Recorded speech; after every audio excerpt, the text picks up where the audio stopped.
As we enter the next quarter of a century into the new millennium, we're experiencing challenges that lie at the core of humanity's evolution. Something must be done. A breakthrough that prioritizes people is urgently needed. That's our mission at the Future Minerals Forum. Building on last edition's Year of Action, we will continue to unite visionaries, innovators and leaders, transforming 2025 into the year of impact for minerals, marking the beginning of the future we must create together.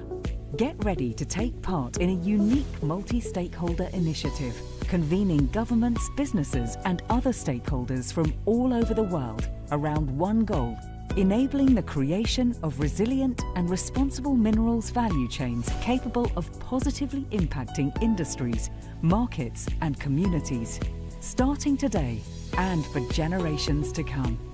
We are moved by a vision of the future built by the people, for the people, with a strong commitment to prioritizing economic and social development in local and remote communities, delivering jobs, education as a lever of growth and empowerment, and improved energy access. By turning discussions into impact and developing an international critical minerals framework to promote global collaboration, we will be working towards a grand minerals agreement that will drive the advent of a new age. And right here at the heart of the minerals super region, we welcome new participants from supplier and customer regions in South America, North and Southeast Asia, Europe, North America and Australasia. You are active contributors to the world's largest and truly global platform for shaping the future of minerals. Expect to witness cutting-edge technology set to drive the value chain forward, from exploration to processing and manufacturing, and to meet the innovators behind it. Prepare to establish partnerships between suppliers and customers, addressing investment and supply challenges to ensure the delivery of the minerals the world needs, while maximizing value creation in supplier countries. Which investments have the biggest potential to benefit both local and global social development? Is it possible to ensure that countries with mineral resources benefit in the long term? And how can we promote responsible production practices and ensure a cleaner, more sustainable industry while reflecting local realities? These questions are the focal points of our discussions here at the Future Minerals Forum. Time is of the essence. As we mark the 4th and ever-growing edition of the Forum, we extend an open invitation to all of you to join this noble cause. Together, let's commit to putting minerals at the heart of global development, creating impact today that will be celebrated for the ages.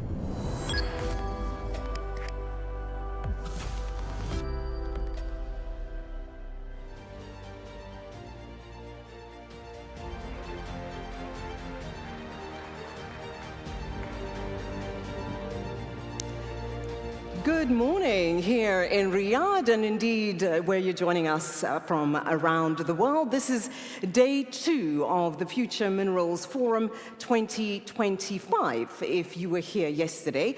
If this is your day 1, I have a simple question for you. Where have you been? You needed to be here because yesterday was busy, it was jam-packed. We talked about a lot of things. We talked about fiscal discipline, we talked about managing capital deployment, we talked about infrastructure, we talked about opportunities and making sure that you were ready and not missing any of those opportunities or the proverbial boat. And there's quite a bit going on today as well. Beginning with something which I think is quite crucial, quite special, important, and that specifically deals with young people. It's a collaboration between the Ministry of Industry and Mineral Resources, the young mining professionals, and Ma'aden. Of course, I could easily stand up here and tell you all about it, but I think you would rather like to hear all about it from our host. So please help me in giving a very, very warm welcome to His Excellency Bandar Al-Quraev, the Minister of Industry and Mineral Resources of the Kingdom of Saudi Arabia.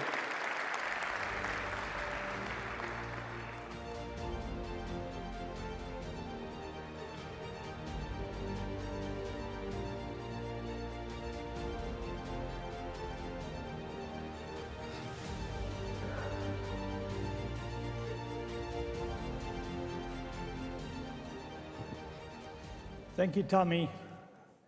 Assalamu alaikum, and welcome back to the second day of the Future Mineral Forum. This subject that I'm about to talk about is very close to my heart. So I will talk about three things. The first is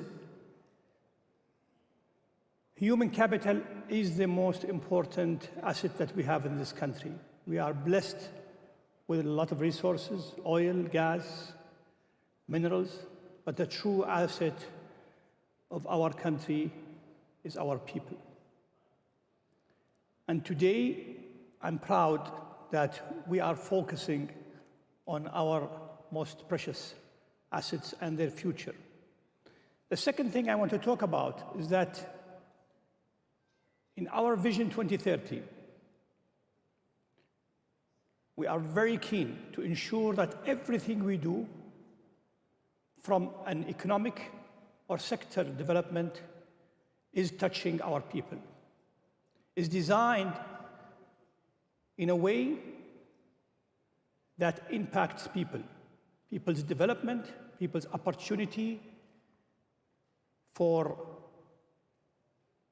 investment, entrepreneurs, but also job opportunities, quality job opportunities. And I'm happy that our mining sector is very serious about ensuring that at the core heart of what we are doing in our strategy, addressing how much impact we can bring to our people, and especially to the youth of Saudi Arabia. And the third thing I want to talk about is our effort in Saudi Arabia to build the best, most robust ecosystem of mining. And when we looked around in different countries, it was clear that having young mining professionals is key to completing the ecosystem and making it an ecosystem that's second to none globally. So I'm really proud of the work that the ministry have done with the leadership of His Excellency Khalid Mdefer to ensure that this important block in our ecosystem building is also addressed by launching the Young Mining Professional of Saudi Arabia. So thank you all for being here, and I would like to thank our partner in this journey, Ma'aden, for its sincere belief in its role as the national champion, but most importantly, its sincere belief in our youth. With that said, I have one message to the young mining professionals. We trust that you move the sector in the right direction. Everything we do today, you will continue tomorrow. So help us in building the future of mining and minerals, not only in Saudi, but the region and globally. We trust that your commitment, your early engagement will be a great asset for the future of mining and minerals in Saudi Arabia. Please do not hesitate to take advantage of what we are offering in the ministry, what Ma'aden is offering, what the larger sector is offering. And please don't be shy to bring ideas. There's no stupid idea. Every idea is worth looking at. Every idea is an idea that opens up discussions and debates that are normally very healthy, especially at this age. So thanks again for being here. Wish you all the best. Assalamu alaikum wa rahmatullahi wa barakatuh. Excellency, if I can ask you to please stay with us, Your Excellency, if I can ask you to please stay. I know you're trying to get away from me. I promise I'm not going to do anything scary. I'd also then like to witness the following exchange of this really special initiative, exchange of agreements. I'd like to welcome on stage the following people: His Excellency, the Vice Minister of Mining Affairs, Khalid Al-Mudayfir; His Excellency, the Assistant Minister, Mr. Al-Akhmari; and Deputy Minister, Mr. Al-Saqabi, as well as Bob Wilt, who is the CEO of Ma'aden. Gentlemen.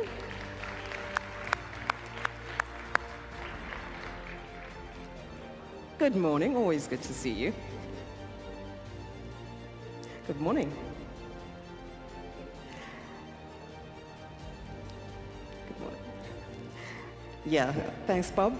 I'd also like to call on the following, who are going to be exchanging the agreement to mark this really special, momentous occasion. Please welcome on stage Engineer Turki Al-Babtain, the Deputy Minister of Mining Development; Stephanie Saliba, the advisor to young mining professionals; and Asaf Al-Quraishi, the Chief Human Resources Officer at Ma'aden.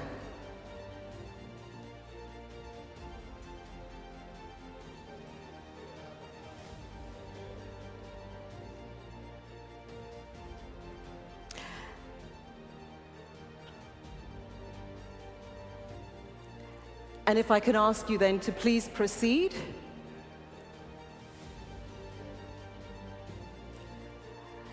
If I can ask you then to please proceed with the exchanging of the agreements, please.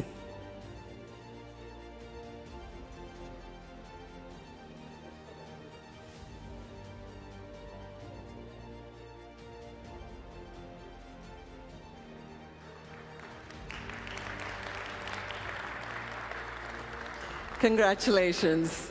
I think another round of applause, one like you mean it. Thank you.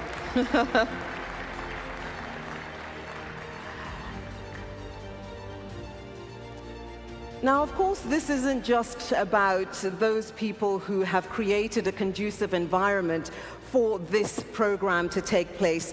It is, of course, about the students themselves. So I'm going to welcome on stage the participants of the young mining professionals, and please give them a really warm round of applause as they come on stage.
Okay, so we're going to move it on in just a moment. We're going to just allow everybody to have a moment to take the photograph, and then we'll be able to move on.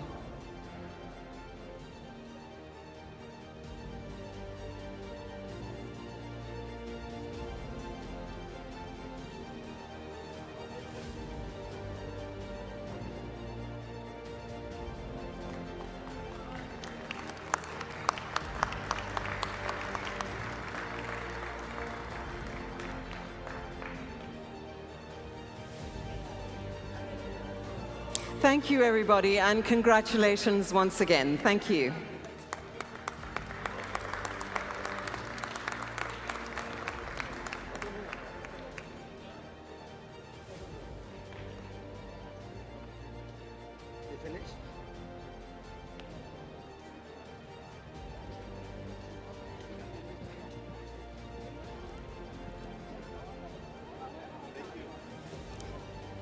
Thank you. Thank you.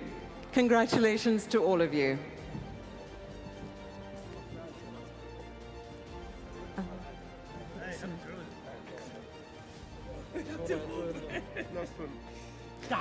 Excellency, I'm literally sending you off the stage. Thank you, everybody, and congratulations once again on a really, really special initiative, and of course to all the participants of that really special program. So as you are all aware, one of the key things that we've been trying to make sure we focus on at this year's Future Minerals Forum is how we focus literally on delivering impact. For the past couple of years of this event, we've really been trying to outline what are some of the issues that need attention, how do we make sure that we are paying attention to the correct issues, and who is in the room when we are having some of those conversations. This year, it's really about how do we make sure that the change that we do is, one, impactful, and two, sustainable. So let's get our conversations underway for the day. Please welcome on stage Hadley Gamble and her panel or speaker. Thank you.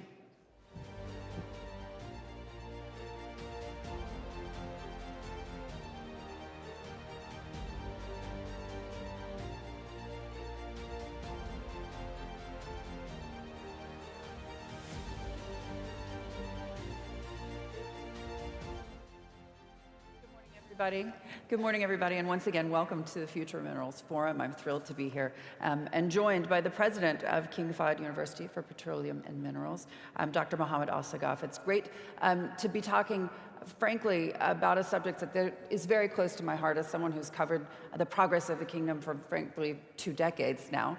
To see how much progress has been made, particularly for women. But I want to get a sense from you, sir, of what the university is doing now, because you're operating independently now since 2020. You're working very hard to achieve those 2030 goals. Walk us through the strategy. Thank you very much. In very simple terms, the mandate of KFUPM is to help expand the economy of Saudi Arabia. That is the mandate. We want to do our part in an overall ecosystem that would push forward an expansion of the base of the economy of the kingdom.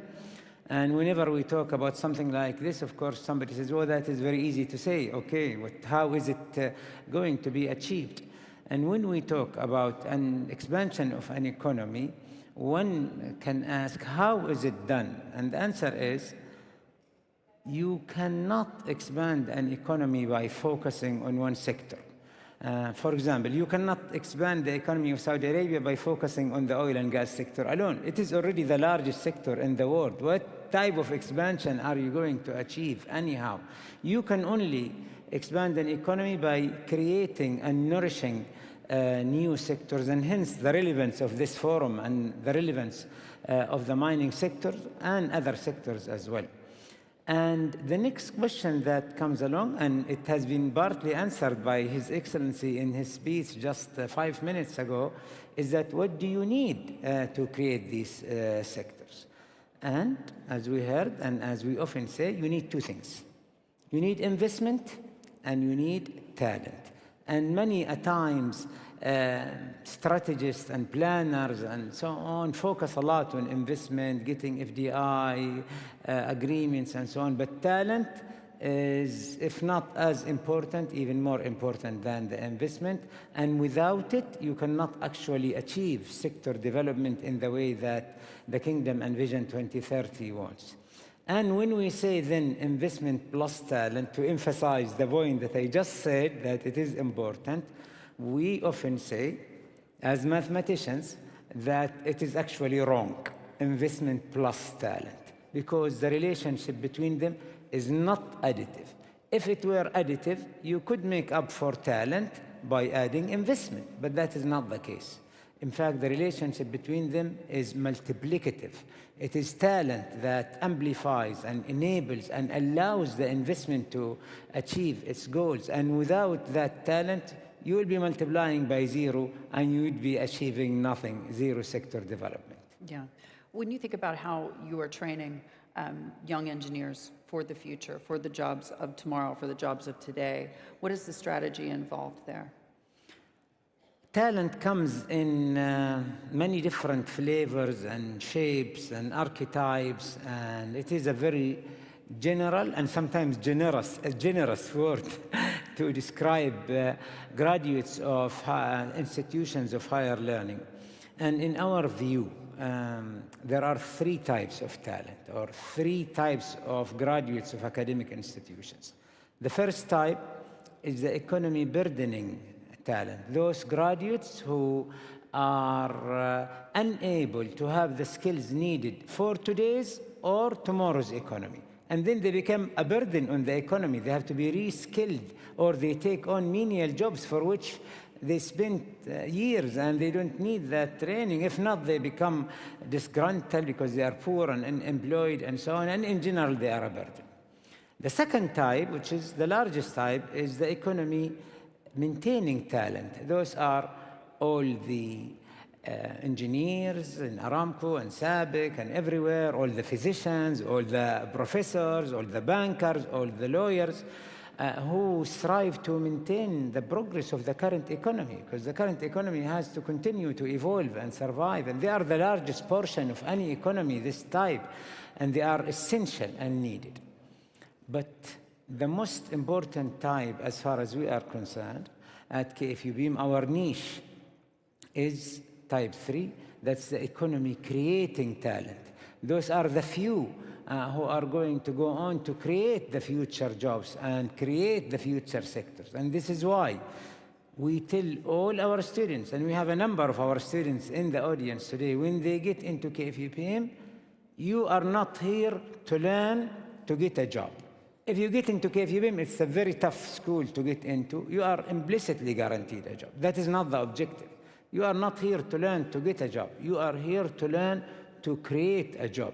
And herein lies the trick, that this type of talent is the one who are going to go on and create future jobs and create future sectors. But there is also a responsibility on the university, because there are also three types of universities when it comes to their posture in technology development and the way they treat and train their students. And the three types, the first type is the tech-lagging institutions. And these are universities that are usually large, focusing on teaching, and they don't participate in research or technology development. The second one is interesting, is the tech-following institutions. And these are universities who jump on the bandwagon whenever a new fashionable, trendy technology is introduced. So, nanotechnology was fashionable 10 years ago. Every university and research center created centers for nano, and then graphene, and now the darling of today is ChatGPT and large language models and AI, and no president gives a speech without AIification and so on and so forth. And we believe this is the wrong posture of academic institutions. We should be type 3, tech leading, or even tech leaping. Yes. I.e., we as academicians, we need to foresee future challenges facing humanity and we need to start developing solutions for them from now, before the industry comes knocking, and definitely before the industry develops these solutions. And our posters that and aspiration is that we need to be type 3. We are moving in that direction. We are partly that direction. This is why all our programs are future facing. This is why we already graduated many cohorts in these future disciplines. And overall, this ecosystem of focusing on talent and training them in the right way is a necessary and sufficient condition for Saudi Arabia to create these future sectors and therefore expand its economy.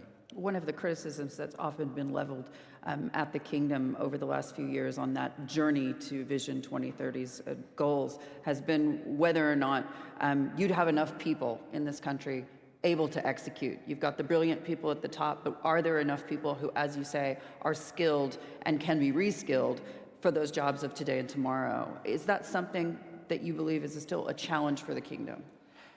It is an opportunity for the kingdom. Saudi Arabia is not a small country. It is a populous country. It has a young population. It has very smart population. Its population are competent in English. The location of the kingdom, forget about the resources, whether oil, gas, or minerals, is central. We are global citizens. We receive people from around the globe every year for many different objectives. We are open to the world.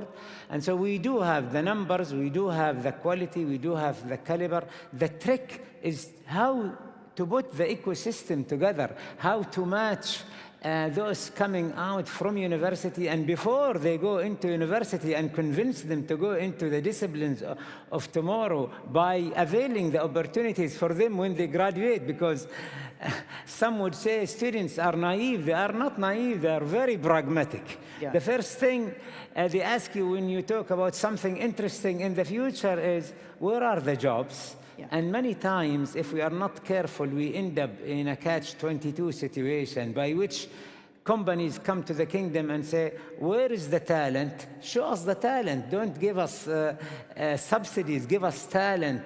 And you go to the talent and they say, where are the jobs? And then it becomes a system that needs to be bootstrapped such that that talent is willing to take up the jobs of tomorrow. Tell me this. Obviously, this is a story that's evolved over time.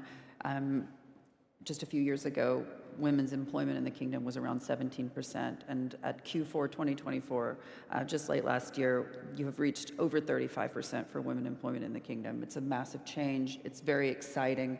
But particularly in the engineering sector, you see 50% of the students pursuing that degree are women today in Saudi Arabia. Very different from the rest of the world.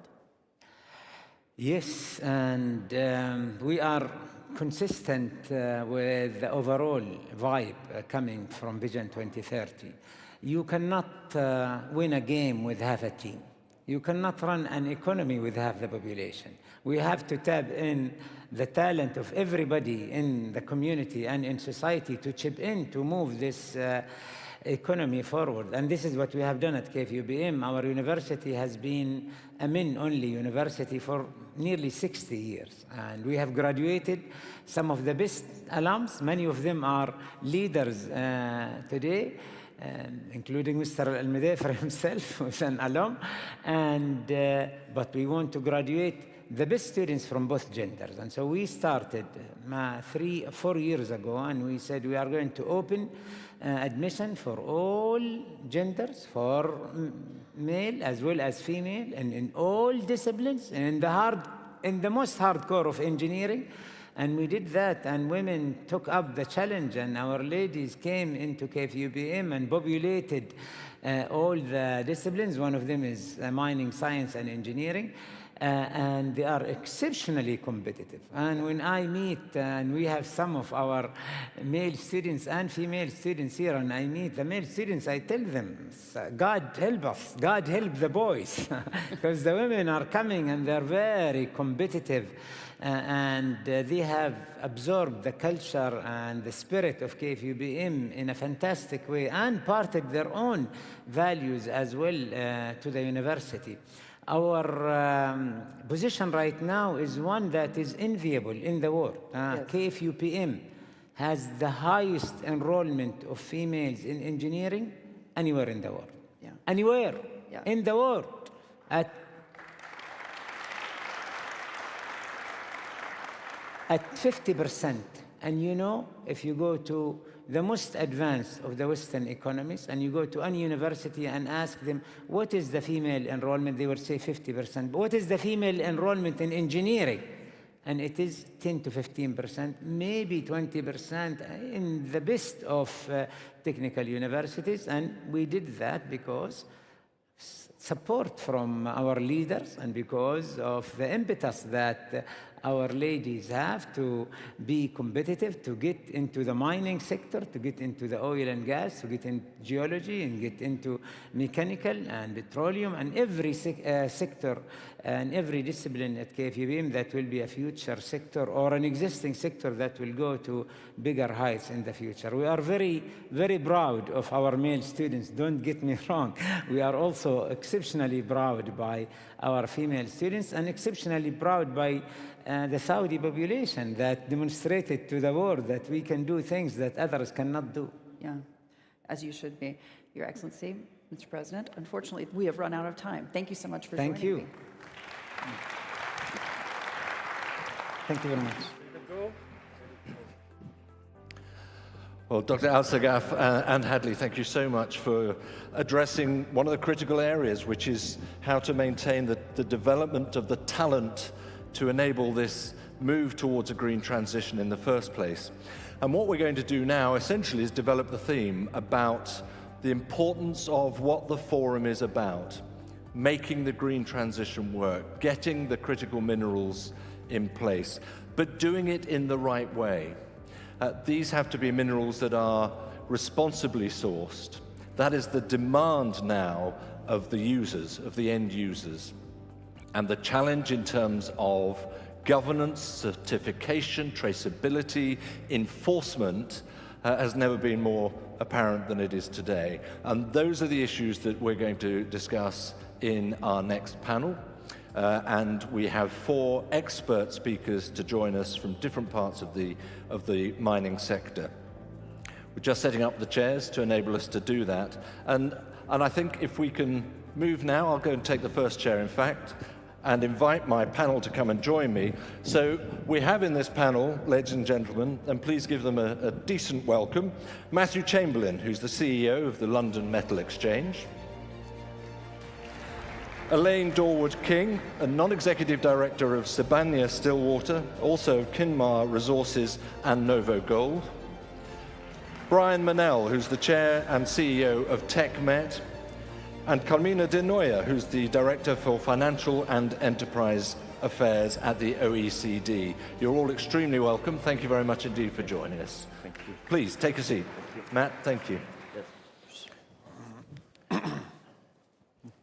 The title of our session, just to be absolutely clear, is How Can Traceability, Certification and Enforcement Help Address the Responsible Supply Challenge? And I think the subtitle really is governance as the Achilles heel of that. So is governance strong enough to do so?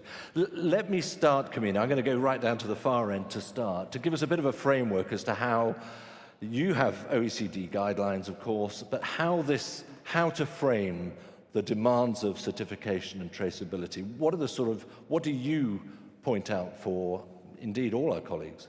Oh, thanks, David, and salam alaikum, and it's a great privilege to be here. We were for the ministerial these days, and it's great. I think the title is very well, is apt. I mean, governance risks are, a big issue, a central factor, also discouraging, investment, trust, development and growth. So this is, and certification and traceability, I think is a very important, is certainly a part of the solution, but should be framed, and that's our role, I would say, in a broader due diligence, approach.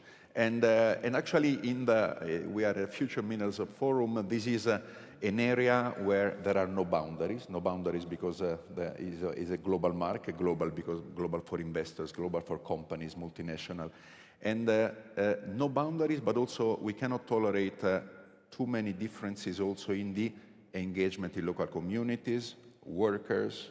And so this is quite important also to have more, resilient and supply chain. That's why I think and the role of an international organization as a standard setter, sometimes people do not like the word standards, they're scared, top-down approach. Okay, one size does not fit all, but it's important to have a global approach then adapted to local realities like can be, everywhere. Now we have, you mentioned, David, thank you for that. Okay, we have broader, guidelines, actually the multinational enterprise guideline for responsible business conduct, but we have the guidance for due diligence, guidance for responsible supply chains of minerals. I sell my carpet, and they were, 15 years enshrined in Lusaka Declaration with many African countries. Very happy, Matthew, that they are very widely, used by LME, by many participants and countries. So this is important, but they are there not to impose anything, not as another layer, because due diligence must have, you really need to believe that the behaviors are important and are good, actually even for profitability, but for medium, long term. So risk-based approach, flexibility and proportionality. And these are maybe framework, not a standard, but not for perfection. I've been working corporate governance for a lot, comply or explain. These are standards for improvement. And this is the way. So I would say I revert the sentence, not one size, but fit for all. No, thank you. It's always slightly frustrating when it's not for perfection, but it's for improvement. But I take your point entirely. Matt, can I bring you in here? So London Metals Exchange, you have a reputation to uphold here, and there is an expectation that it will be built on responsible supply. So, A, how do you make sure that happens? I suppose that's the most important part of the question.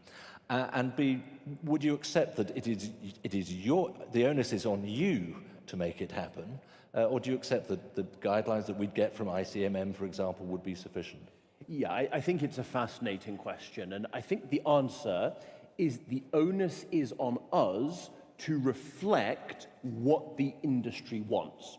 So the LME should never be in a position where we are preaching to the industry and telling them what to do, but when we reach a global consensus, the LME should absolutely reflect that. So maybe just to illustrate, if people buy metal on the LME, that metal will be delivered in a location that we have licensed. And since we're here, I'm delighted to say that as of this month, that includes Jeddah Islamic Port. So for the first time, we can deliver metal here in the kingdom. But it must be of a brand that we license as well. And for 150 years, we've licensed those brands purely on metallurgical quality. In 2019, with the support of our whole industry, we made a very consequential decision that we would embed responsibility standards into those requirements. And I do have to recognize the huge work that the OECD did on this. Without those standards, and I also carry around my copy of the book. Fortunately, it's also available in an A5 version, so it's a bit smaller, but it's one of my key documents, because without that, we would not have had a framework to embed. Because the OECD did the work, because industry rallied around it, and because it became a global consensus, we could embed that into our brand listing requirements, and that means that now anybody buying metal on the LME knows that the metal will conform to not just the metallurgical specifications, but those responsibility specifications. Right. Could I just to add on to that for a moment? One of your colleagues said to me, look, we've uncovered a lot of mess. We've discovered most of the problems. So can you give me some sort of proof, if you like, evidence that you're making this work? Have you delisted? What have you done? Yeah, so the rules, our final rules came into effect on the 1st of January last year, so just over a year ago. And we did end up suspending about 10% of the brands on our list because they didn't quite get there. Now, I don't say that with any pleasure because we don't want to do that, but I think to your point, it is important that the brands who have done the work see that they are treated fairly, and those who maybe didn't do the work don't have the same treatment. Now, that having been said, I think what we should all be striving for is constant improvement. And actually my favorite statistic is of those brands that we sadly had to suspend, about 11 so far have been reinstated because they did the work to meet the requirements. And that, I think, is the right model, that you set out your requirements, you are strong about enforcing them, but you work with people to get everybody over the line. Okay, thank you very much for that. Elaine, let me bring you in. And was a lot of focus for you is on gold, and there are some pretty key issues around that. Where do you fit in terms of what you expect, what is the responsibility of the miners in terms of transparency, yes, but good governance?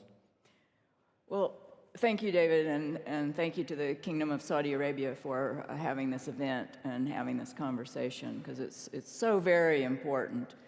If we're going to be able to secure the supply chain and understand the provenance of all our materials, not just gold, not just cobalt, but the materials that are mined in all of our countries, you have to have both the regulation, which is the role of government or organizations like the OECD. You have to have standards that the mining companies set. Those have to be enforced. So there are roles for government, for the far upstream sector, which is the mining sector, but also for the downstream processors and the ultimate customers to make sure that we not only have the regulations and the systems and the standards, but that those are enforced, that they're understood, and that they're verified. It's one thing to talk about those things, but it's another thing to ensure that we really understand chain of custody. So do you feel the end user customer really wants They to have a push it role all to back play. down the line? Yeah, if the gold winds up at a refinery and a smelter and they cannot verify where it came from, they should send it away. Now that takes not just compliance, it takes will.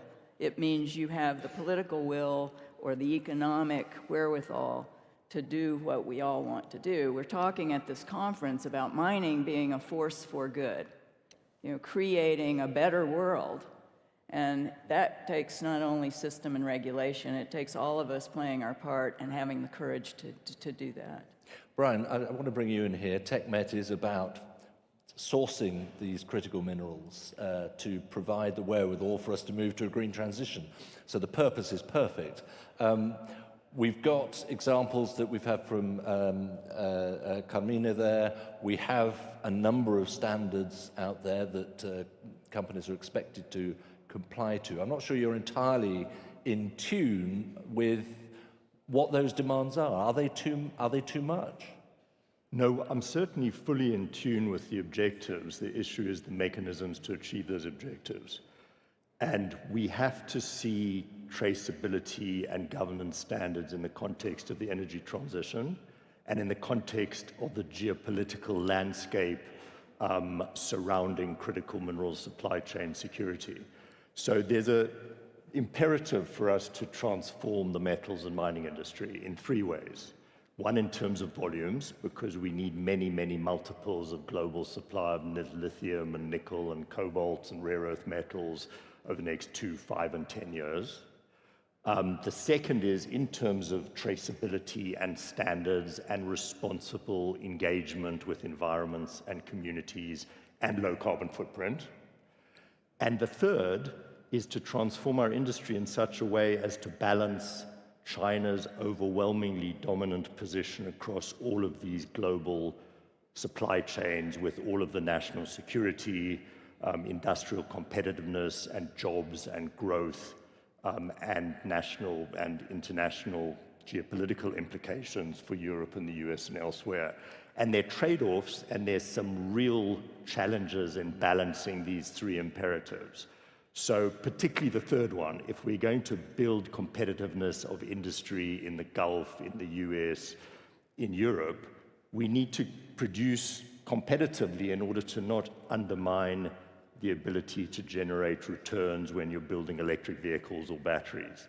And to do things responsibly, which we're committed to do, takes more time and costs more. And therefore, we do need systems of traceability, we do need governance standards, we do need uniformity, but we need to do it with innovation and not with formulaic bureaucracy and box ticking, which adds to cost, delays projects, and further impedes our ability to invest, justify investment, generate returns in order to build volumes to competitively feed non-Chinese industry so that we can build projects and generate growth and jobs in our countries while we uphold the standards that we're committed to uphold. Carmine, you were nodding to that, but at the same time, box ticking is, certification, traceability, there's box ticking involved in all of that. It slows the process down, and at a time when you want to accelerate the provision of these critical minerals. I take the point, and I really agree with you. I'm a bit, I would say, biased. I had a previous experience. I was a commissioner in the Italian Securities Commission, but then I worked 15 years in the industry, and I think that's why I think it's a bottom-up approach, not top-down. If you really believe, that something is correct, then you feel it. That's why we need this adaptation, this improvement, not these, binary rules. Especially because one issue came to my mind while you were speaking, that, this is, critical minerals. This is a long-term cycle, okay, from the very beginning, exploration, structure. So we cannot, let's say, wait to have everyone behaving correctly, or, for example, not investing in risky countries. This is not, and exactly, for example, is our approach. This is a risky business, and you have to engage with everyone, because, again, hoping that then, let's say, with the due diligence, you can improve, these behaviors, and also giving growth. So the wealth of resources in some countries, let's be, sincere. This has not been in all over these years also at the benefits of those countries. So I think we should, that's why exactly we should behave. Elaine. Well, I think traditionally when we talk about standards and conformance and compliance, even with the best of intentions, it can be a box checking exercise and a burden on mining companies. But we have technology today that's going to enable us to do the traceability piece of this much more efficiently and much more effectively using tools like blockchain and ledger technology. The World Gold Council has put in a program to ensure that the gold can be traced all the way up through the refinery using ledger technology. And there are other things that I'm sure I'm not smart enough or young enough to understand.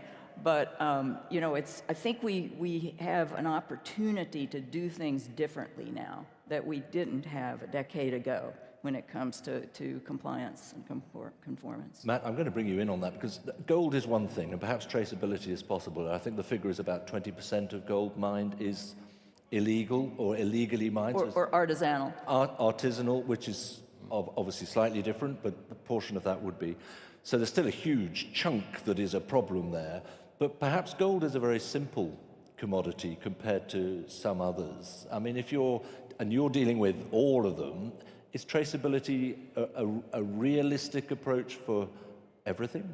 Yeah, so I think one of the real privileges of having been involved in this topic over the last 5 years is you get to speak to a lot of different people. And actually, just building on the box ticking point, this is an area where I think there's actually a very strong alignment of views between those in industry who clearly don't want box ticking, but also civil society, who also don't want box ticking, right? Civil society are very, very clear that they don't want anything that can be used for greenwashing. So I think the answer here is one of transparency, and transparency is an extremely important concept. And so maybe just looking at the way that we implement the OECD guidance. So one way that a producer can choose to meet the LME's responsible sourcing requirements is through a transparency approach where they fill in a form which corresponds to the red flag approach under the OECD guidance. They map out their supply chains, they map out where they're mining, where the transit countries are. They then compare that against their view of red flag countries, because there's not a single list of that, and publish it. Now, obviously, not all producers want to do that because there are questions of commercial confidentiality, etc. And so we have other routes by which that can be audited, and then the audit report can be given out, or you can go for a full industry standard. But I think it is important, because it really goes to Elaine's point, that traceability and the transparency that relates to that is, I think, in the interests of industry. It's certainly where civil society wants us to go on this topic, and I think it perhaps heralds a way forward. This is the problem. Some of civil society, others want it cheap. That's the bottom line. They want things cheap. And there's no incentive in this process, to be crude about it, to put extra costs on yourself. Brian, I think that's perhaps the point that you would make. Yeah, I mean, that's our challenge, and I don't think it's realistic for us to expect any sort of efficient two-tier pricing that will result in our customers paying more for product that is produced and processed responsibly. But I do believe, in addition to innovation to make traceability and ensure responsible and high standards efficiently without encumbrances from a cost and bureaucracy point of view, we do need regulatory support. You know, we do need to ensure that there are carbon border adjustments. We do need to ensure that governments create a level playing field by penalizing sources of supply to their domestic industry that are not well governed and are not traceable and not transparent. So we do need the US and others to put in place mechanisms where Chinese-controlled nickel production out of Indonesia with low environmental standards, low labor standards, is not competing on an equal playing field for supply into US battery manufacturing or other industry with clean, low carbon footprint, well-governed nickel production, such as that which we're developing in Brazil. And we also need end users, like the automakers, to ensure that they give us, as clean, responsible producers, not necessarily a higher price, because they can't afford to pay a higher price with undermining their ability to compete with the Chinese or other players who enforce lower standards on their supply chains, but at least give us preferential access and are prepared to share equity risk in their supply chains in order to drop our cost of capital and allow us to invest more and do what we need to do to provide traceable and transparent and responsible supply chains. Kamina. No, just, I think we are luckily going to a point where this is not because we are nice, it's nice to behave in such a way, and maybe this is not priced, correctly, we shouldn't. I think we should really understand that last year at the IEA meeting, we presented a paper saying that really responsible is reliable. So responsible sourcing is for profit. I mean, is in the interest of everyone, mid and long term, because to have really then more, reliable, resilient than supply chain, which is, again, I think is a Pareto improving, we say as economy. So it's a win-win, situation. And part of this, obviously, is disclosure, and I actually agree with that. And so the answer to our title is surely yes, so transparency. Sunlight is the best of disinfectants, someone was saying. And actually, on this, David, just to flag you, in March, we will present a joint paper of the OECD and IEA exactly on traceability in supply chain, which I think is really part of the game. Yeah. Matt, you wanted to come in on that?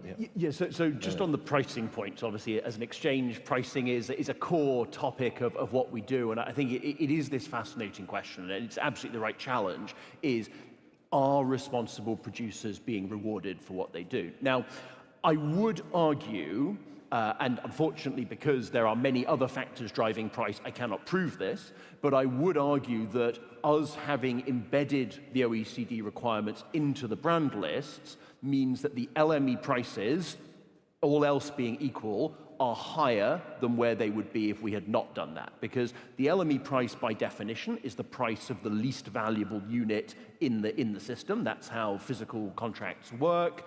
And by removing those brands who have not done the work, the LME price isn't the price of a non-compliant brand, it's the price of a compliant brand. So I do believe that if we hadn't done it, producers would be realizing less if they're pricing off LME prices, so that would be the first step. But I think we can go further, and I would be fascinated to see whether, as an industry, we could rally around even higher standards, which then command premium pricing. Now, that's going to require, exactly as you say, buy-in from all elements of the supply chain. You know, we're very good at talking about this concept. Are people actually going to deliver on it? But I think it's exactly the right challenge. It's a very interesting concept that you lay out there, Matt. I wonder, at a time like this where I think you're seeing big financial institutions backing away from net zero, ESG falling down the priority list, that maybe that's a path to be trodden rather than a path that's already started. But Elaine, sorry, I know you also wanted to get in on this. Well, I think maybe come in on 2 points. One is to come back to a point that my colleague made. Good standards of responsible mining from an industry point of view actually help you have a better ability to deliver on your business strategy, to cost effectively manage your business, to have regulatory flexibility. So while the cost may look like they're more upfront, over the long run, you're going to benefit if you're operating to a high standard. And that's what we found across the industry with the companies that have embraced, say, the ICMM. It's not a cost, it's an investment. Well, you have to make an initial investment, but if you're in it for the long term, you're going to be able to attract better employees. Yeah. We want people to want to work in the mining sector and to see it as an exciting and dynamic place to work and a responsible place to work. And having high standards helps us do that. And I think we also should challenge the value chain and have the end users provide the proper incentives. There are alternatives to price, like Brian just said.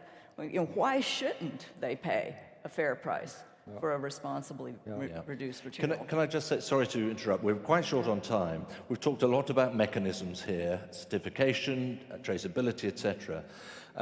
You're all only too aware there's also, this is about humankind. There is a human tragedy taking place in South Africa right now in gold mines. 60 miners, illegal miners, brought up. They've lost their lives, 60. There's still 100 plus down there as part of an enforcement measure by the authorities, which is not entirely unwelcome, I should add as well. But Elaine, you know, this is the reality of the story we're talking about with responsible sourcing. Indeed.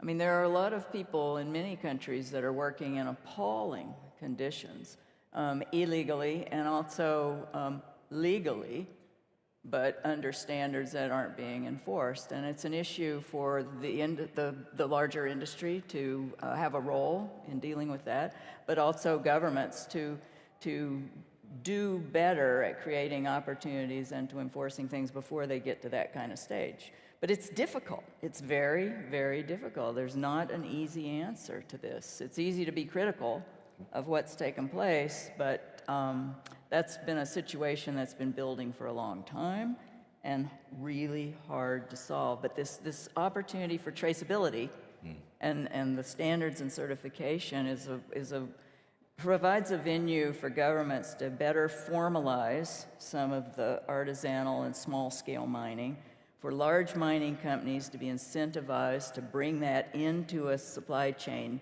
where you have a chain of custody that's verifiable and you have the appropriate due diligence. So thank you for addressing it. It's desperately difficult. It's very, very sad. Fully agree. Yeah. But we have to not give up and keep working at this. A last word to you, partly on that. That's about enforcement, and maybe governments have a role to play in legalizing certain elements of this. Most of the rest is voluntarism. And is that going to be enough? And you've got 20 seconds. No, but just the answer is not surely even in critical cases to withdraw. The answer is exactly the opposite, to engage more with governments, with communities, and with others. And so I think we can also build a successful, more engagement for medium and long-term, cycle. Thank you. Thank you. That was 20 seconds. Very well wrapped up. There's so much more to cover. Time is upon us, though. We're going to have to stop it there. Thank you all very much indeed. Ladies and gentlemen, please express your appreciation for our panel. Thank you. Thank you. If you'd like to If you'd like to head off that way, ladies and gentlemen, thank you. Thank you very much indeed. So I think it's very clear that it's not an issue that's going to be resolved anytime soon. It's one that is a pathway towards improvement. And we're going to switch to improvement of different sorts now, because that is very much about the function of bringing out the product, if you like. What we want to focus also on is the opportunity for building out infrastructure and how that can be done to best effect across the globe, whether that is within resource-rich countries or moving to other parts of the world and making the most of what resources each country has. So it's a great pleasure for me to ask Eleni Giokos, CNN, back onto the stage to host the next panel. Thank you.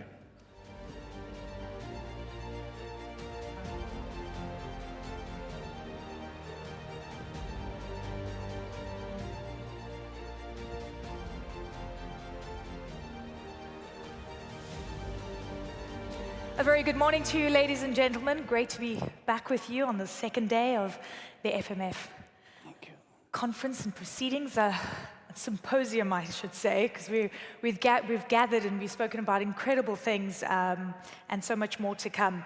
My name is Eleni Giokos. I'm an anchor and correspondent at CNN. And today, of course, we're going to be talking about delivering infrastructure to support mineral development. I'm delighted to welcome Mata Al-Harthi, Executive Vice President of Metals and Mining at Industrial Center here in Saudi Arabia, as well as Mohammed Al-Jada, Vice President, Strategy and Customer Experience at ESNAD.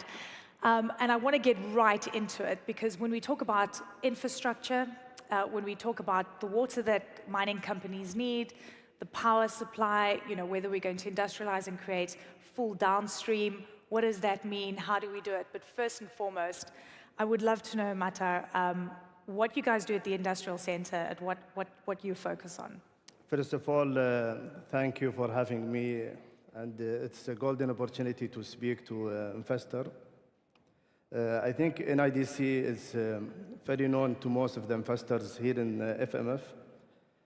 We are a government entity responsible, and our objective is to attract investment to Saudi Arabia, expand the industrial landscape, make sure that we have a competitive and sustainable industrial in Saudi Arabia. So we have a lot of things that we do it, and to provide support to the investment and also to the investor. We do the business case, for example. So we build the business case initially. We create the investment opportunity, and we make sure that it's a good fit to our strategy, and it's making a win-win situation also for the investor and investment. So you create the business case. Yes. It's ready to go, and investors can basically come take a look at that. And that's from mid to downstream, correct? That's mid to downstream. Midstream to downstream. Midstream and downstream, Okay, yes. fantastic. All right, so before all of that, Mohammed, you focus on the upstream side of things at ESNAD. So tell me about what you guys do. Yes, we are at ESNAD. The first step for the investor or the mining investors who's willing to invest in mining. So he will start with his license, exploration license, then the license of the mine, and then up to the end of the investment, which is the license for closure of the mine. So we work with the investors the whole journey in the mining upstream section out of it. Not only that, also, we in ISNAD, we make sure that all investors are complying with the environmental and health and safety standards. They comply with financial also obligations that they have to the government. And we monitor all the mining activities, and we make sure that they are following the rules. Fantastic. Okay, so I want to double click on that. I want to get more information.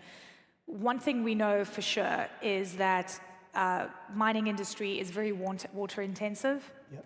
it requires electricity, it requires other infrastructure and a different type of ecosystem. How do you facilitate that to make it easy for investors to come in? And that is really important part of the process. We in ISNAD,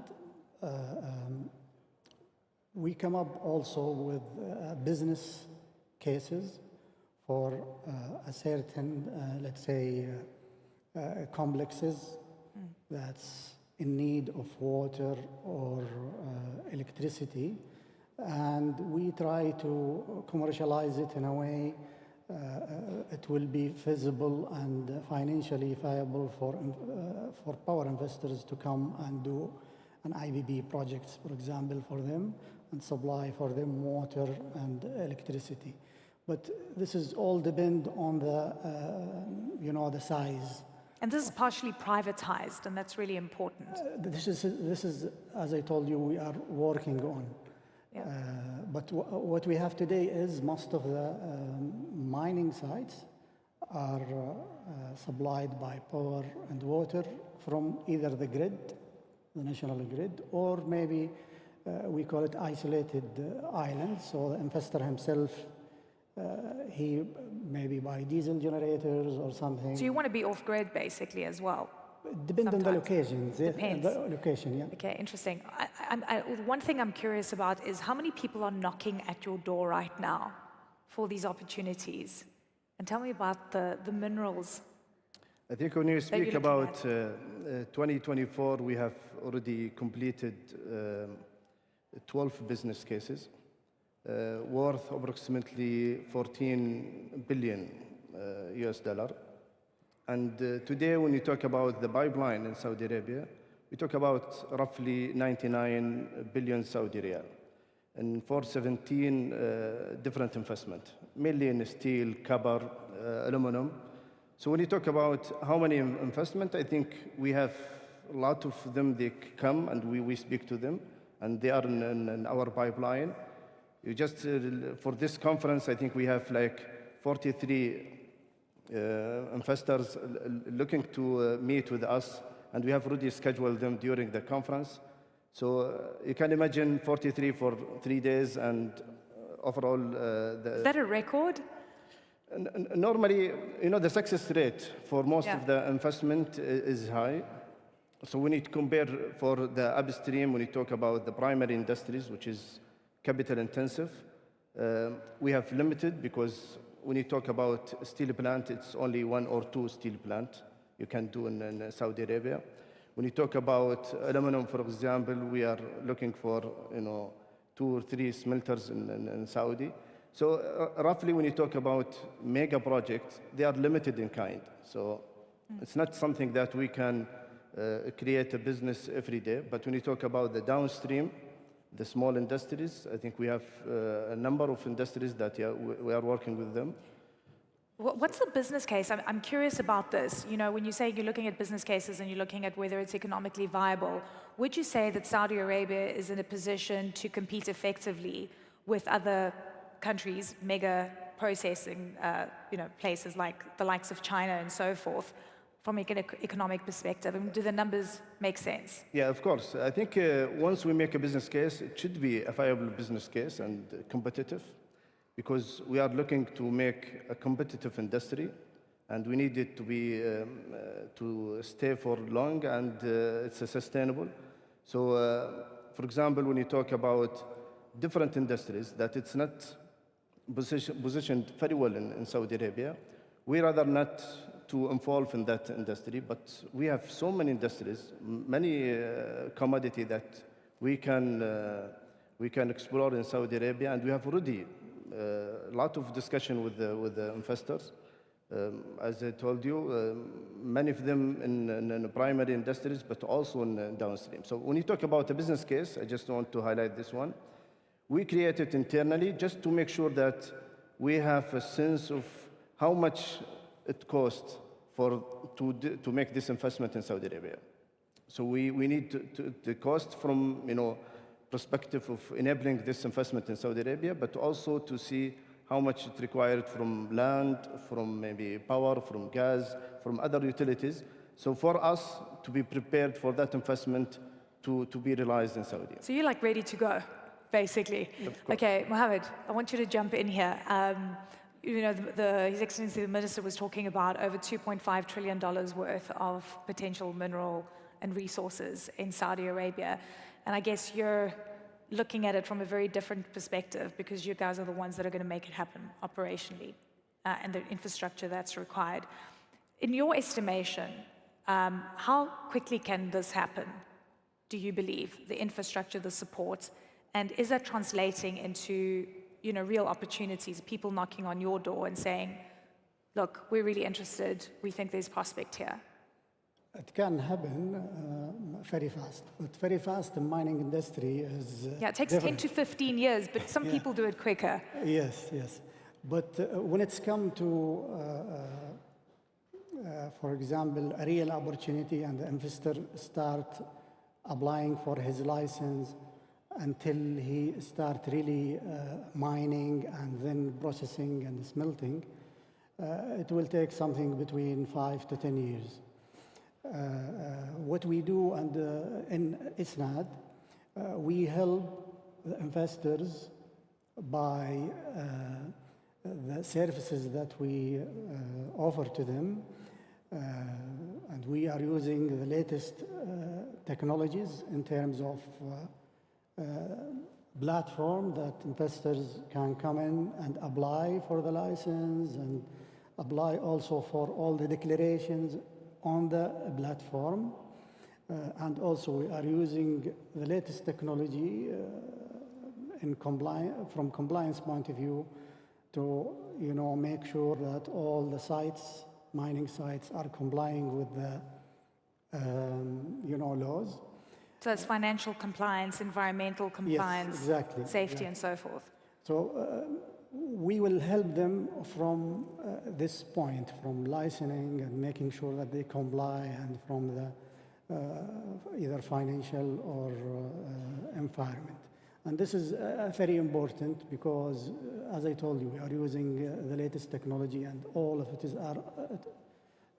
on the platform itself. So it's easy to apply and making their business very easy. In terms of investors, we help also the investors by, you know, attracting them to Saudi Arabia by making very clear for them all the regulations, how they, you know, apply for the license, and also for other services that we offer to them. And this is very important for them so they can build their business case and feasibility study for any project they are willing to start in Saudi Arabia in the mining sector. I want to talk about water. You know, visiting Maid, which I mentioned yesterday, it was the day before yesterday, and I saw that they actually have the Guinness World Book of Records for the longest water pipeline from Taif to Maid mines.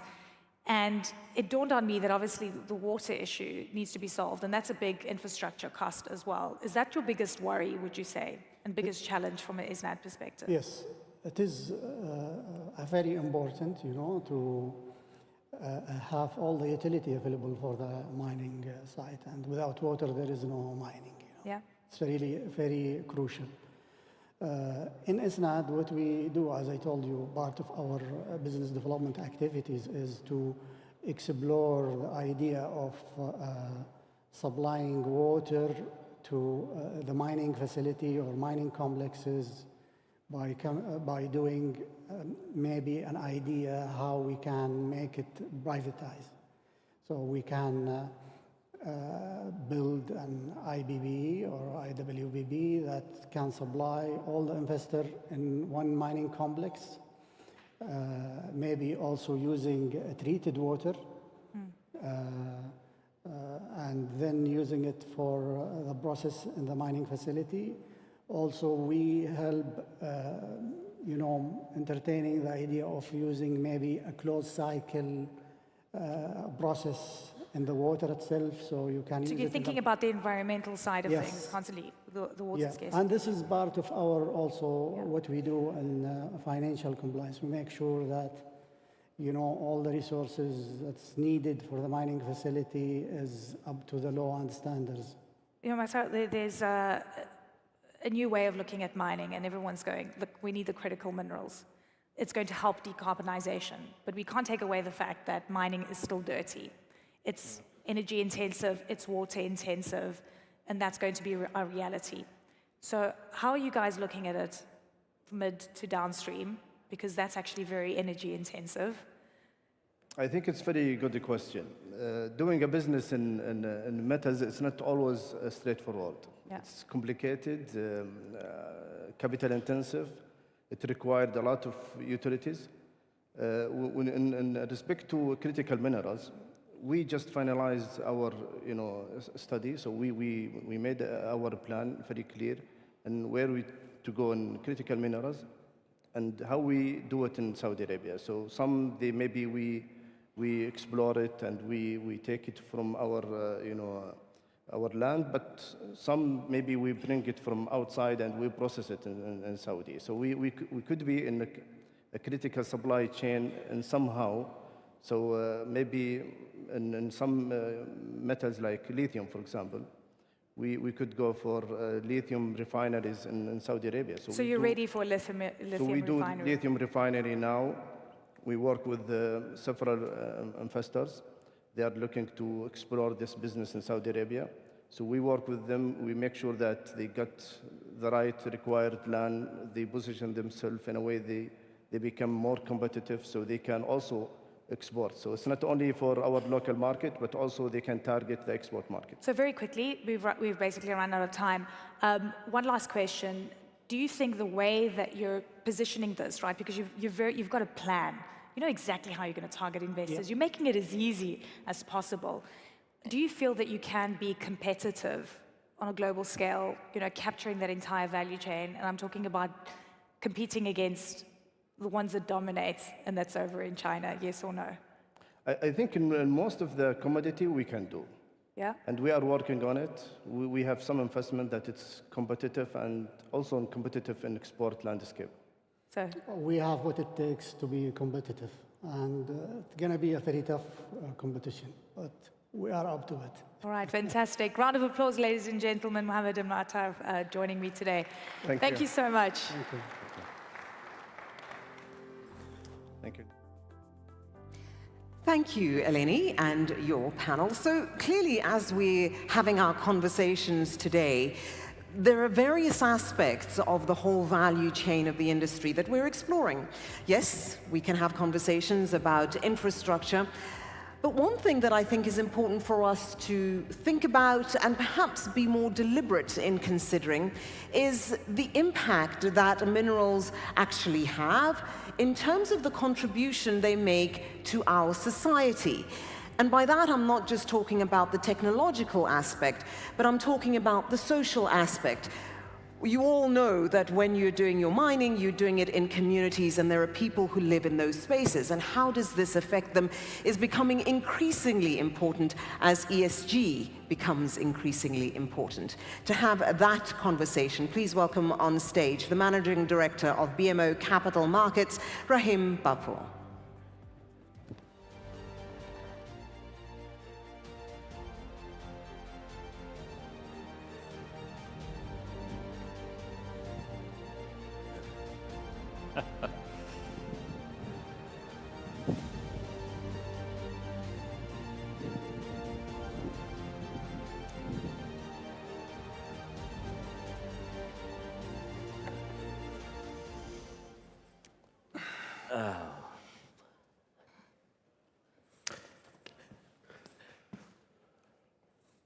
All right.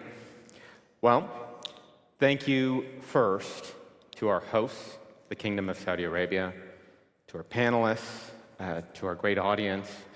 We're here today to talk about a really important topic, minerals' contributions to society from rule takers to rule shapers, ESG moving beyond box ticking to reflect supplier countries. I am Rahim Bapour, And on behalf of BMO Capital Markets, which is the largest underwriter of metals and mining equities in North America, we wanted to talk about this topic.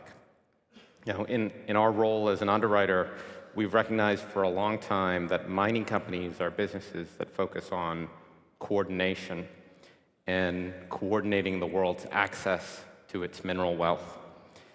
That coordination involves stakeholders, communities, indigenous people, regulators, workers, and of course shareholders. And one of the things that we've observed over time is, in general, the better companies are at tailoring that coordination to the communities in which they operate and their specific circumstances, the more access to capital they'll have and the better their license will be to go on and continue accessing that mineral wealth. This panel is one that we want to explore that topic a little bit more in.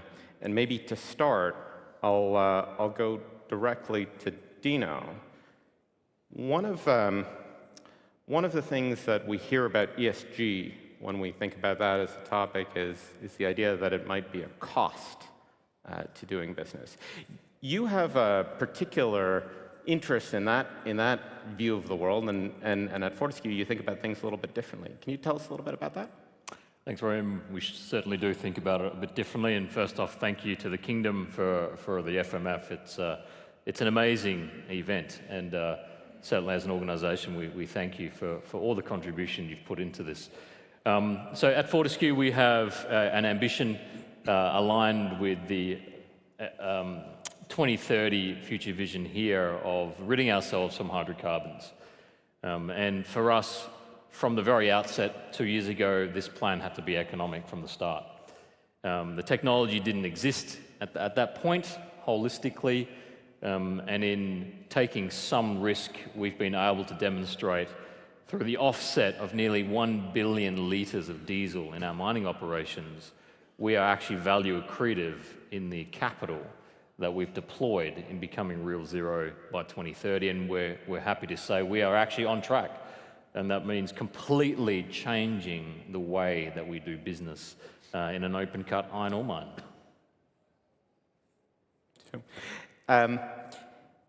Randy, I'm curious, your business model doesn't involve operatorship at all. Dino talked a little bit about implementing technologies. That's not really something you do. Is ESG something that applies to your business? ESG, well, first off, thanks for being here, an honor. ESG it applies to everyone. It's a responsibility of everyone, right? And so you're right.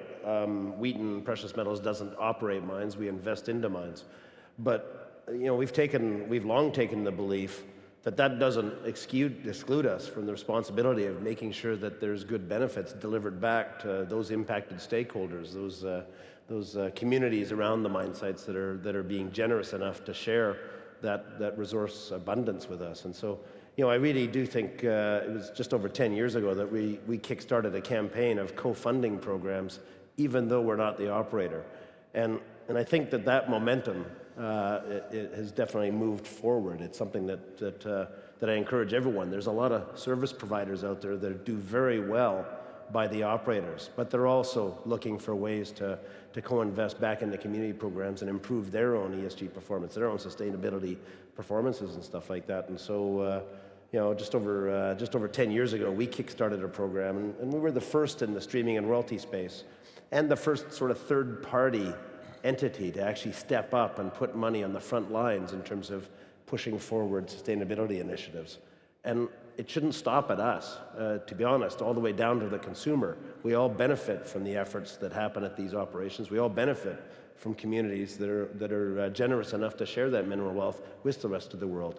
And so it's just something that's done very well for us, and I've seen that grow you know, to the point of now it's a standard item on any streaming and royalty financing is what kind of a commitment are you going to make to helping co-fund community programs. We're seeing it, you know, what I'm perhaps most proud of is the entire peer group is now following that path, and we're also seeing even equipment suppliers and service providers step up and actually put money back into that. We're all reaping benefits from these operations, And so we definitely we have a responsibility to make sure that we deliver back to that side. So it's an approach that's worked very well for us, and I think, you know, to be honest, as a society, this is an approach that we all need to consider. And I'm curious, Dino talked about, you know, how changing his mindset and having an economic rationale around thinking through ESG has direct returns for Fortescue shareholders. Do you see that in your approach as well? Well, you know, it's tough to have that direct connection because we're not the operators itself, but we have an overlying mantra at Wheaton, and I would say that any partnership, it's not just Wheaton, but any successful partnership, you know, the stronger our partners are, the stronger we are. That's what a good, strong partnership is. And so this is only one of the programs that we do to try and deliver value after the original financing transaction, to try and help our partners be stronger and better at their job. And that pays dividends just in terms of we're all part of a bigger business environment. And our whole focus at Wheaton is to be a positive partner. And that leaves a track record that brings back repeat business. In the end, Wheaton is a service company. We supply capital to the mining industry, but we supply it from an equity perspective. We take project risk. But building that strong partnership and being a strong leader in that and helping our partners be stronger means that we get repeat customers coming back. In the last 2 years, we've done 10 transactions. 7 of them have been with people that we've dealt with.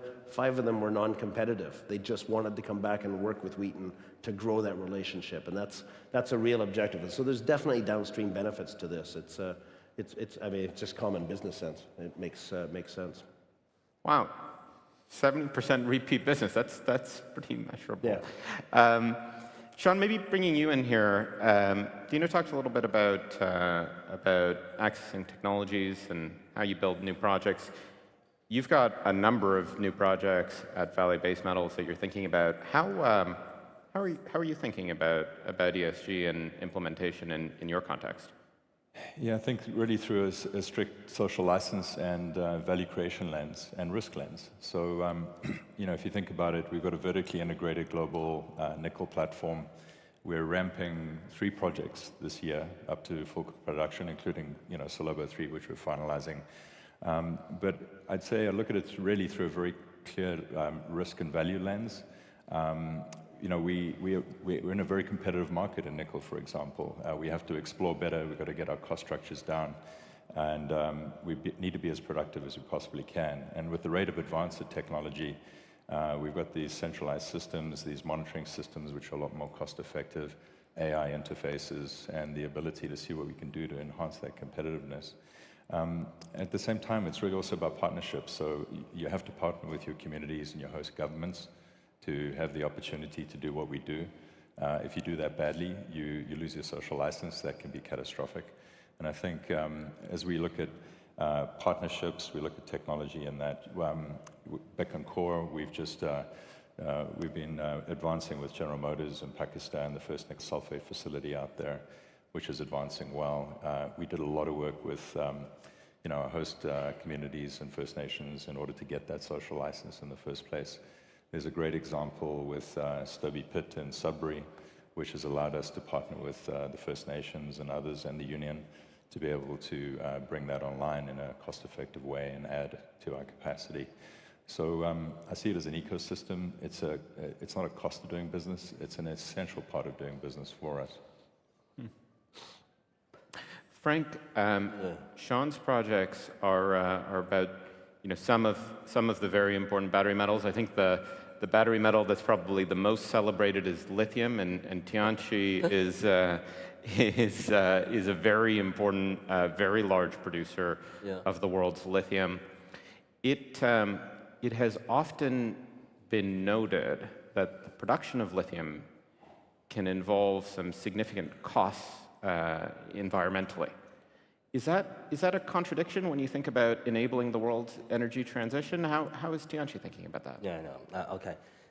So, I mean, any kind of operations and any kind of explorations are related with the technologies and then the powers, and then you will have to do any production, you will consume energy.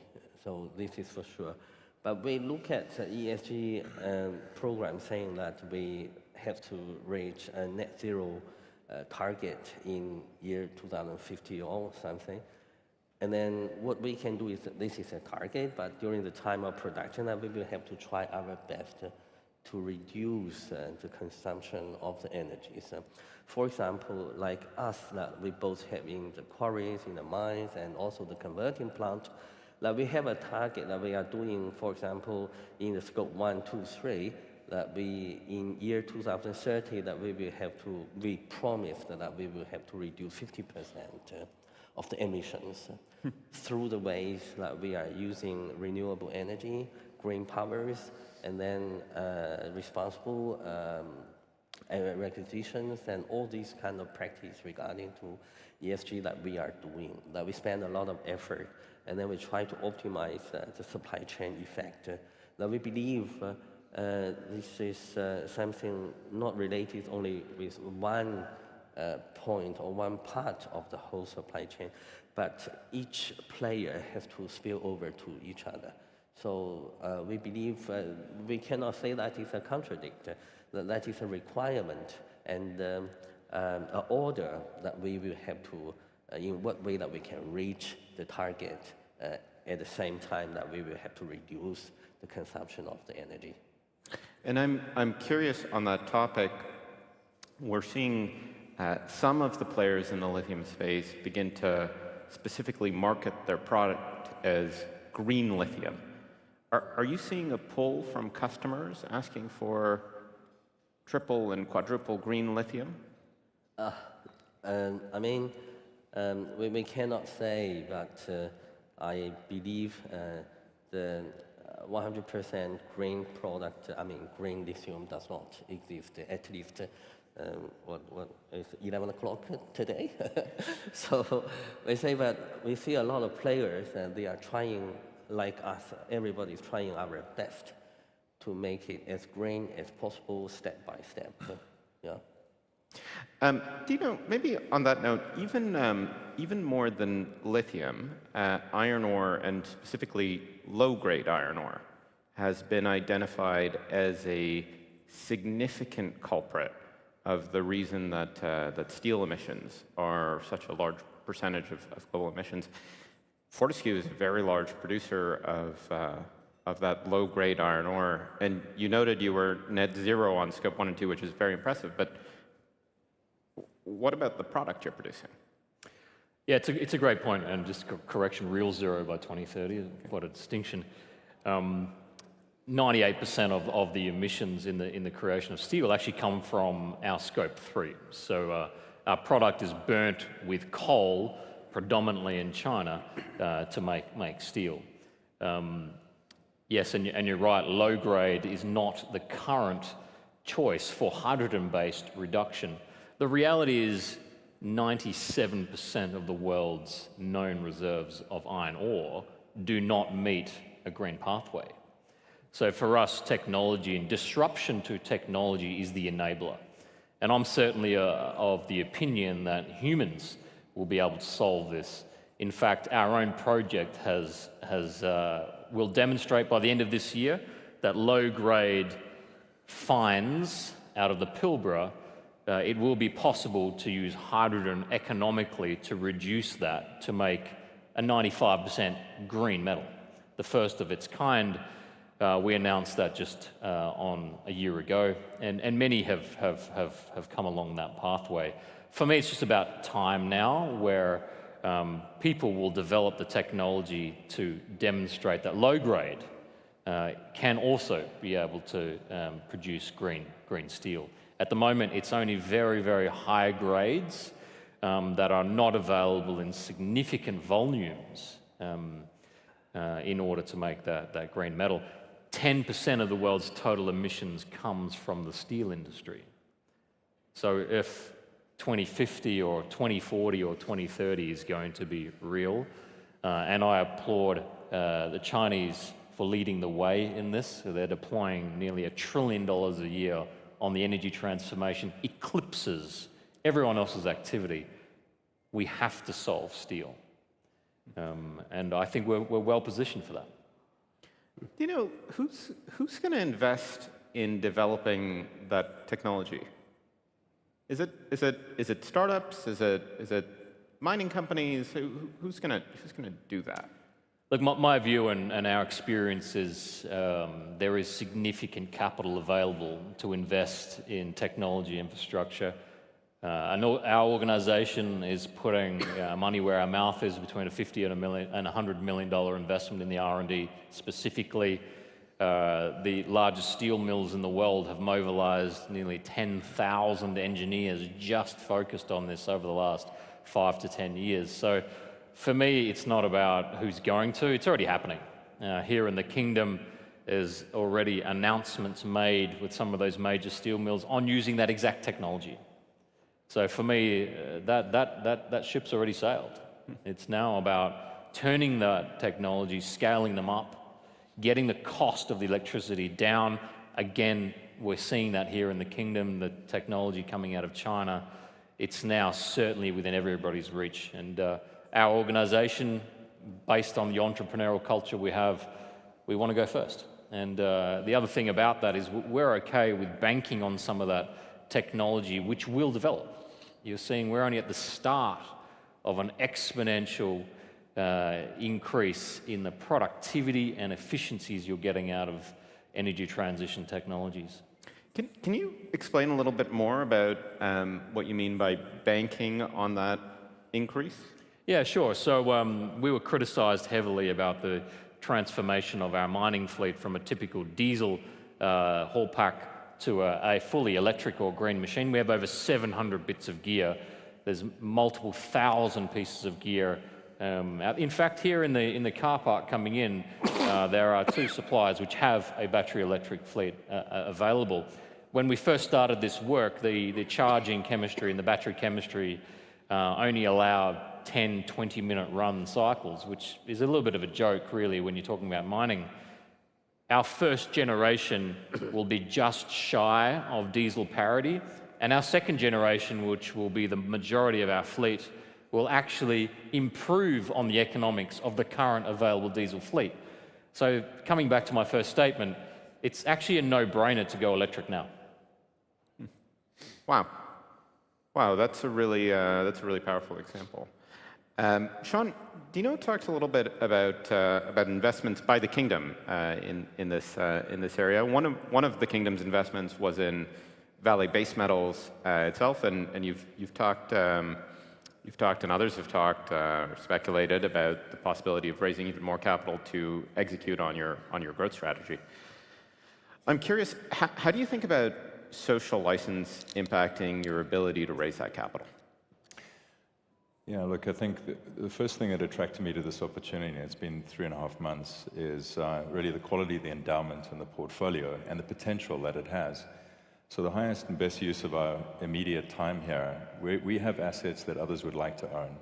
And our ability to be able to allocate that capital, run it as efficiently as possible is priority one to unlock value for Manara as well as for our major shareholder, Vale.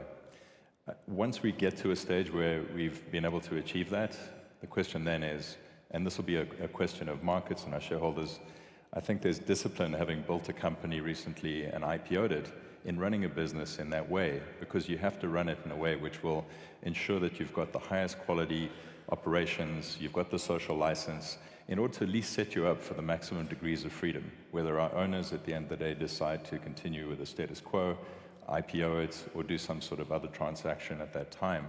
It's the path that maximizes your discipline and your degrees of freedom commercially at that point in time. And I found previously, and I would think that for Manara and certainly for Vale, it's not just about the ore body quality, it's the management team, it's how you actually become a partner of choice, how you do the right things from a social license point of view, that will maximize your access to an investor base which they may choose to leverage at that time. Because our growth options, when I look in the 5 to 10 year horizon, and we have a significant challenge and opportunity ahead of us to maximize our copper endowment, for example, in Brazil, is really the ability to not only execute, but we'll hit a point where what's the right way to go beyond self-funding and possibly need further investment at that time. Frank, Sean's starting on this journey. You've been down the journey on investing in assets around the world. Some of those have gone really well. Others have had challenges, whether SQM and the situation with Codelco or the FIOC legislation that's currently occurring at Greenbushes, startup at Kwinana. I'm curious, is there a unifying thought that you have as it relates to ESG? Is Tianqi still going to be in the business of investing abroad? Do you think about investing in the kingdom? Is there a read-through that we need to be thinking about? Yeah. Once we mentioned talking about the ESG, most of the time that people are thinking is environment and then society. But it's important, like this morning when we have the breakfast session, and then the minister and or other officials from the kingdom have mentioned that what is more important that for you guys than to come to invest. The thing is, apart from E and S, governance is also very important. That we can say when a place is an investment destination, and then what we ask for is the legal system has to be sufficient, and then the protections of the property right, and then the compliance and the governance has to be really, really healthy. And this, apart from like in Australia, the perfect environment, compliance and everything, and like in Chile, a lot of opportunities, and then the lithium mines and Salas. Now, as you mentioned, that there are some challenges that we are facing, that we are determined that to solve the crisis of the G part of ESG, which is governance and compliance. Yeah. Yeah, no, that's interesting. I'm curious actually on that topic, Randy. You know, you're an investment company in a lot of ways. This session is about whether ESG is box ticking. Is ESG a box you tick along an investment spectrum, or do you think about it differently? No, most definitely not a box to tick. It's a core part. Without successful progress in ESG, you don't have an operation. You need to have, you know, a longer dated word is social license. You need to have that support all the way across. You need to have good structure that has that support. And I would actually argue that in today's world, with the growing access to social media venues and that communities actually have more accessibility and more power and more influence than they've ever had. And so it's not something that you can back away from. It's something you need to embrace. And you know, most good business practices have that already as part of their foundation. You don't get to where we are without having a proper respect for that and making sure that. And so for our perspective, and one of the most challenging things as a streaming company is that, you know, there's no, we don't operate the asset, so we have to make our decisions early on based on those parameters going forward. And so we all owe it to our shareholders to own our decisions. So we don't rely on a partner's promises or plans or whatever. We need to do detailed, deep due diligence. And our really, probably about 10 years ago or 8 years ago, we started including a social scientist as part of our due diligence team. And we now, that is an important component of our own programs. It's not just geologists and engineers that have had experience running projects. You have a dedicated person that focuses on community strength and community risk in that sense. And even then, when we're visiting a site, you can't just rely on the community members that the potential partner introduces you to, because they're always going to be introducing you to their friends in the community. And so, you know, we've taken to now also using outside consultants that get a deeper sense from the back door in terms of the community to make sure that we're not seeing a biased opinion on how that community support is in place. And I would say that's probably one of the biggest changes is that, you know, we have governance risk, we have regulatory risk in terms of making these investments, but community risk is actually a bit different. And you can't just sort of sit there and think that a certain jurisdiction is favorable for investing into. You got to make sure that the community has buy-in on this and take this going forward. And it's an excellent exercise because what we learn through that quite often will help our partners be more successful, assuming we go forward with the transaction. And that combined with the fact that our teams visit so many mine sites around the world, we're always looking for ways to deliver extra value to our partners, and we see a lot of best practices and a lot of worst practices. We always make sure that our partners understand what we've seen and learned around the world to help them be better on that front. But it is something, I mean, it really comes down to owning the decision, making sure that you do the deep dive, and it's a necessary component of good business practices. So it's a core part of our business plan and our partners. I couldn't think of a better way to end the session than to hear that advice. And as the kingdom embarks on its own journey with respect to accessing its mineral wealth, I think hearing all of the advice that's come out of the panelists on the stage will be very helpful. Thank you again to the Kingdom of Saudi Arabia, to the audience, and to our great panelists. And we'll leave you to the next session.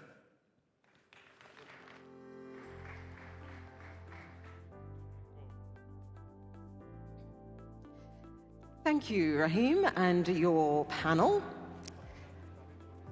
Really interesting discussion, because I think that is something that is going to underpin so much work that is being done in this sector over the next decade or three, and I'm looking forward to seeing how it unfolds. Speaking of what is going to be unfolding in the next decade or three, one of the considerations and the impetus, I think, that has driven interest in this sector over the past couple of years is the question of innovation, excellence, and how this industry is looking at research and development. Of course, yesterday we heard from Robert Friedland about some of the innovative technologies that he's thinking about, that he's been working on. And in this conversation, we're going to be focusing on the race for excellence in mining, and specifically in the context of creating Silicon Valleys in supplier countries and beyond that. How is it going to work? What is it going to look like? So, to join me in having that conversation, please welcome on stage the following gentleman. Andres Blanco, he is the CEO of Excalibur Smart Mapping. Dr. David Chiaramonti, he is the president of Record. Joe Lombard is the vice chairman of Hatch. Taylor Melvin is the president and CEO of Ivanhoe Electric, and Andrew Southam is the CEO of KAICC Minerals. Gentlemen, if you can please join me on the stage. I'm feeling a little bit lonely without you.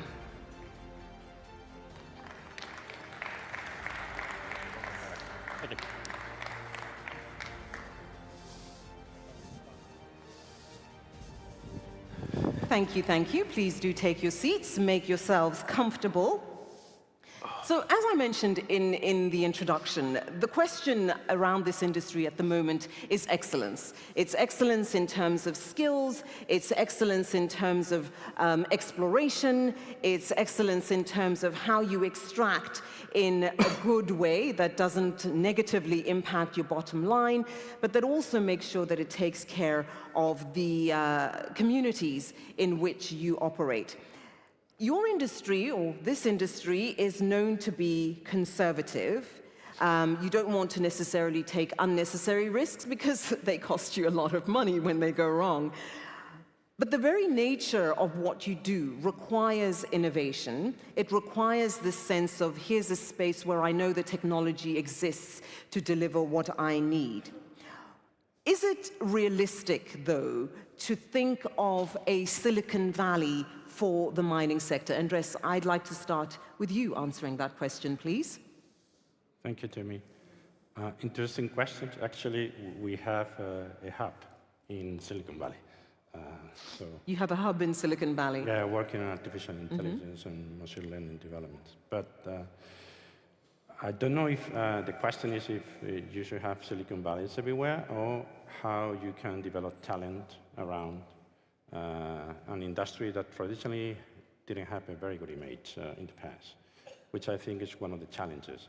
We all need to get this industry as a fancy industry to attract talent when you're competing with Facebook and all these new companies. Because without this talent, it's very difficult to do R&D and innovation. But answering specifically to the R&D, yes, I think is very important. In our case, which we are basically at the beginning of the value chain, the objective is trying to accelerate the discoveries. This is very important on unexplored areas. Africa, for instance, is basically an unexplored continent. And from that perspective, it's very important to develop the technologies that can help you in scoping at the regional level what could be the potential new discoveries. That is about, and many companies are working on that, improving the technologies on the acquisition of the data, a higher resolution, less weight, that you can fly lighter, and obviously the solutions to concentrate the different type of data and support the smart interpretation around that. And obviously, to finish, I couldn't forget about the AI machine learning, which now is very strongly used for two objectives. One is accelerating the processing time of the data and by reducing the data that you need to get the final output, and secondly, to improve the interpretation by getting experience of many other places to support the interpretation in the target areas.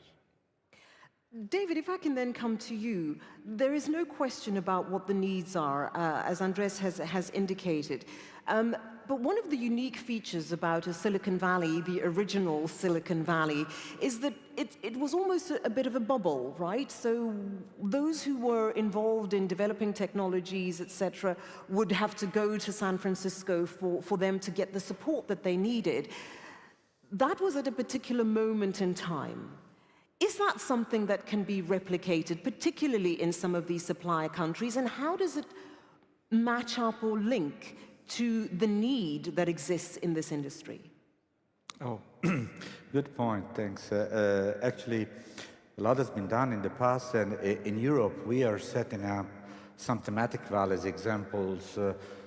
For instance, hydrogen is one of these. There are hydrogen valleys that are implemented at member states and a European level. I think the time has changed compared to the original examples we were making. Today, most of the issues are fully global. So yes, you are in supply country, but you have international market, you have international sustainability criteria, international knowledge.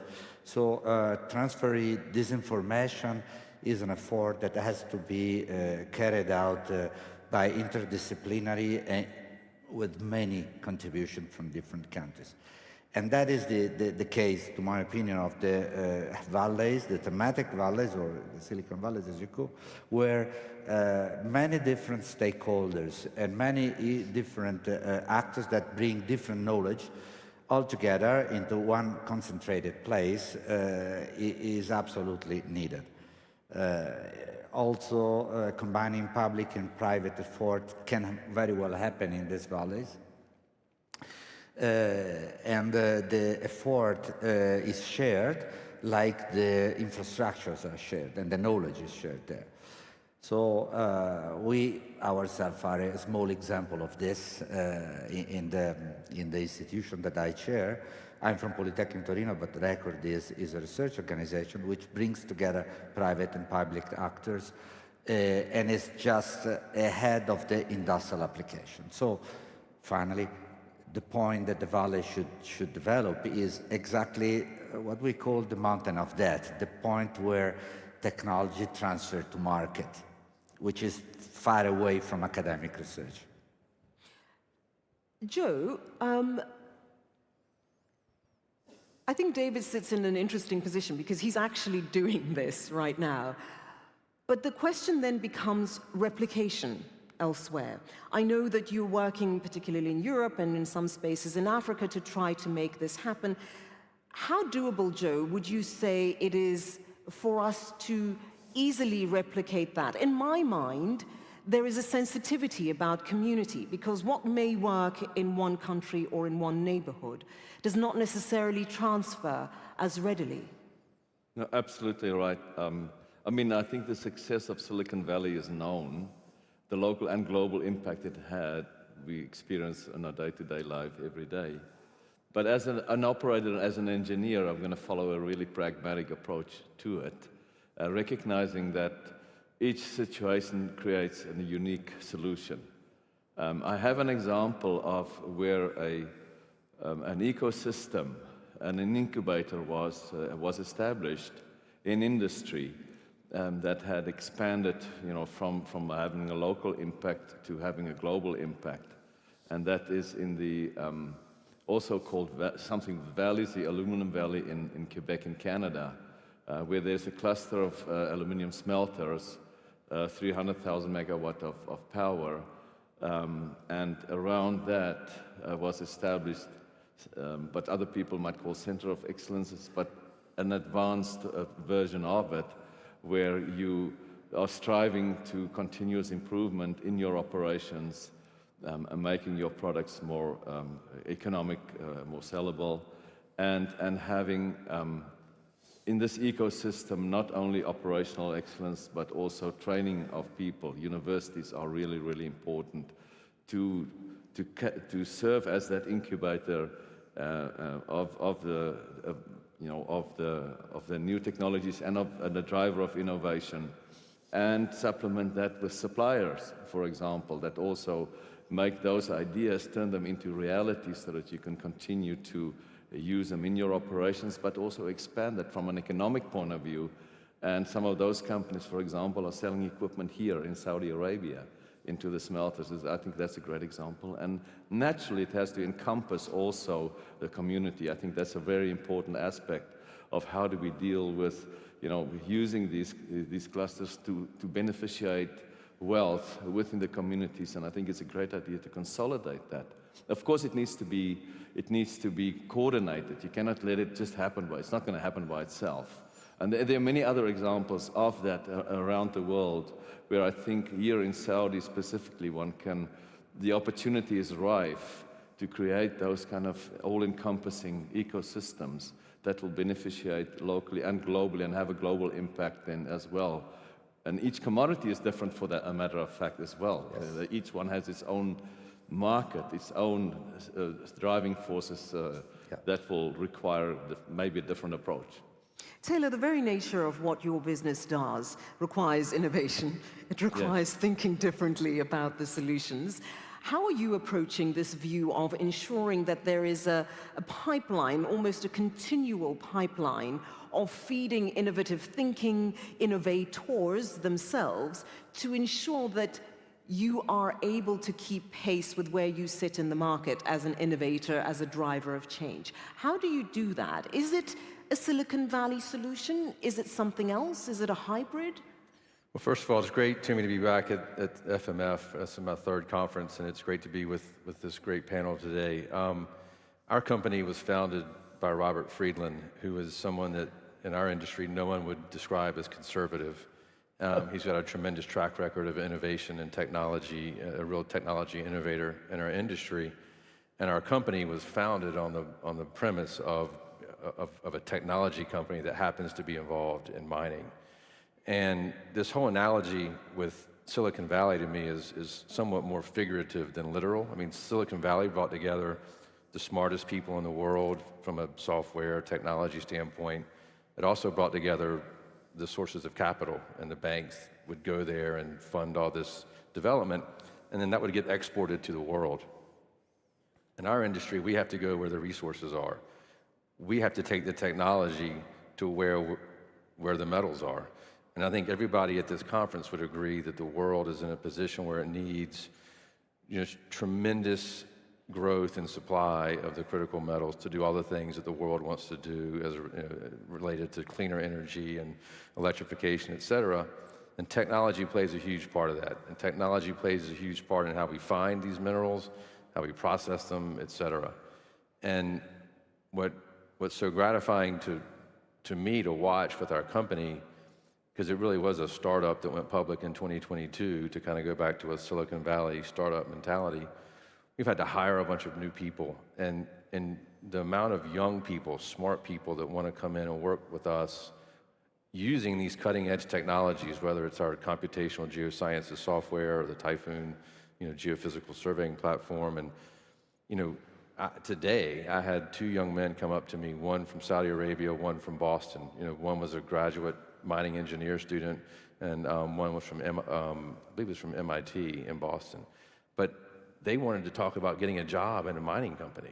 You know, and that wasn't always the case. You know, when I came out of banking, or out of business school, I went into banking. No one lined up to go into mining. And so we have to embrace technology to attract the kind of people we want to bring into this industry, the professional young women and men globally, to help us find, you know, the metals that we need. So we're not trying to create Silicon Valley, we're trying to replicate Silicon Valley. We're doing it here in Saudi Arabia and we're doing it all over the world as an industry. So is that, Andrew, is that then the solution? A replication, a taking best practice, applying, sort of molding this idea into something that is more workable depending on the circumstance? So I think every host country to mining companies wants to capture as much value as it can from the mining that takes place there. And we as mining companies, we've heard, you know, are absolutely desperate for new technologies to make production more efficient, to make our businesses safer, to help meet the supply chain gap. And what Silicon Valley has shown us is the example is you need to bring together that education from the universities, you need to have the access to finance, you need to have that culture, the entrepreneurial culture, both in the finance and obviously, of course, the individuals that take these ideas forward, and you need government support, government grants. And I think without all of those elements in place, the countries will never be able to capture that value. Because, you know, example of people, you know, asking for jobs. You know, these people who have, you know, say you train up people in a host country, if the opportunity to go and take their ideas forward don't exist locally, if the finance is not available for them locally, they will go and move to a country where it is. So you do have to replicate the aspects of Silicon Valley in these host countries to be able to develop the technologies locally to enable the country themselves to benefit in the medium and long term. So a bit of a running theme that's developed at this year's FMF, I don't know whether it was deliberate or by happenstance, and it's something that I'm hearing you all say, is that there needs to be a bit of a different way of thinking around the collaborative aspect of what we're trying to achieve. So what's making Taylor's business interesting is because it's young and it's about innovation and thinking differently. That's not necessarily every business in this sector, but it can leverage some of the expertise and knowledge that Taylor has. It can leverage some of the education spaces that David is finding himself in. Joe, do you think it is a question of just thinking differently about how we do the question of excellence in skills, R&D, and innovation? No, absolutely, because, you know, in the end we have to produce better products and a better society. And we have got better tools today that are emerging. You know, AI is a great example. We don't even know what the limit is there. So we have definitely, as a society and as an industry, have to step up and rise to the occasion, and also learn from other industries on what they have done and how they have proceeded. I think we shouldn't try and redevelop and reinvent the wheel here. Exactly. I think we can learn from others, you know, we can learn from Silicon Valley for sure, what to do and maybe what not to do, as we can also learn from other industries and where they have created this excitement. Because as a mining industry generally, I would say we do have an image issue, and we have to address that as well. We have to make sure that people understand that if it hasn't been for mining, we would all be in a different position today. But that's one argument, but also get our young people to become, you know, enthusiastic and passionate about mining, about, you know, sustainable, responsible mining, and how we impact positively on societies. The vigor with which David is nodding his head, I'm very worried that if I don't go to him, he might cause himself an injury. David, you wanted to say something while Joe was speaking.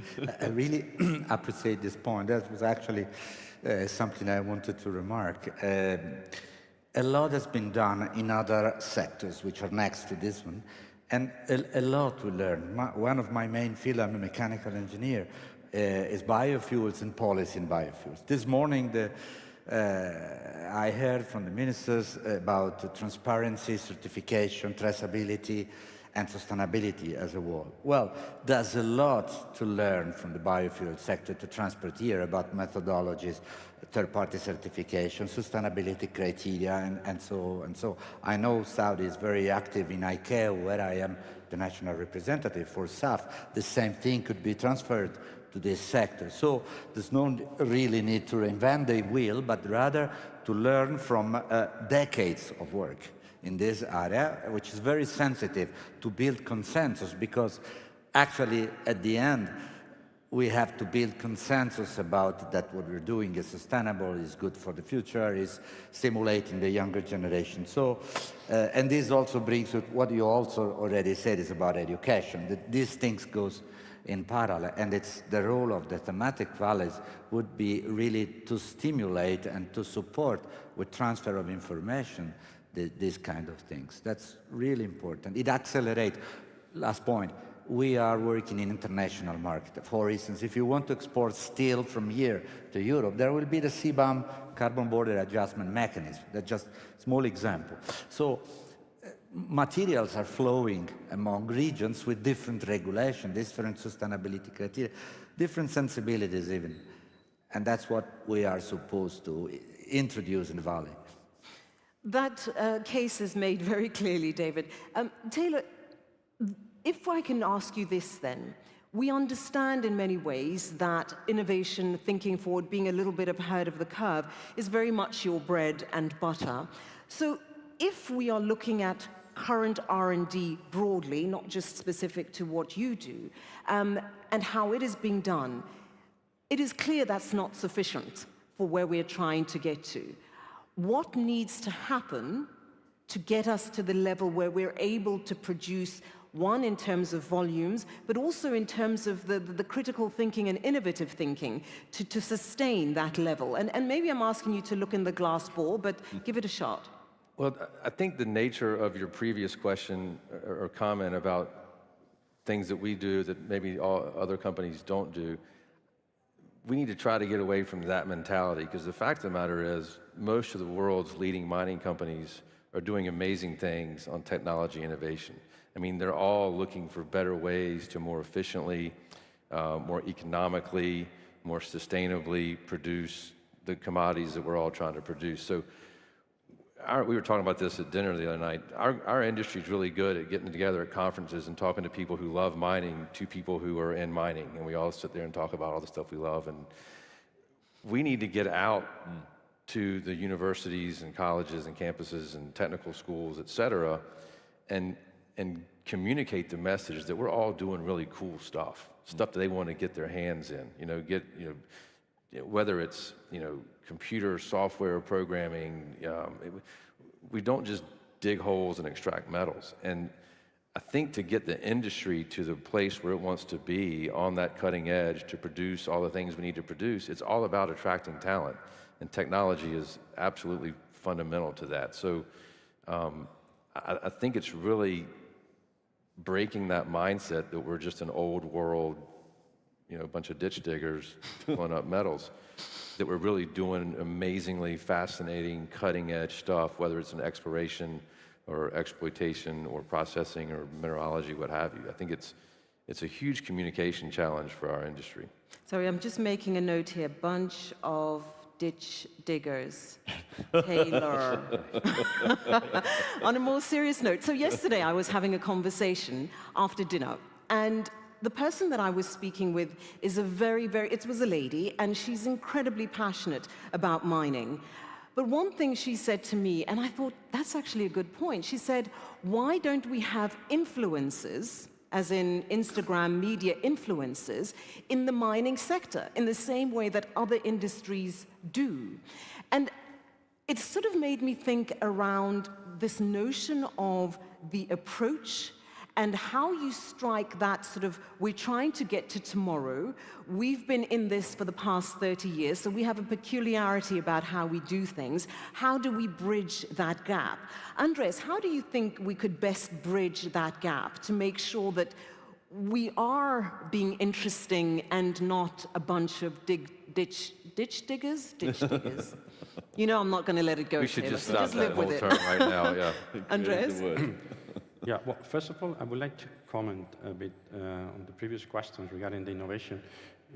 Most of the times we focus innovation on the technology, which is obviously very important, but there is a lot of innovation on the business models. And I think in mining, and I'm afraid that in mining maybe there's an opportunity of innovating on the business model, on exploring, for instance, on developing this. There's not big history of cooperation on the exploration side, for instance, like in other industries, and of course, in development together. So I think there is a big opportunity on that side and the financing. I guess public-private financing is a must if we want to really accelerate the discovery. So we have to innovate on the financing models also, not just on the technology. And well, answering to your question, I think that's a good idea, having influencers. We need to get them, of course. That maybe Cristiano Ronaldo is around here, and we can use him for helping the industry. But we really need to, for the young people, explain them that all these fancy stuff, the mobile, whatever, without the mining, they're not possible. They need to understand that this industry is critical. They need to understand that when they finish the degree and they think about where they had to go, this is one of the largest opportunities. Right. They have to think that it's as interesting as ChatGPT coming to, I don't know, one of these fantastic companies. And we need to invest in the young talent to convince them that this is in the industry. There is no question, Andrew, about the kind of investment, and I think, Andres, thank you for that, the kind of investment that is going to be required. And to his point as well, it's not just about the technology, it's not just about the skill set, it's about the operating models, it's about the business models as well. In an environment like yours, how are you finding, or how are you managing to balance what your needs are to continue to do business, but also to try to push yourself to the fore when it comes to innovation and operating, because you don't readily have access to some of the easier or more easily readily available solutions that some of your competitors may do? And mining is inherently fairly conservative, right? If we get something wrong, people lose lives.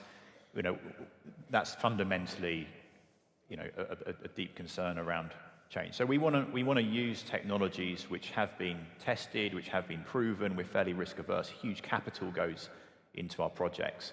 And I think that this is part of the challenge we have with innovation, particularly in sort of, say, developing nations, where the mining companies are much more prone to stick with tried and tested technologies rather than embracing a culture in which, if you look at Silicon Valley, there's no fear of failure, right?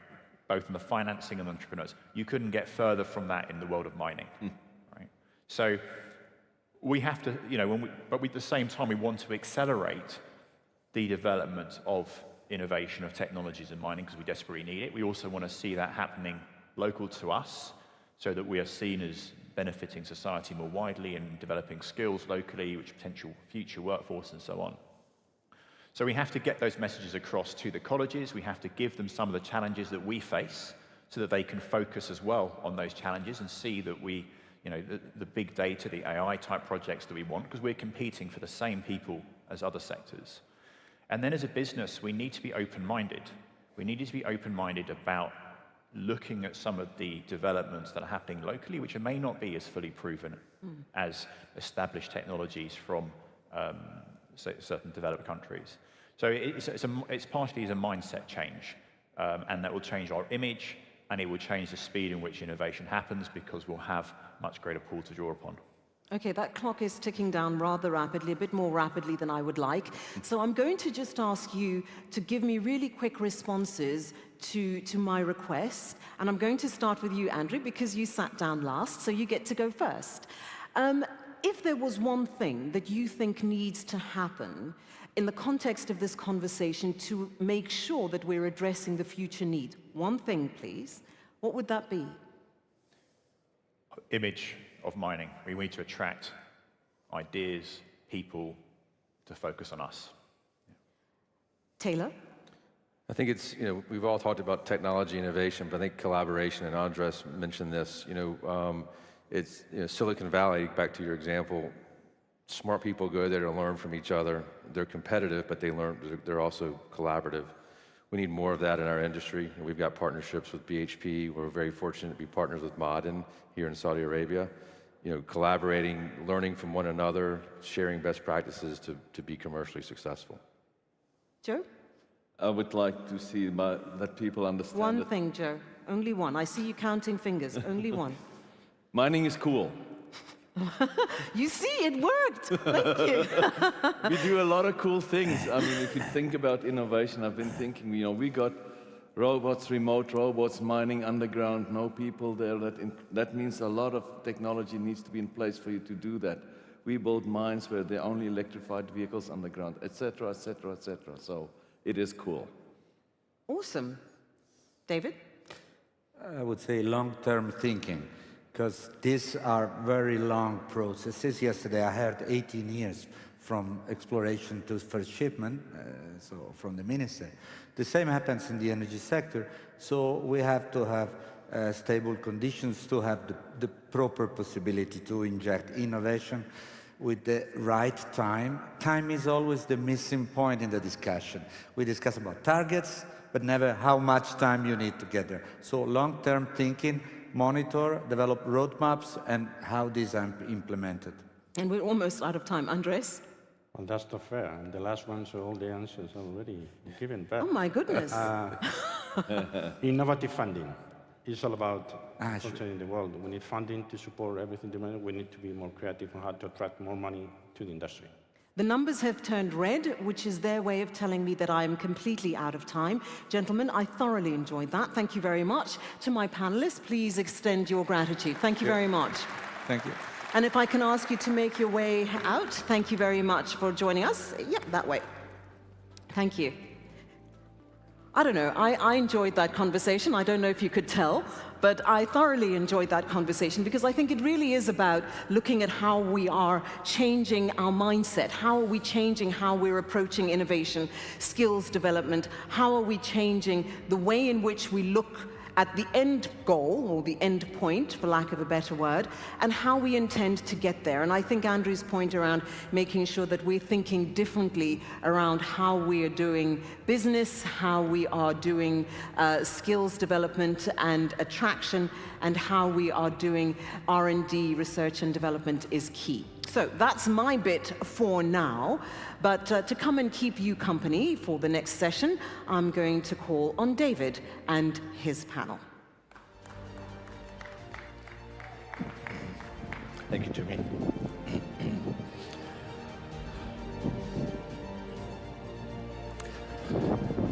Thanks to Tumi, and we go from one search for excellence to another, and this occasion, delving into innovation and the key priorities. Gentlemen, please take your seats. Thank you very much indeed.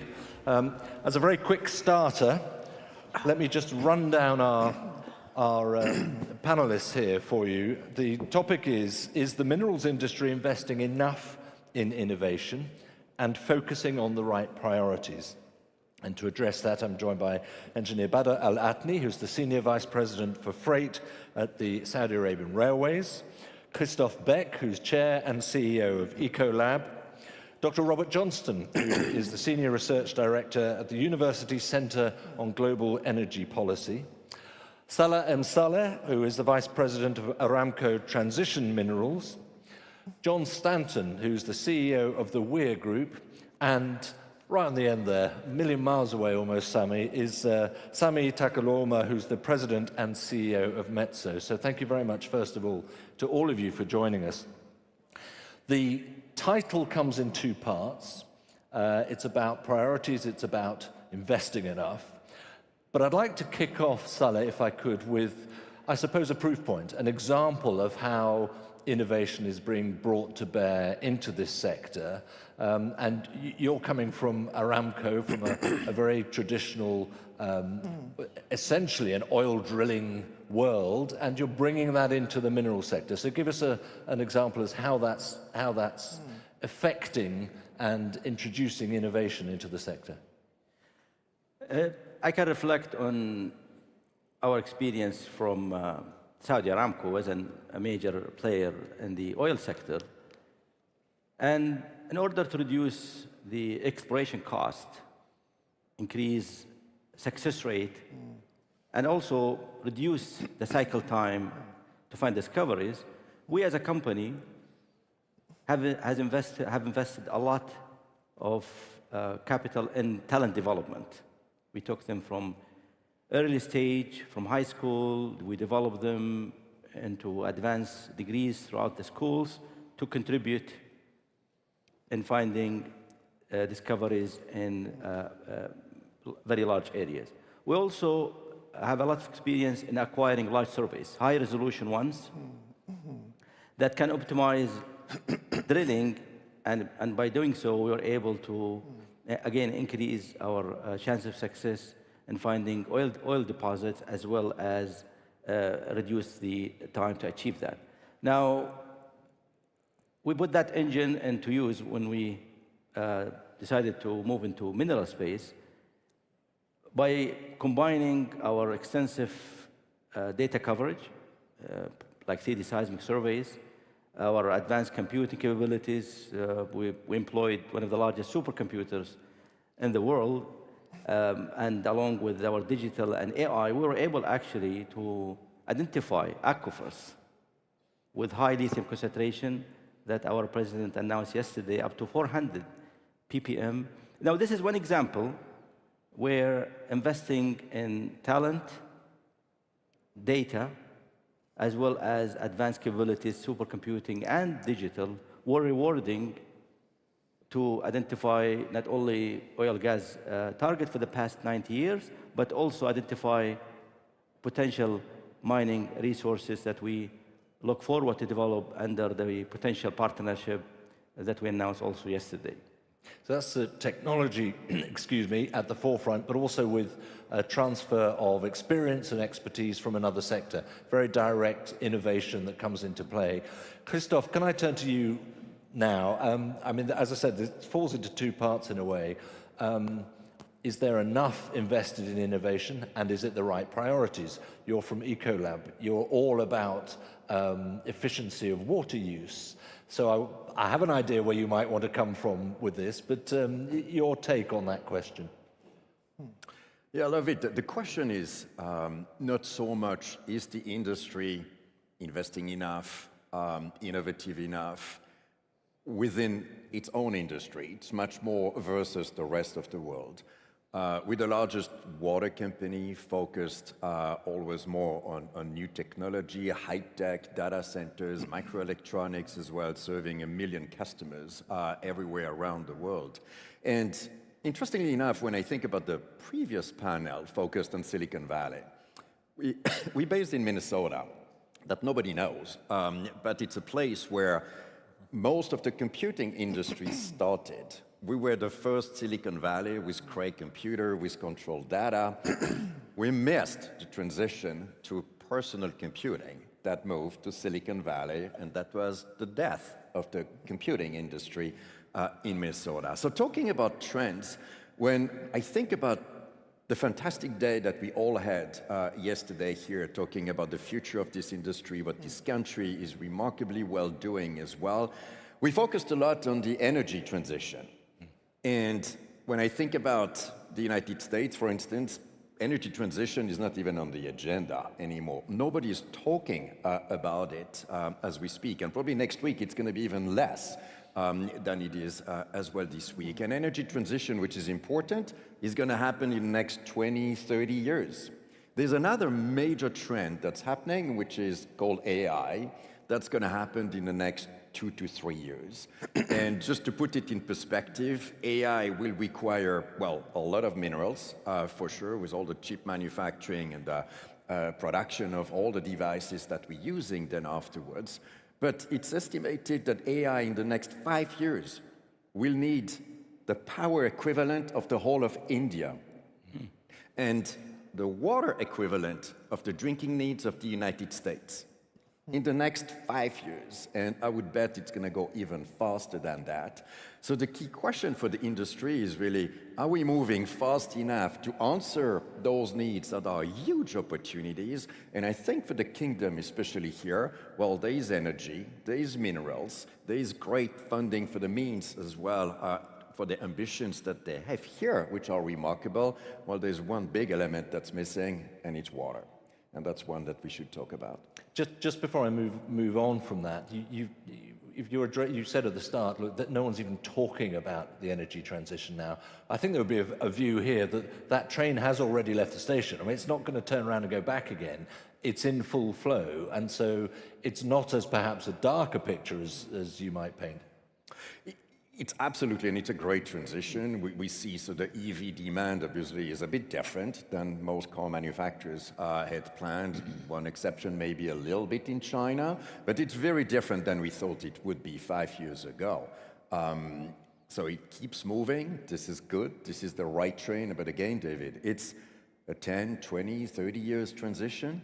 The AI transition is happening as we speak. There's one data center that's being built every 1 or 2 weeks today. And as you know, so a data center is between $500 million and $3 billion a piece. And it's moving at that speed right now. And I think that in our discussion here, we can't miss that transition as well, which is a huge opportunity for the mining industry. Yeah, just to add, actually, I read a statistic that in the US, energy for AI is going to triple within 3 years, which I think sort of serves to your point. But let's just step slightly back from that for a moment, if we could, Badr. I want to get a feel for slightly beyond the sector itself, although you're very much aligned with it, with the Saudi Arabian Railways. What are the sort of innovations that you're putting in place in infrastructure that actually serve this community? Yeah, to start with, Saudi Railway Company was founded by the Public Investment Fund to serve the mining industry. This sector is vital for the 2030 vision goals, especially for the economical diversification. Now, railway in Saudi Arabia spanning over 5,000 kilometers connecting major mining hub to industrial region as well as to export port in Jubail or in Ras Al Khair facilitated already transportation of over 15 million ton annually, and this will go to 19 million by 2030. Innovation in the railway technology is extremely important, especially what we did in Saudi Arabia by investing in the automating of loading and unloading system, designing higher wagon capacity to transport more product, and implementing a real-time monitoring system. Those systems has enabled the operation to become more efficient and cost-effectiveness, which make it, again, an attractive mode of transportation for the mining industry. Now, by offering also investing in the type of locomotive that bring, again, the effectiveness in terms of fuel consumption, all those initiatives together, they made the railway the reliable, cost-effective mode of transportation that positions Saudi Arabia as a leader in terms of mining logistics, as well as improve the competitiveness of the rail sector in a global market. I mean, it's an important message about integration of sectors, isn't it? That's true. Yeah, yeah. Thank you very much for that. We have Robert right in the middle here, taking notes, which is good to see, as you should, as an academic, you should. I'm going to hold your ammunition for a moment, if I can, because I want to talk to two providers of innovative services, if I could, as we go down the line. John Stanton from Weir Group. Are the priorities right, John? Is the investment enough? I know you're going to say never enough. But what are perhaps the challenges for getting your message out and delivering your innovative offers?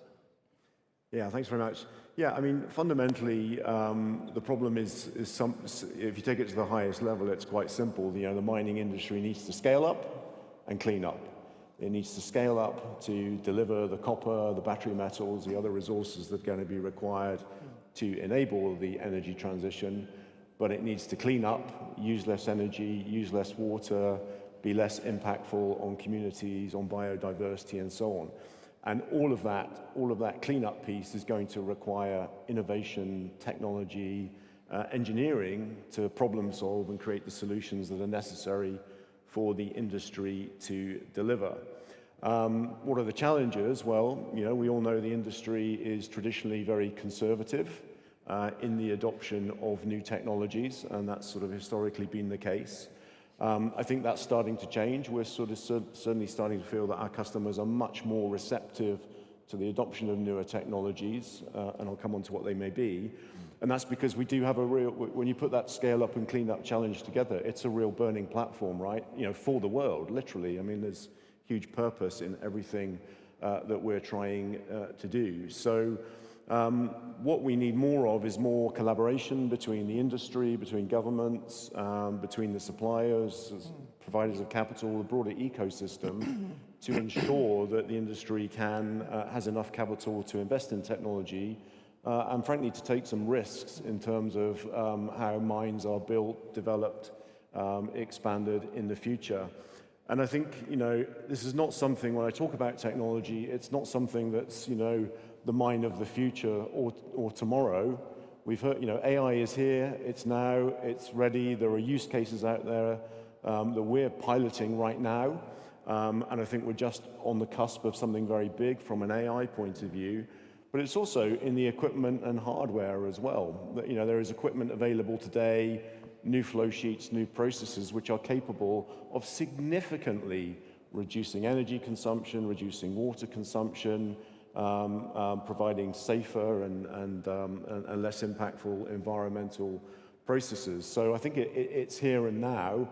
We need collectively to take a leap and embrace and move forward, because I think then the future is deliverable. I think that's a really important point about the here and now, because Sami, if I come to you, there is bound to be a reluctance to say, okay, we better do away with this equipment for the sake of what the new innovation is, when that equipment has another 5-10 years in it, for example. And I guess that's part of your challenge. Yeah, and sometimes even more. So I think it's very clear the world, regardless if there is an energy transition or anything, that the world is going to be needing more metals in the future. That we are all aware of. And now our challenge as an industry is then to make sure that what are the innovative things that we can create to make sure that we are able to produce what the world needs, so that we are not going to be the bottleneck as an industry for the future growth and prosper of the whole world. And then it comes for innovative technologies, of course, to produce more efficiently from the energy perspective or productivity perspective. But one thing that is very clear is as well that we need to think more about how do we get more out of the existing assets. We have already done a good work of innovativeness and installing the equipment there. How can we produce more, and how can we produce more clean way out of those? And what you were referring to is a true fact that actually we have done a very good sustainability act in the supplier side of the industry, because the lifetime of the equipment is decades when maintained well. And there's also a second life that can be given to those equipment by upgrading and modernizing them to be utilizing 2025 all the benefits. So this is what we need to also commit as an industry, that we max out the lifetime of the equipment and take good care. And maybe one more point that where we need to spend more innovative brain power is that existing mining sites, how do we make more out of those by truly utilizing the AI capabilities in the future and having all the big brain of the whole world to support that operation? Because this is a common challenge that we have. We need to produce more. Well, and a quick question while we're at that end of the table, as it were, for both of you. How have you found convincing companies within the sector that there might be a premium to that it might cost a bit more, or can you not do that? I can start. There might be a premium, but really how we see the world is that the ESG alone is not the reason for premium. There needs to be other benefits that can be created. That's either higher productivity, higher efficiency, or something else. ESG is part of our research and development agenda all the time. We don't give up anything out of that because we believe that this is needed. But alone, that is not the reason for the premium. John? Yeah, I'd say two things. I think, first of all, I don't think there needs to be a compromise or a trade-off. I mean, I don't think you have to, have more cost to have the sustainability benefits. I think in many, many cases there is a real win-win opportunity, because if you can do the things that are going to reduce the energy consumption, reduce water consumption, you're also going to be saving cost. So in studies that we've done with a sort of future flow sheet versus a historic flow sheet, you can reduce costs compared to the old way of doing things by 20%, reduce your CO2 emissions by 50%, so you have a wonderful commercial outcome, and you're doing exactly the right thing from an ESG point of view as well, so that's great. And the other thing I would say is that, I do detect among our customers that they're, to my earlier point about collaboration, there has been quite a big shift over the last couple of years in terms of thinking about how the miners, the equipment suppliers, other stakeholders partner and work together and collaborate in a way that, historically relationships may have been more bilateral, more transactional. We're now moving into a different world, and I really detect that our customers are reaching out for help because they know that it is a burning platform. They know that we need collective efforts to deliver the solutions, and they're very open to that. That's a positive sign, very positive sign. Right. Robert, you've been very patient picking up on this. You're the outsider looking in to a degree. You have a very clear perspective on what the priorities should be, nonetheless. So. Sure. Yeah, I think our work at Columbia University, we're looking very closely at the questions of energy transition, artificial intelligence, critical minerals. But how do these pieces all fit together, and what's the role of policy? So a lot of the innovation discussion we've had here has been about business models, has been about technology and partnerships. We also need an innovative approach for policy, and I would maybe highlight three areas in particular. First, we have to start on the mining side with community partnerships. Right? I'm seeing across the industry and hearing a lot of conversations here in Saudi Arabia from a global perspective about how can we have more effective community partnerships, not just for sort of moral reasons, but also to create, de-risking for these projects, and that means benefit sharing of different kinds. A second area for innovation is certainly going to be around the question of finance, and when it comes to areas such as financing greenfield mining in emerging economies, maybe haven't had mining experience before, or maybe trying to permit and finance smelting or upgrading operations in a developed country, the traditional financial models are not working. We're kind of underinvesting in areas like exploration. We're underinvesting in the midstream as well. So I think the idea of blended finance, with government playing a bigger role, as we're seeing here in Saudi, can be effective in other countries as well. And the third area, I think, for innovation on the policy front would be looking at the question of trade. And that might be the most challenging one, because everything that we're talking about here with the energy transition, with building more data centers and making better use of AI, economic development, is sort of built on an assumption of a frictionless global trade system and global political cooperation. And how do we sustain that at a time of international conflict, economic conflict, political conflict, even military conflict in some cases? And if we can't do it at the global level, what can we do at the regional level? So I think the conversation at FMF about a super region and what can be done within this region is really interesting, and how those partnerships work. So I think the topic of innovation is great, but we should include the policy side as well. Interesting. Christoph, for a man whose life lies in water, a global resource, but a very much stretched resource, I imagine the importance of some of those points of partnership, of collaboration is critical in your line. It's not just about silos of one to another company. Yeah, actually, what's interesting with water, unlike carbon that's global, water is local, mostly. So there's a big difference between the two. But one thing that we've learned over the years, There's the collaboration with the government, for sure, as Robert is saying. We've been working very closely with the French government, for instance, as well, so finding ways to organize the government together with the industry, together with the academic institutions, to really have a roadmap on how do you manage natural resources in a way that helps everybody make more money. Because that question on premium is a very interesting one.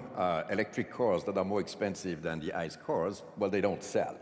So the premium doesn't work at the end of the day. It needs to be more efficient, and we've demonstrated we can truly do that as well. California has been a very interesting one, dramatic, what's happening right now as well. But having a roadmap with the industry on how to get the job done.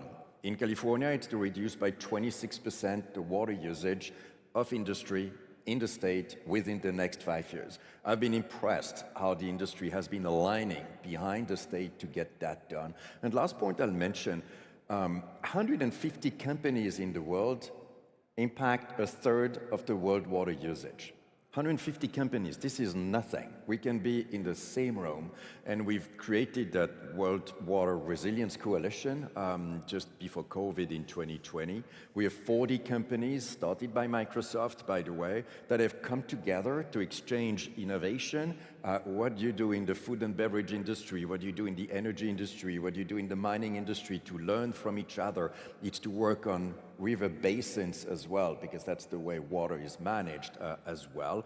I've been really impressed how companies work together, get things done while working together with the government, and I think that could be a great benchmark for Saudi Arabia as well. That's interesting. Saleh, you may be feeling quite self-satisfied in terms of that sense of integration. You've brought it into play already through the Aramco transition process. How much more can be done, nonetheless, in terms of knowledge transfer? You talked about talent development as well. Again, for an oil gas player, the question is how can we add value to the mining sector?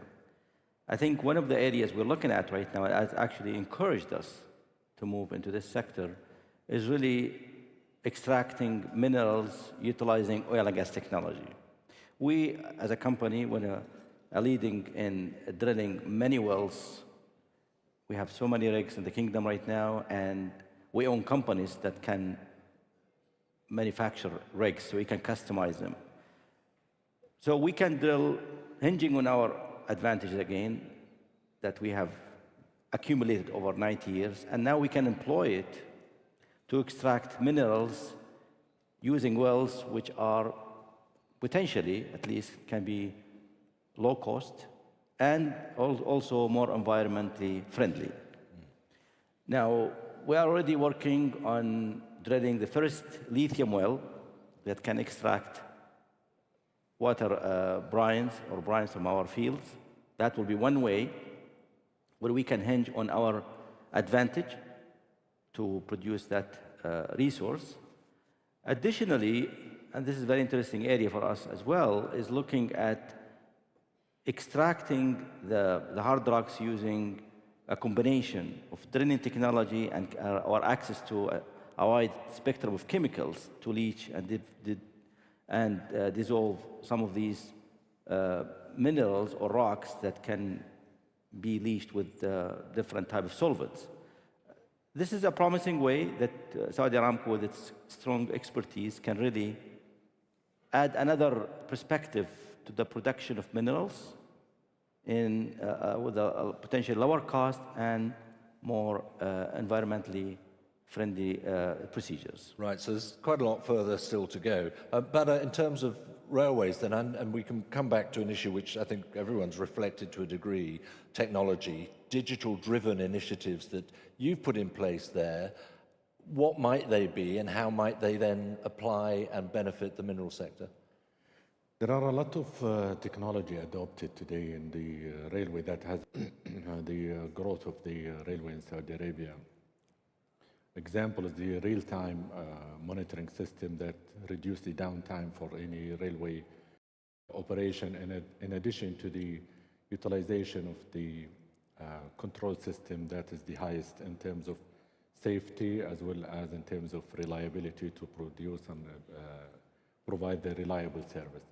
In terms of the technology and the integration coming with the mining industry, adopting and customizing the railway wagon as well as the loading and unloading system, this has been an innovation here in Saudi Arabia and never been done anywhere else. That enable, just to materialize this as an example, one train of phosphate, for example, has a quantity of 16,000 tons being loaded within 4 hours only and unloaded as well within 4 hours only. This is equivalent for 300 trucks. So our operation is removing annually over 2 million truck trips. That's significantly contributing to the road safety, less risk in terms of accident, as well as the wear and tear and as well in the other technological system that has been also adopted within the railway is the type of software we use for our locomotive to maintain the efficiency of fuel. The current operation reduced the gasoline consumption by 3 million barrels annually. This is significant, and this is very contributing to the Saudi environmental objective as well as the cost efficiency in terms of energy. The last but not least is the becoming more friendly, because the railway is a very friendly environmental mode of transportation, because we emit less carbon, 70% less than the other mode of transportation. All those technology come together with a very huge impact to the mining industry as well as to the society. It does sound a little bit like, how integrated is that, briefly? Because the mining sector is a great beneficiary of that, but perhaps by good chance, rather than it being driven, because you have to meet your own standards of decarbonization. Having the railway and the mining under one umbrella by one owner and also being designed together as one program made all this benefit being realized here in Saudi Arabia, not anywhere else. Right, okay, thank you. Robert, I want to come back to you on the policy point you were making, and it's something that I'm going to throw down the line to the gents at the end as well. How far do you think policy can change what is this massive sector in the first place? And I know the issue of permitting and the like is something that you both feel very strongly about down the end of the line. Yeah, I think policy will play an important role in the regulatory side. Of course, that's always been the case, things like permitting and safety and so forth.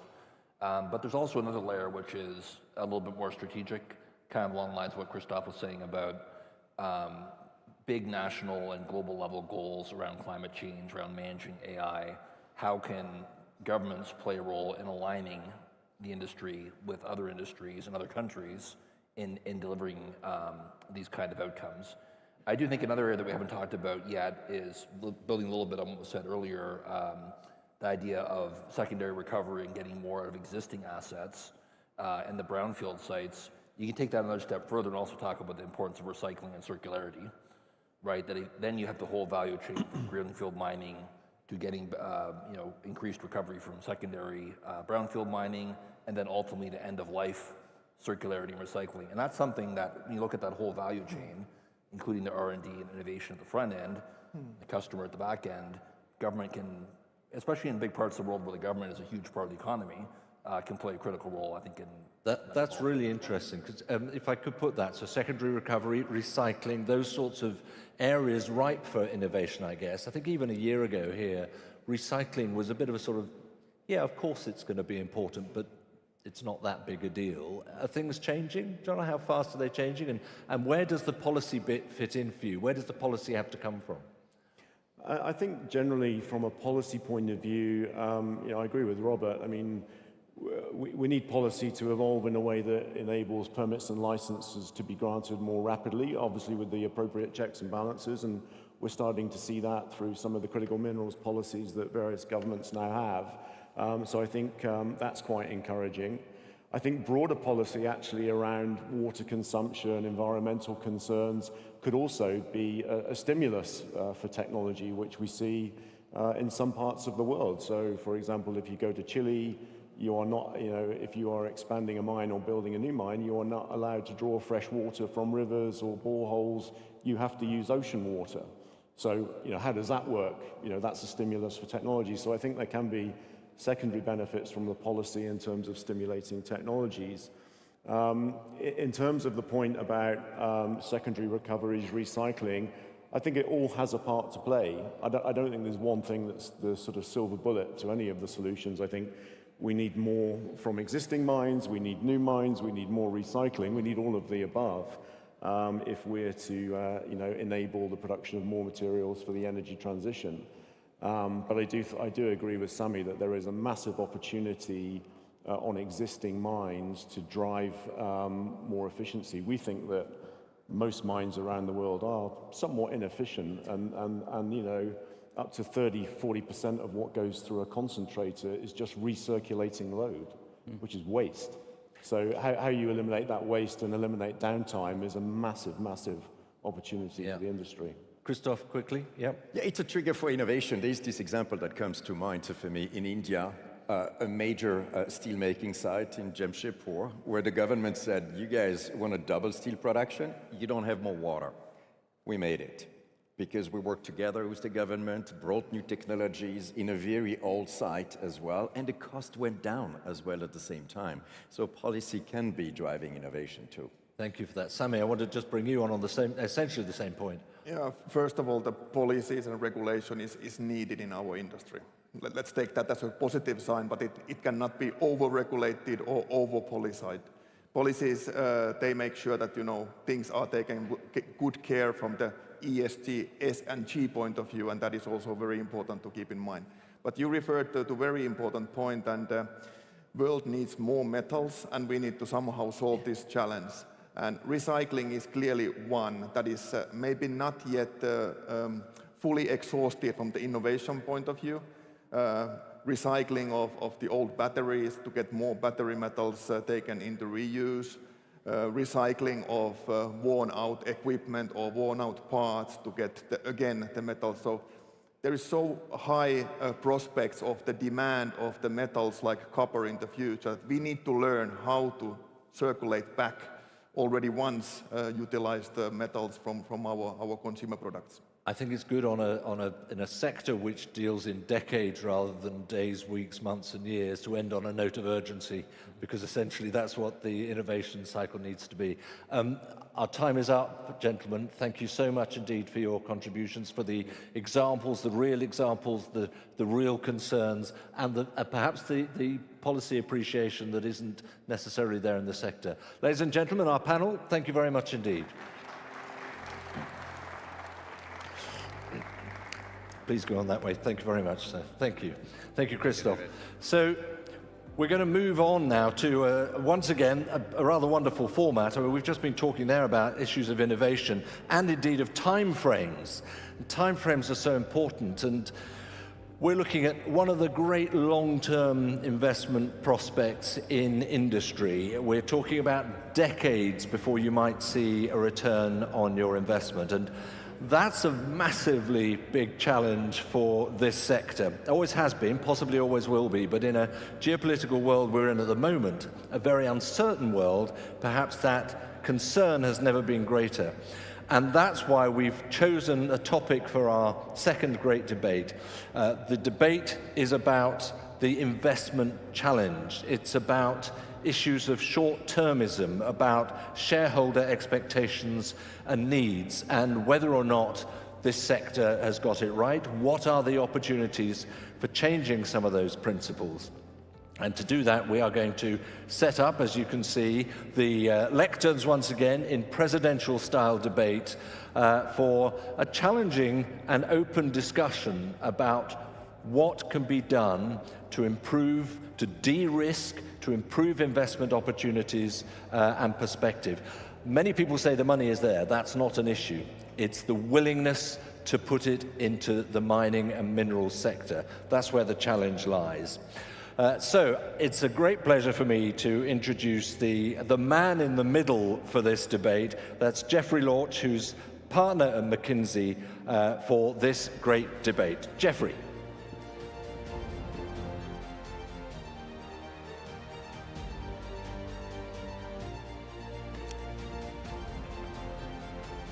Perfect.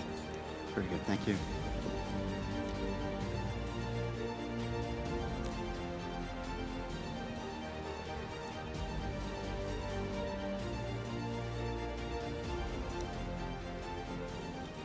Thank you. Very good. For everyone in the room and also joining us remotely, good afternoon. We're talking about a very relevant debate. Many people say the mineral sector is going to grow, demand is not the problem, it's all about supply. When we ask miners, they say the money is actually not really coming and the shareholders don't really value our long-term projects. When we talk to shareholders, they say it's all about growth. When we talk to customers, they say they need new metals, they need green metals. But when we ask the mining companies, they say they aren't paying for those metals. That's why we're having this debate today, to ask about the misalignment of expectations among the different stakeholders in this ecosystem that has to develop the mineral future.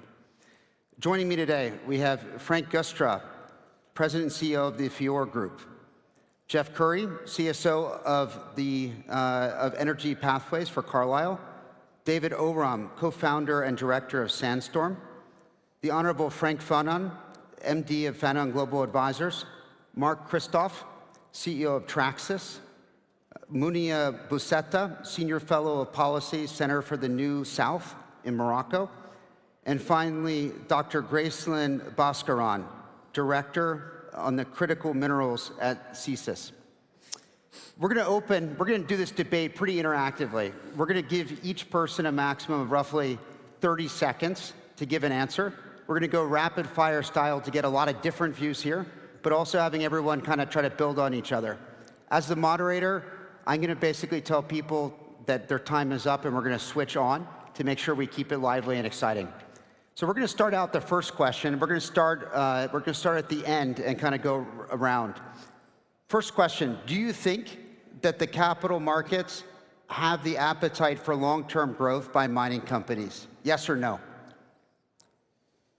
Mixed. Say more.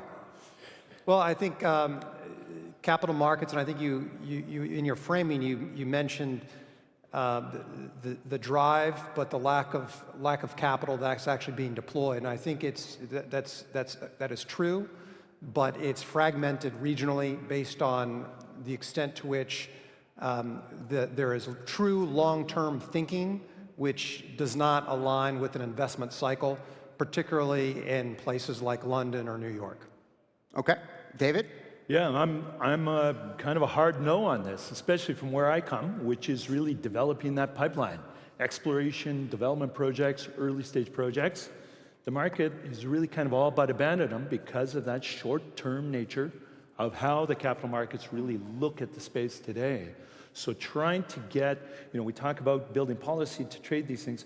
We have not got a pipeline to find those next projects that are going to be part of that energy transition, critical minerals part. And we're really in dire straits of figuring out how to finance that early stage speculative risk capital that has always been part of the public capital markets, but now has really left the space almost completely. Okay, Gracelyn, what do you think? Do you agree?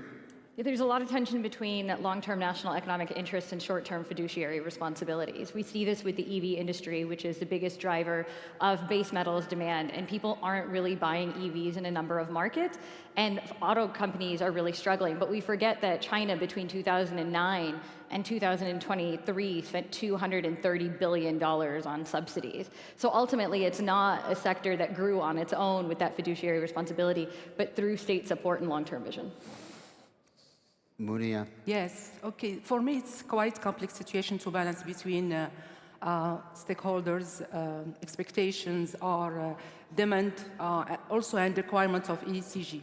But I think one factor we have to consider is how the market is evolving, particularly critical minerals market, and how is the size. And what we have, all perspectives show that there is a great need depending on how the energy transition is developing in different countries. So for me, the market is there.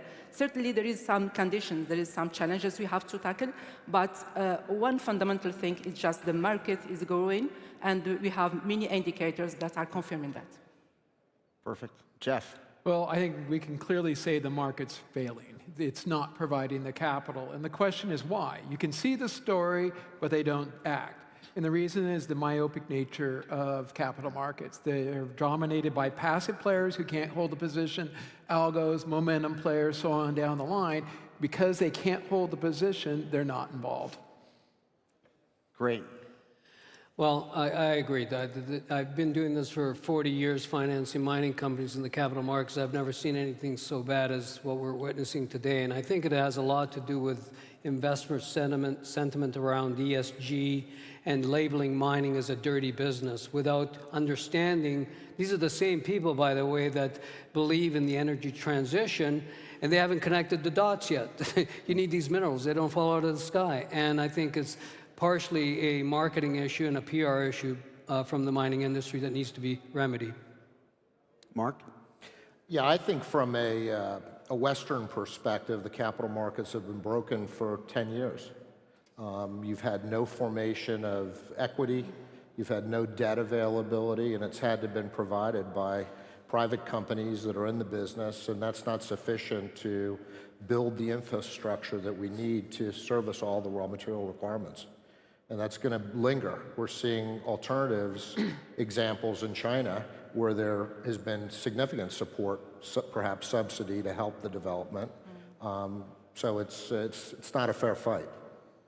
Perfect. And maybe to build on this, just to kind of go around, I think it would be good to also kind of assess, for this group, if you think about how that can be solved, if the actual practical solutions, maybe, if everyone wants to pick up at least one part of the ecosystem, governments, companies, financial investors, what would actually unlock that growth?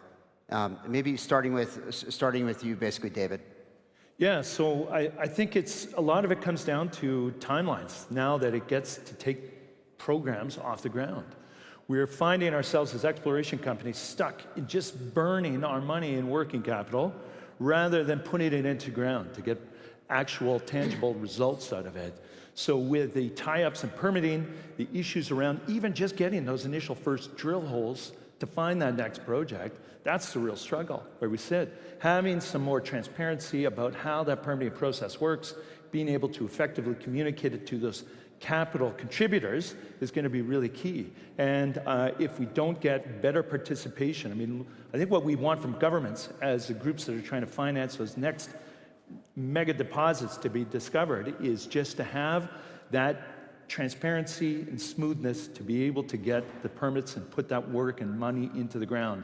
A very valuable capital that is seldomly available. Perfect. And maybe, Jeff, looking to you, given your financial background, how would you basically play the role on shaping the perspective and improving the perception of the mining industry in the financial community? I think it needs to be a focus on ROE. And right now, there's focuses on things like levelized cost of energy and other factors that are not the focus of profitability. So that's one. The other one is there needs to be a focus on functionality and usability. EVs are losing market share because customers don't like them. Range anxiety and other factors, they're preferring the hybrid. So I think we need to focus on the usability or the functionality. Perfect. And maybe Mark, Christoph, you basically rose the point around circularity and how circularity isn't really the solution necessarily to a lot of the questions. Maybe you want to talk a bit about that, because obviously, when you look at popular debate, everyone's always saying, oh, well, if we just recycle more, it's going to solve the problem. Basically, we don't need a mining industry. How would you kind of try to shape the perspective there? Well, I think as it relates to critical minerals in the EV space, you don't have enough critical mass today to support a robust recycling program. If you compare it to the aluminum industry, the stainless steel industry, you have very robust developed recycling solutions. The lead-acid battery is a fantastic recycling story, but it'll take some time to get to critical mass. And recycling a lithium-ion battery is not an easy process. It's a hazardous waste product that you need to process carefully. You need a hydrometallurgical or a thermal process. So it's a developing market, but it's not the solution for tomorrow. Okay. Maybe to build on that, and maybe looking to Graceland, there's a question about who pays for the energy transition. I'm going to give everyone a chance to kind of build on this. but this was a topic you want to talk a little bit about, given that you have consumers, particularly on the consumer electronics side, saying they want high recycled content, building on this conversation about recycling. High recycled content, they also want green metals, but they don't necessarily always kind of pay for them. So maybe you want to talk a bit about that, and we'll kind of pass it around to the group. Thanks so much. We need to level the playing field. China's had this decades-long advantage in terms of integrating minerals into their industrial strategy and foreign policy. And it was heavily subsidized. And now what we're doing is we expect Western companies to be able to come in and compete cost competitively, and it's not going to happen. So the question is, to level the playing field, what do we need to do? And the reality is that the market, the consumer in China did not pay the full price of what we would call the transition. In fact, if you think about it, the energy transition, in a period of political change, we have a new sheriff coming into town in a week, is really an economic competitiveness argument. It is the domestic auto industry needs to remain competitive for investment and for jobs. So ultimately, what the state needs to do is to provide the support to ensure that our auto industry is competitive, which is the same thing the Japanese did in the 1970s. They supported a nascent industry. And given that EVs are driving about 75% of base metals demand growth by 2030 and about 90% in the 2050 outlook, it's going to require more support than we've given the industry to compete. Okay, so maybe passing it around, Muria, you want to comment a little bit, like who's going to pay for the energy transition? Okay, that's a very interesting question. And if you consider African markets, and I'm very interested about what is happening there. So we see that in this situation, we have also the impact of local communities. So the balanced situation should consider consumers, shareholders, but also the impact on local community. And we see during these 2 days the debate that was a raise of awareness coming from African countries to see how we can generate more impact by investing in mining. And that is, for me, it's very important, and that can create shifts in investment relations and how we can really generate the win-win situation. And that means that we have also, that states should be prepared for that. They should create good condition for investment and have a vision, priorities, a selective approach. So for me, it's a new model of investment that should be engaged with countries. But at the same time, there is another shift that we didn't consider in our analysis. It's shift coming from technologies. Because what you said about technology, it's very important.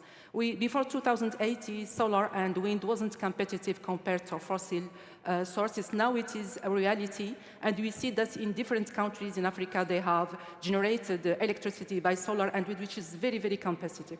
And we know also that after the war, Russia and Ukraine, that the green hydrogen wasn't on the table, but now it's considered as a serious alternative. So in different scenarios, it's important to see how the technology will impact in the cost and how that will change the reality on the ground. Maybe to put the question to you, Frank, if you think about the situation in which oftentimes lower carbon means higher cost, how do we pay for that? I think the consumer is ultimately going to pay for it. And I think one of the things we need to just be aware of is that ultimately we're all aware that there's a deficit of certain minerals, and at the end of the day, the only thing that's going to remedy that is a higher price for the commodities, and that means higher prices for consumers. And so I think that the consumer is going to drive the demand for minerals, and that in turn will drive investment towards minerals. And at the end, profits is what drives everything. I don't think that the Western capital markets have woken up to that fact yet, but I think that higher prices will. And if we look at prices today, for some of the commodities, they're quite low. So maybe just passing it over to you, Frank, basically a little bit on if prices are on some level so low, yet the expectation for growth is so high, how do you manage that if you're a lithium miner today and you see where prices are? Well, I think you have to start explaining, well, why are prices so low? What is the behavior and who's behind it? This goes back to this concept of the market itself, and I would like to challenge that concept when we're talking about some of these effectively niche metals in which there's no liquidity in this market. There's no price discovery. These are trades that are done kind of bilaterally. And so what is what is price discovery and what is driving down price, and how is that market being manipulated or controlled, right? So, we talked about China, you talked about the dominance of China, and it's very rational, and they're not investing because of return expectations in many parts. They're doing it because for the security. And this whole energy transition conversation, I think we kind of jumped ahead. I think it's important to define what it is. Energy transition would suggest to transition away from energy in which countries like the United States are abundant to those in which they're reliant on someone else who's producing it. And I think one of the changes is, of course, we're a new president coming in, and they're talking about rebalancing of that, prioritization. So when it starts talking about, well, what is the price? What is the real input costs of that production relative to a Western producer or someone who's trying to build a lithium mine in the United States, compared to a lithium producer of an SOE working elsewhere? We need to have true understanding of what are those inputs and how do we have a levelized cost. And only until then will there be this other issue, which Frank spoke about in terms of the ESG component. That is completely asymmetrical in terms of ESG issues and protesters in London or New York or Melbourne versus elsewhere. So I think we have to start looking at what are the real costs and far beyond issues around emissions. And I think they can be monitored. If companies want to sign up to pledge to track the emissions of invisible gas through their supply chain, they should be able to understand what are the real environmental and human costs associated with their business, and only then will we be able to start levelizing true costs and have some degree of proper competition. When you really kind of talk about this idea of, I think, control or this supply chain, or somebody's really kind of trying to control the price, like in the end, we on the mining side of things, we've been pounding the table for years now about how the problem with supply and the problem with loading that pipeline with projects up. So it's not like this is some kind of secret discussion we in the mining industry are having behind closed doors about this. We've been standing there with a bullhorn trying to tell governments, trying to tell consumers that there's a serious problem for coming up with the supply. But why are we not getting long-term, that's not something that's getting manipulated by government or current buyer of this. Why aren't speculators of the commodity, why aren't they coming in thinking about the long-term? I'll take that one. Yeah. Where are the specs? And I think it goes into the regulation sitting on the banking and financial side. They can't hold the position. They will not buy longer dated contracts. And I think I like to use the example of oil in the 2000s. We saw China out there. We knew there was a problem. Oil trended up over that time period. You attracted capital, created shale, problem solved. Why? There were speculators and investors in oil. Let's take what happened in Newcastle coal over that same time period. We knew there was a problem. There was no speculator, no investor in coal. It sat there at very low levels. Finally, around 2009, 2010, went straight up, much higher than oil. We're set up for the exact same problem in the minerals sector. But I think in terms of getting the investor back, it's going to require changing the regulations. I think we're beginning to see that happening, but I think right now you have a domination of passive investors, momentum players, who will not hold a position in some case for more than 15 seconds. And I think that needs to change if you're going to get the speculator back. So I think we need to recognize the elephant in the room, and it's China. And let's be clear, China dominates this market. They want to continue to dominate this market. And someone talked about manipulation, and certainly happening in the nickel market, and keep competitors out of the market. They suppress the price because they have a lower cost of production. I don't think President Xi wakes up every morning worrying about quarterly profits. And so when you, in the pursuit of either momentum or quarterly profits, that doesn't align well with someone's long-term geopolitical strategy. And that's what we're facing. And I think, again, the only thing that's going to solve it is higher prices. Yeah, I mean, we're in the business every day. So I'm transacting through Traxys all of these products every single day.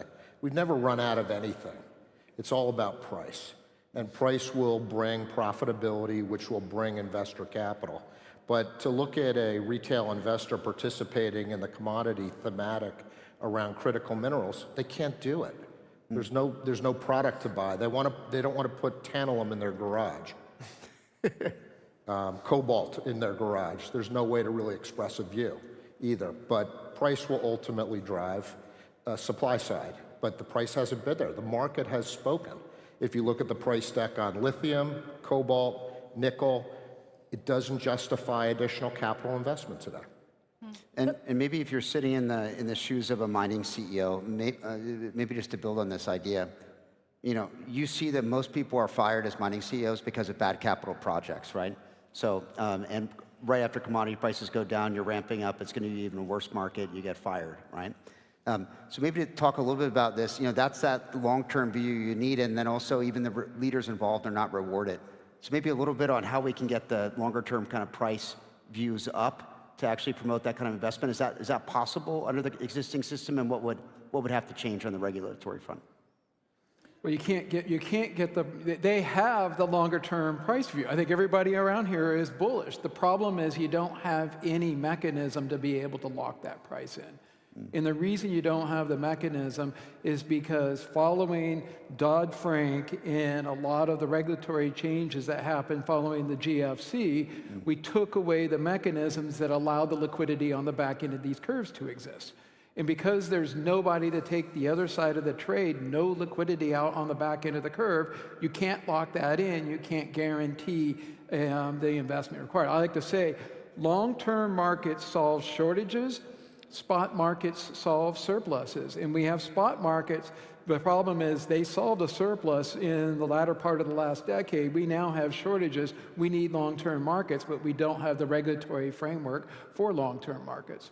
Yeah, you nail it right on the head. Like, that's the biggest issue. This is a generational industry. It takes a generation to really find, discover, permit, get these projects ready for building, and then you want them to be able to run for generations. So in the end, if you don't have long-term capital available to you, how can you do it? And every day, it seems like the market gets more and more myopic on just really the tiny little details that are going to steer copper price up or down, which is whether or not China's having a good day or a hiccup on that day. And that's the frustrating thing, I think, from us who are trying to develop those things, is that there's very, very few pockets of long-term capital and less every single day. Yeah, maybe Gracelyn, please. I mean, you need patient capital, but you also need strong long-term demand, right? I mean, I look at China last year, they spent $45 billion on subsidies for the EV industry, which is the biggest off-taker of a lot of these base metals. But at the end of the day, China's economy last year was its second worst year since 1991. You had a property sector go bust. The IMF released the outlook that the economic risk is all tilted to the downside, but China was still spending on making sure that long-term demand was there for EVs and base metal offtake. So one of the challenges that we have in the US, but broader, is that the long-term demand signal is you have a market surplus of a number of these base metals, right, cobalt and more, because China is ramping up production. But we're not seeing the offtake agreements. There's this uncertainty and hesitancy where when I even do have, financing available even via governments, it's like, but they require an offtake agreement, and it's not the market for those. Ultimately, the defense industry is vital, but most defense, companies will tell you they're not going to be the big off-taker of these metals. They buy bespoke quantities. They're building, 300 satellites, not 30,000. So we're also in an environment where the long-term demand signals are quite wobbly, owing to geopolitical considerations, economic considerations, et cetera, whereas China is giving that demand signal in spite of its kind of short to medium-term economic challenges. Yeah, and really that volatility in pricing creates a situation where the capital's not going to form, and you're not going to have visibility. There's also been a shift in the 35 years I've been trading these products. The long-term contract doesn't exist anymore. The market is migrated to a spot. What's the price next month? That's long-term today. So it's a much different dynamic. So when the spot price is manipulated, sometimes pushed down, it disincentivizes future investment.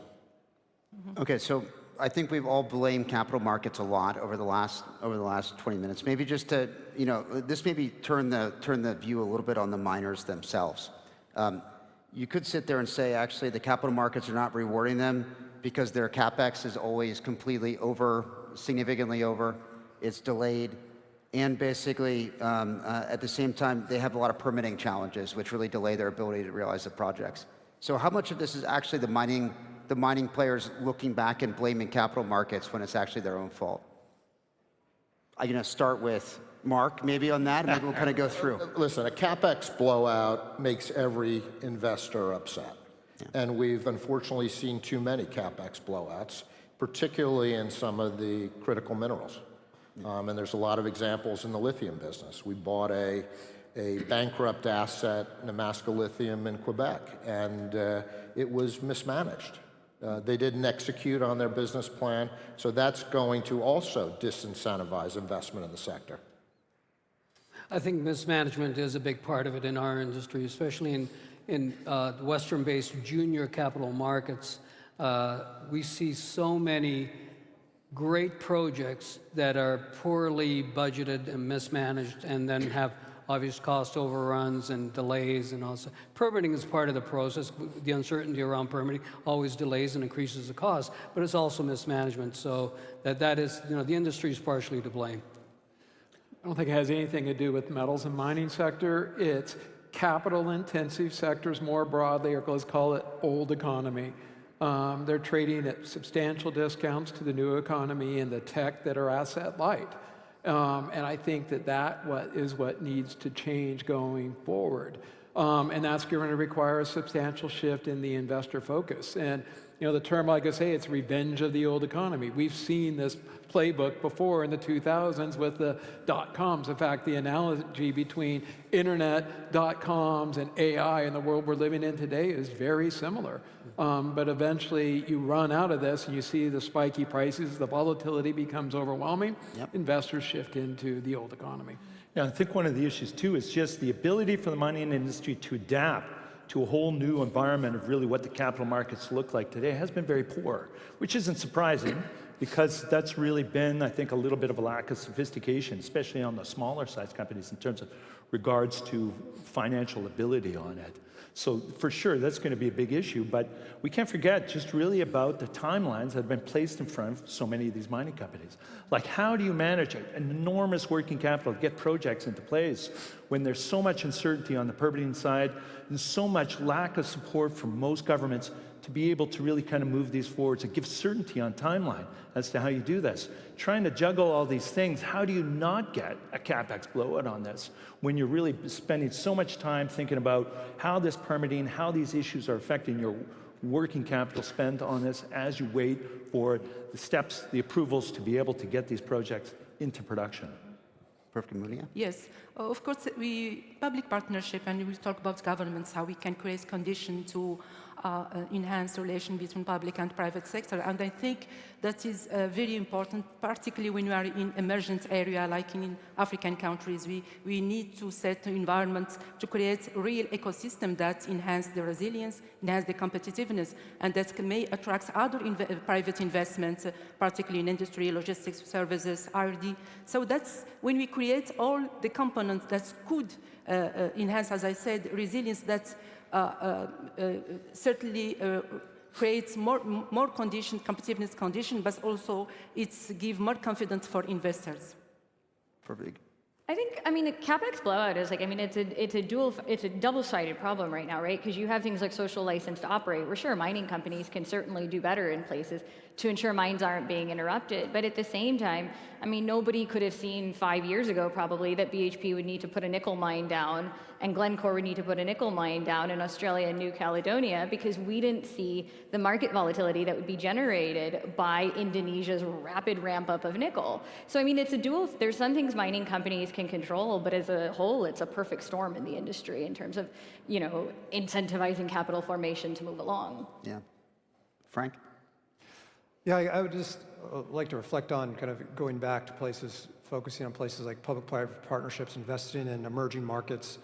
I think that's where one government, particularly Western governments, have a meaningful role to play, because the reason why some companies, particularly Western investors, Western mining companies, have a reluctance to go to certain jurisdictions because of actual perceived political risk.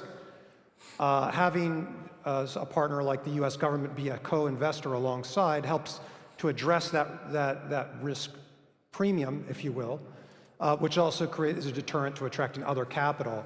Secondly, I think in terms of having engagement in these jurisdictions, there's been a lot of criticism in think tank land and media about transactional foreign policy approach with the incoming administration.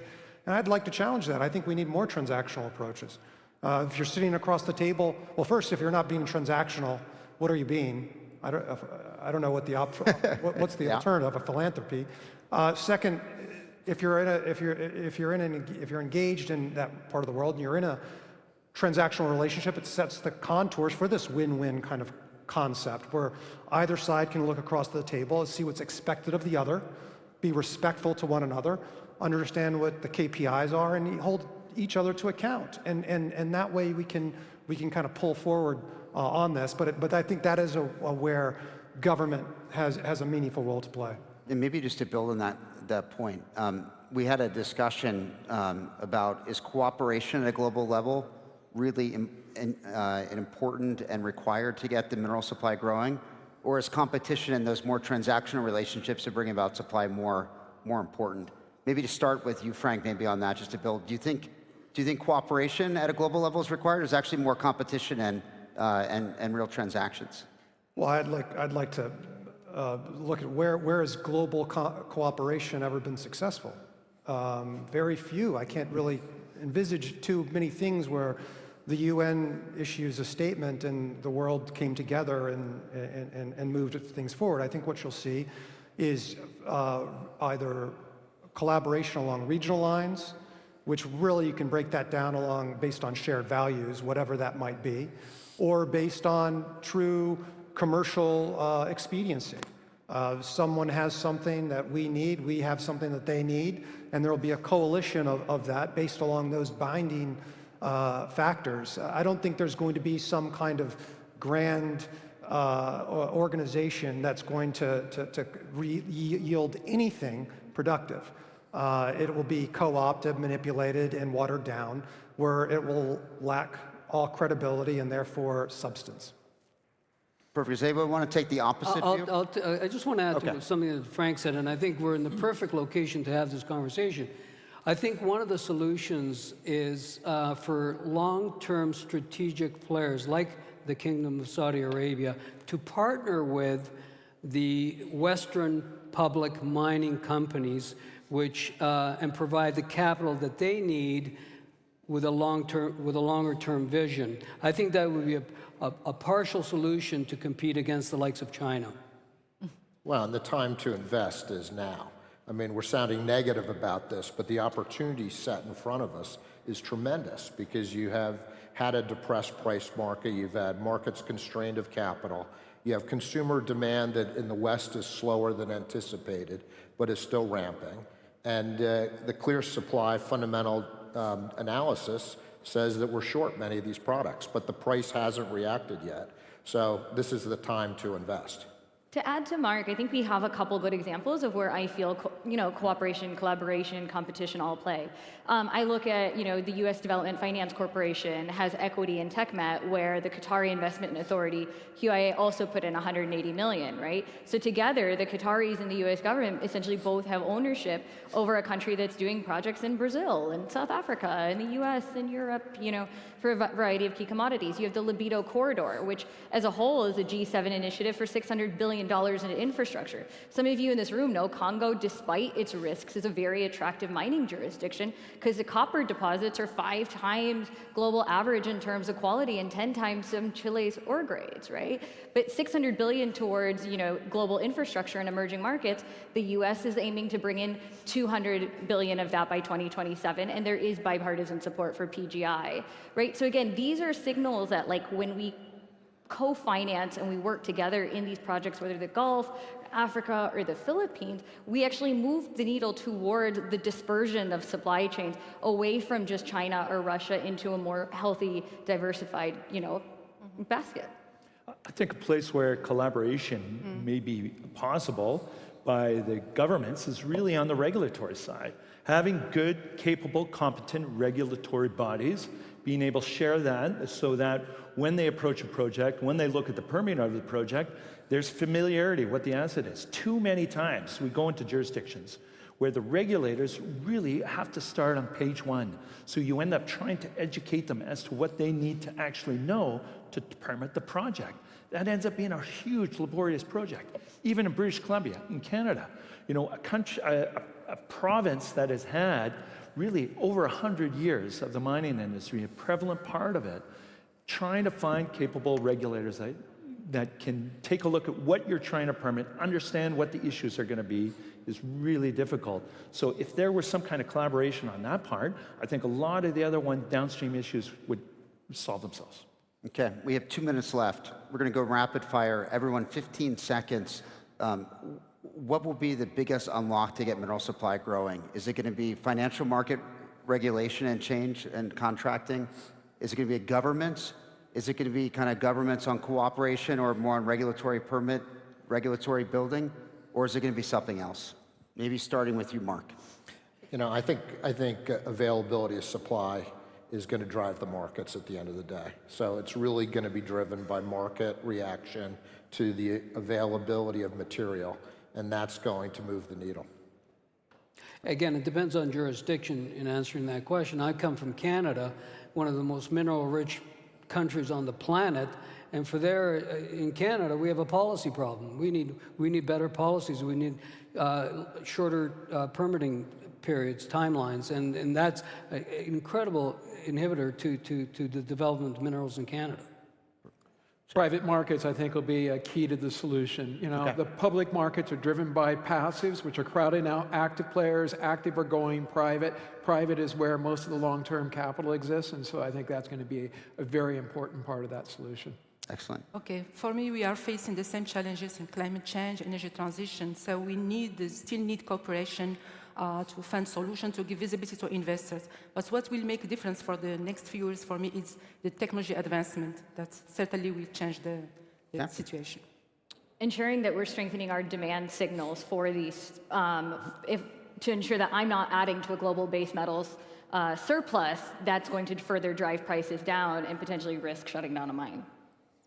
Finding pockets of long-term capital and establishing places like here in the Kingdom where there's dedication to that generational aspect of really what the mining industry needs to develop their assets. Finally, Frank. Yeah, I would say that, you know, as President Reagan said, if you want more of something, subsidize it. If you want less of it, tax it. I think you're going to see a prediction in the near term here, a collection of both of those to kind of drive this new kind of price discovery. Perfect. Well, in conclusion, a lot of different parts of the solution, not one probably that will be able to achieve it all, but thank you very much to all the debaters today in coming up with a lot of different answers to these solutions and questions. Thank you. Thank you. And a huge thank you, Jeffrey, to you as well for managing your debaters here. I think every which way you slice the pie, it came out in that discussion. Thank you very much indeed for that. It brings us to a break in proceedings. Please go and find something to eat, have a little bit of a catch-up, and back here at 2:20, so the best part of an hour, but no later, and we will resume, starting with another keynote address for you. So thanks for being with us through the morning. We'll see you in less than an hour. Thank you.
Well, good afternoon once again, everybody. Thank you very much for being back in the hall on time as we move into this afternoon's session. And we're covering off some very important elements here once again.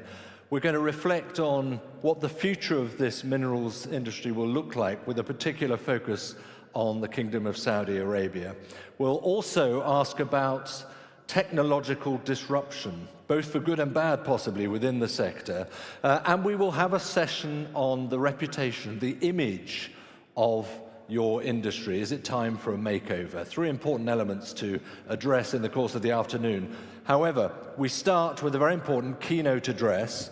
It's coming from the Vice President of one of the world's largest mining companies, Zijin Mining Group, specializing in gold, in copper, zinc, and other minerals. And it is a great pleasure to be able to invite to the stage Vice President Xiaoyang Shen.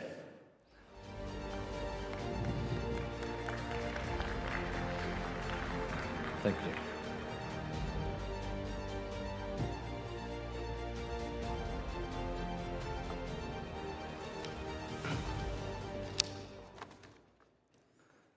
Thank you, David, for the kind introduction. Good afternoon, distinguished guests, ladies and gentlemen. My name is Xiaoyang Shen. I'm a Deputy President of Zijin Mining Group.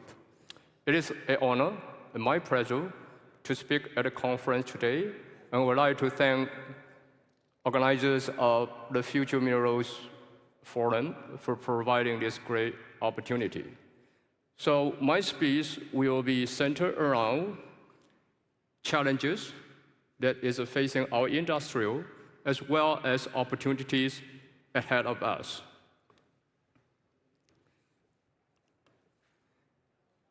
Before I get started, I want to provide a disclaimer on future-looking statements during my presentation. First, I would like to take a few minutes making a very brief introduction about Zijin, as not everybody is familiar with the company. Zijin started as a single gold company 30 years ago in China, and today it has become a multinational mining company with operations and development projects in 16 countries across Asia, Africa, Europe, Oceania, and South America. The company is one of the major producers of gold, copper, zinc, and is becoming an emerging producer of lithium as well. The company is listed in Hong Kong Stock Exchange and Shanghai Stock Exchange with a recent market cap of approximately $60 billion. The company produces over 1 million tons of copper and more than 2 million ounces of gold annually, and has become the fastest growing mining company in recent years, with copper production grew 3 times and gold production doubled in 5 years.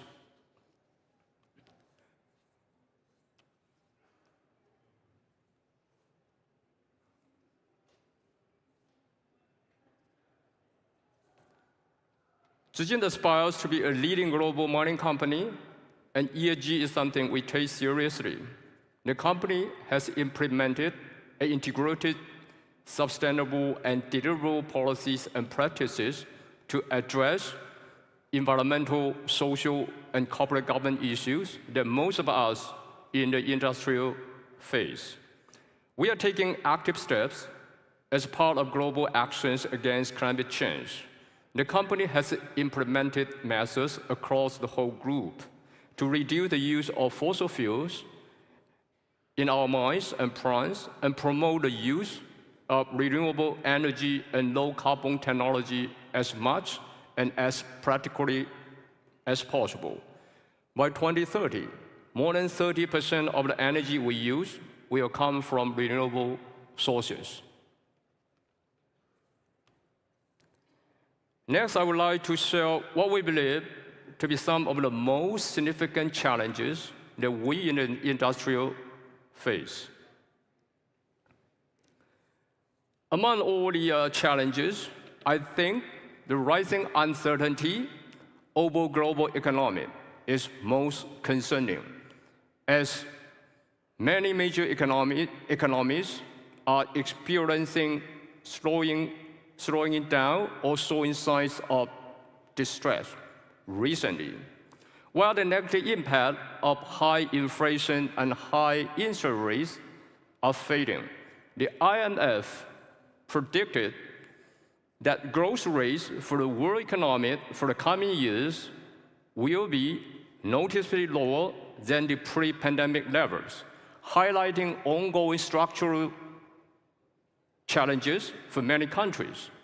And what is not helpful is the recent trend of anti-globalization, increased protectionism, and imposing of higher tariffs and more restrictive trade policies by many economies. Also, as we are aware, in the coming months, there are a number of new governments coming to power, including those in European and North American countries. This has added another layer of uncertainty in terms of trade and investment policies these new governments may bring with them. In recent years, there has been rising geopolitical tensions among major economies who are rivaling for mutually exclusive supply of key industrial materials, including critical minerals. And the tension has put significant stress on global supply and value chains. As more governments are looking at global cooperation from the lens of national security, cross-border investment and transaction has become more complicated and uncertain. Under these policies and practices, the most impacted are small cap and exploration companies, as these companies' access to international funding from time to time are being restricted by their own government or other governments, resulting in some of them having to hold back investment in exploration and development projects. Surging nationalism sentiment in a number of resource-rich countries also have increased the risk and cost for investing in mining, as we have witnessed numerous occasions in recent years where some governments in the host countries try to extract more economic benefits and interest from foreign invested mines through cohesive means, or worse, outright nationalization of mining assets. Apparently, these unfortunate trends have a negative impact on the health of the global mining industry. In recent years, there are a lot of talks about concerns of supply of minerals, particularly by politicians in a lot of capital cities. But what is fascinating are substantially less talks about risk from demand side. China has been a key driver for the growth of global mining industry in the past 2 decades, with the country consuming up to 40 to 50% of major industrial metals in the past decade, as illustrated in the charts on the left-hand side of the slide. But demand from China can no longer be taken as granted. Today, an industrialized China has shifted fundamentally in its growth model. Chinese demand for industrial commodities are experiencing much slower growth. As we can see from the graph in the right-hand side of the slide, Chinese investment in manufacturing and infrastructure sectors have slowed sharply in the past couple of years, and the real estate sector actually have entered into negative territory. With Chinese economy slowing down, it is logical to predict its demand for industrial materials, including various types of minerals, will also be coming down. Amid increasing geopolitical and economic uncertainties, miners are more cautious about exploration investment, leading to a marked decline in discoveries, with large, high-quality deposits becoming increasingly rare.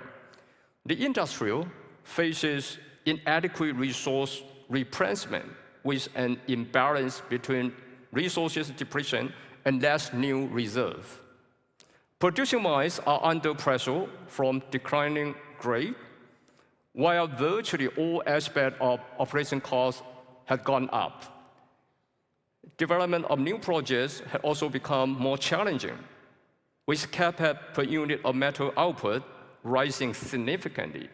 All these issues has pointed to signs that the industry may be losing momentum of growth. Even though we apparently are facing some challenges, as I just illustrated, there are also encouraging opportunities as well. Mineral resources are cornerstone of socio-economic development, and the mining industry remains one of the key drivers of the world economy. However, as technologies evolve and industries advance, the types of minerals that are in high demand are also changing. Copper, the most cost-effective conductor, is important for the energy transition. Lithium, the lightest and most active metallic element, is critical for electrification. Other high-demand minerals include nickel, cobalt, zinc, and silver. In short, there are many opportunities and good potentials for the industry in this new energy transition era.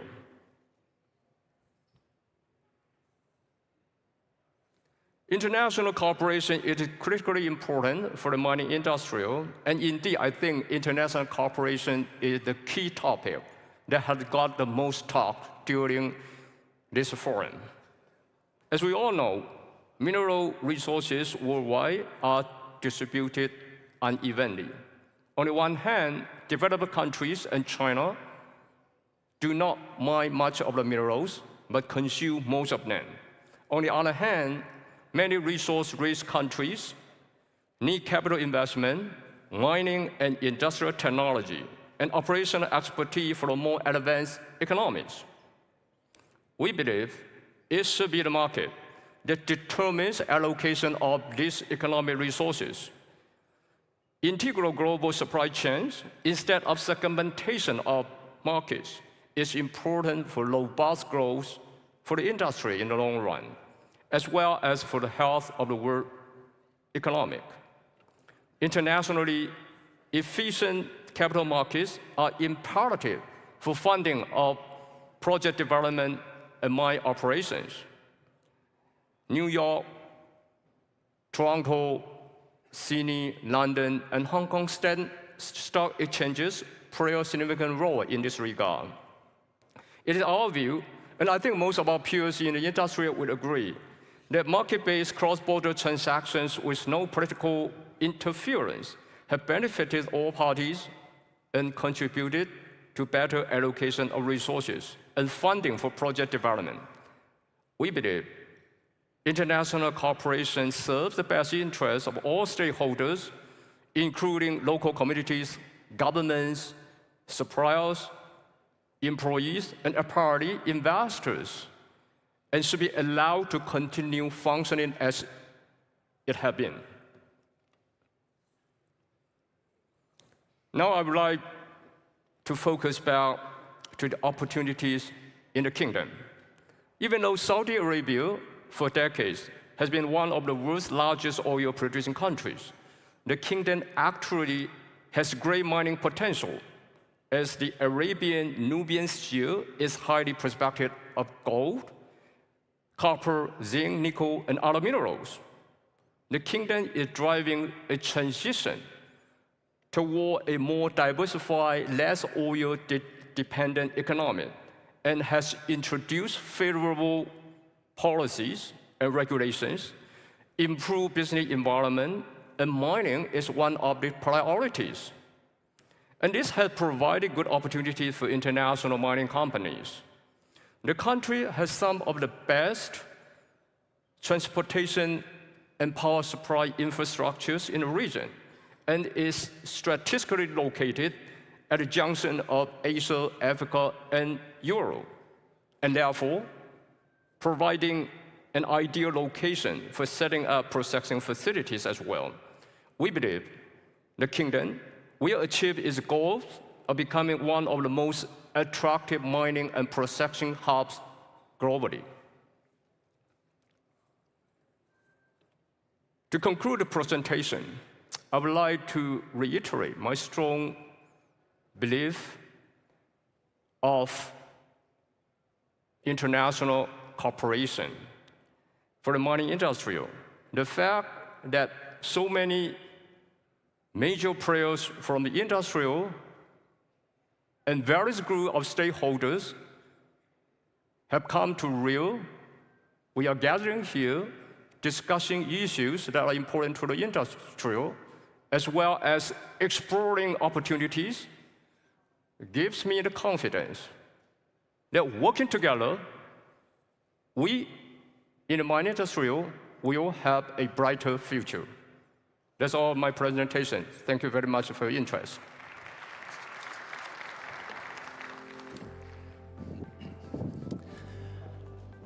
And Xiaoyang Shen, thank you very much indeed for your keynote remarks there. I noticed an array of challenges listed in the Vice President's address there, and it was with some relief that we turned to some opportunities as well, which were also laid out very clearly, and a strong message at the end to strengthen global cooperation. There was also a reference there very clearly to the Kingdom of Saudi Arabia, and it was very helpful actually that Xiaoyang Shen has shone the light back in the direction of Saudi Arabia, because that's the direction we're heading now as we consider where the future of this industry will lie. That's the purpose of the next session.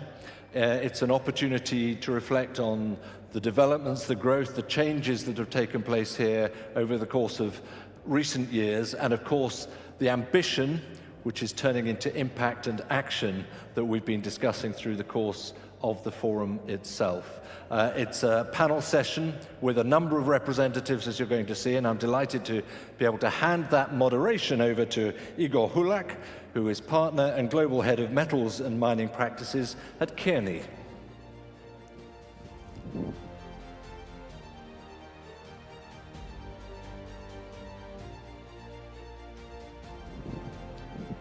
Good afternoon, ladies and gentlemen. Welcome to the most important panel of the Future Mineral Forum this year, that will give us an answer to the question, can the mining industry of the future emerge here in Saudi Arabia? And it's also one of the best timing post-lunch, so we need to bring some more dynamism to the panel.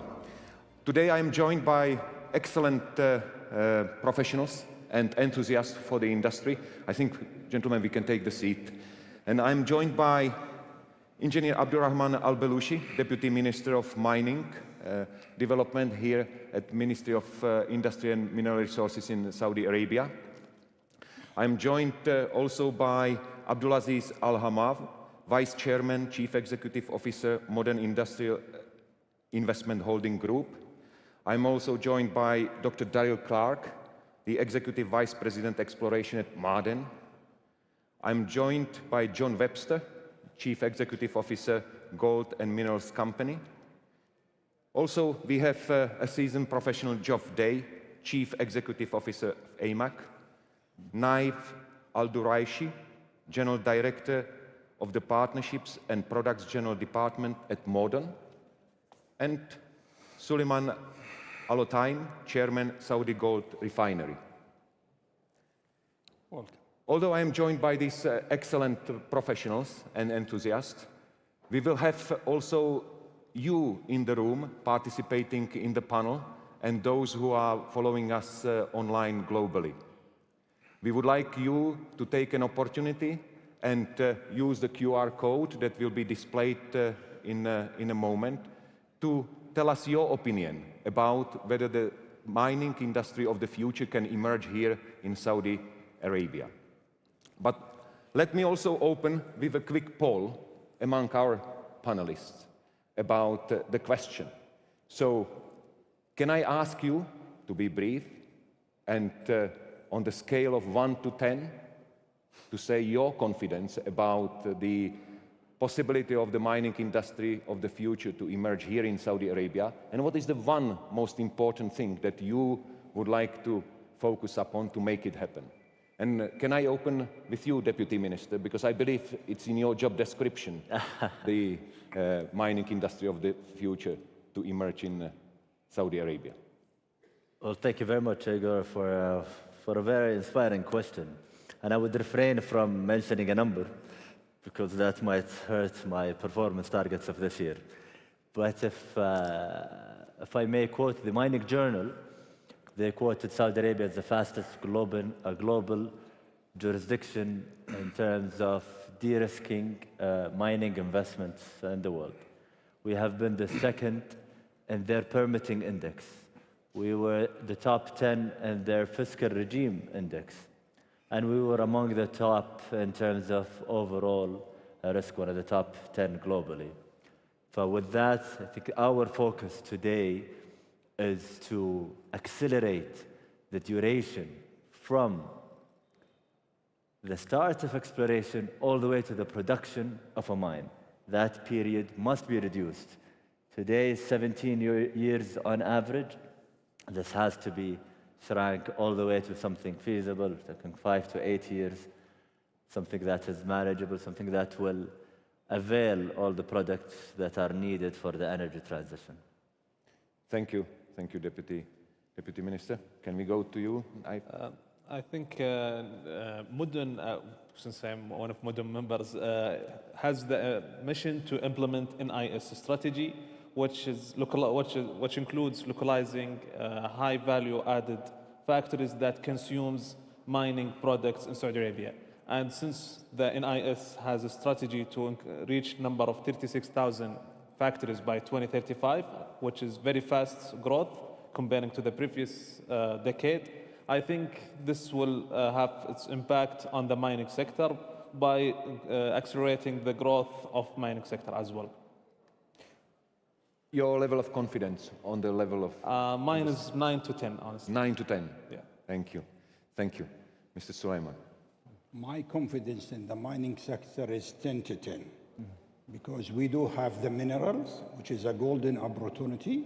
We are in the world of paradise in Saudi Arabia because we have the minerals, we have the infrastructure, we have the electricity, we have the support of the government by 75% of the plant. If it costs you $1 billion in any country, here it costs you only 250,000 US dollar. So 250 million US dollars, so only 25%. The rest is the government is compensating. So we will see tremendous growth within the coming 5 years. And today they say it's about 2.5 trillion. I believe within 5 years' times, we will get the numbers announced by the ministry 5 times to 10 times because the ministry, they are giving the license and the work is being going in the land. Thank you. So 10 out of 10, Abdulaziz? Yeah. I have witnessed and experienced the petrochemical revolution in the kingdom and how it took to succeed and Saudi Arabia becoming a major hub in that sector. With today's environment, I believe the mining sector is geared up to be a big success. I have no doubt that the mining sector will become the third pillar of the economy. So I take it as a 10. I give it 10. Dr. Dario. For me, 15 out of 10. and the only comment I'll make, thank you. The only comment I'll make is we have to double down our efforts to create skilled workforce here in the kingdom to support our growth, and we'll be there. Thank you. Thank you. Jeff? Thanks for calling me a veteran and not calling me old. So I'm 11 to 15 as well, right? We're a demonstration that the mining industry is already there and can make a valuable contribution.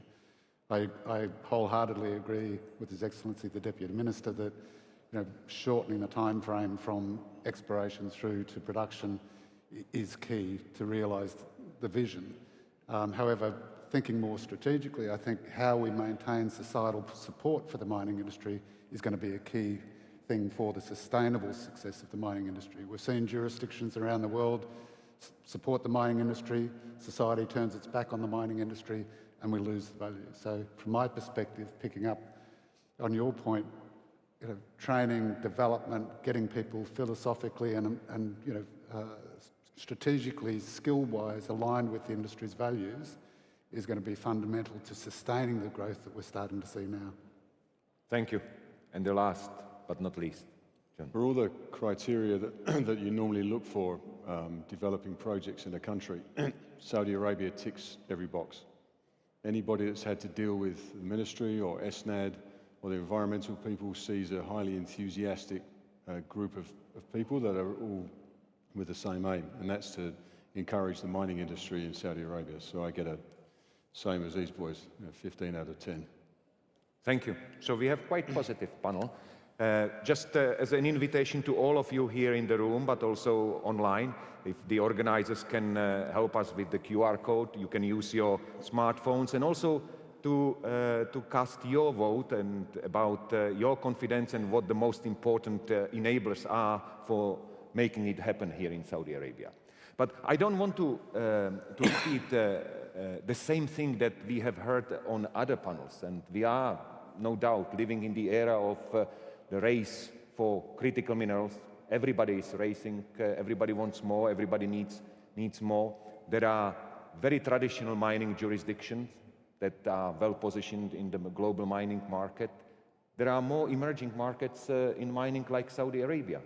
Dr. Dario, with your extensive international experience, what makes Saudi Arabia a champion or candidate for making the future industry in mining to happen right here?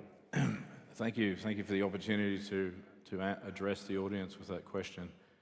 I've been discovering, building, operating mines across many geological terrains on the planet here, and what I observe and what I see here in Saudi Arabia, and what gets me very excited, are a couple of unique geological features we'll talk about in a minute, but also, the background.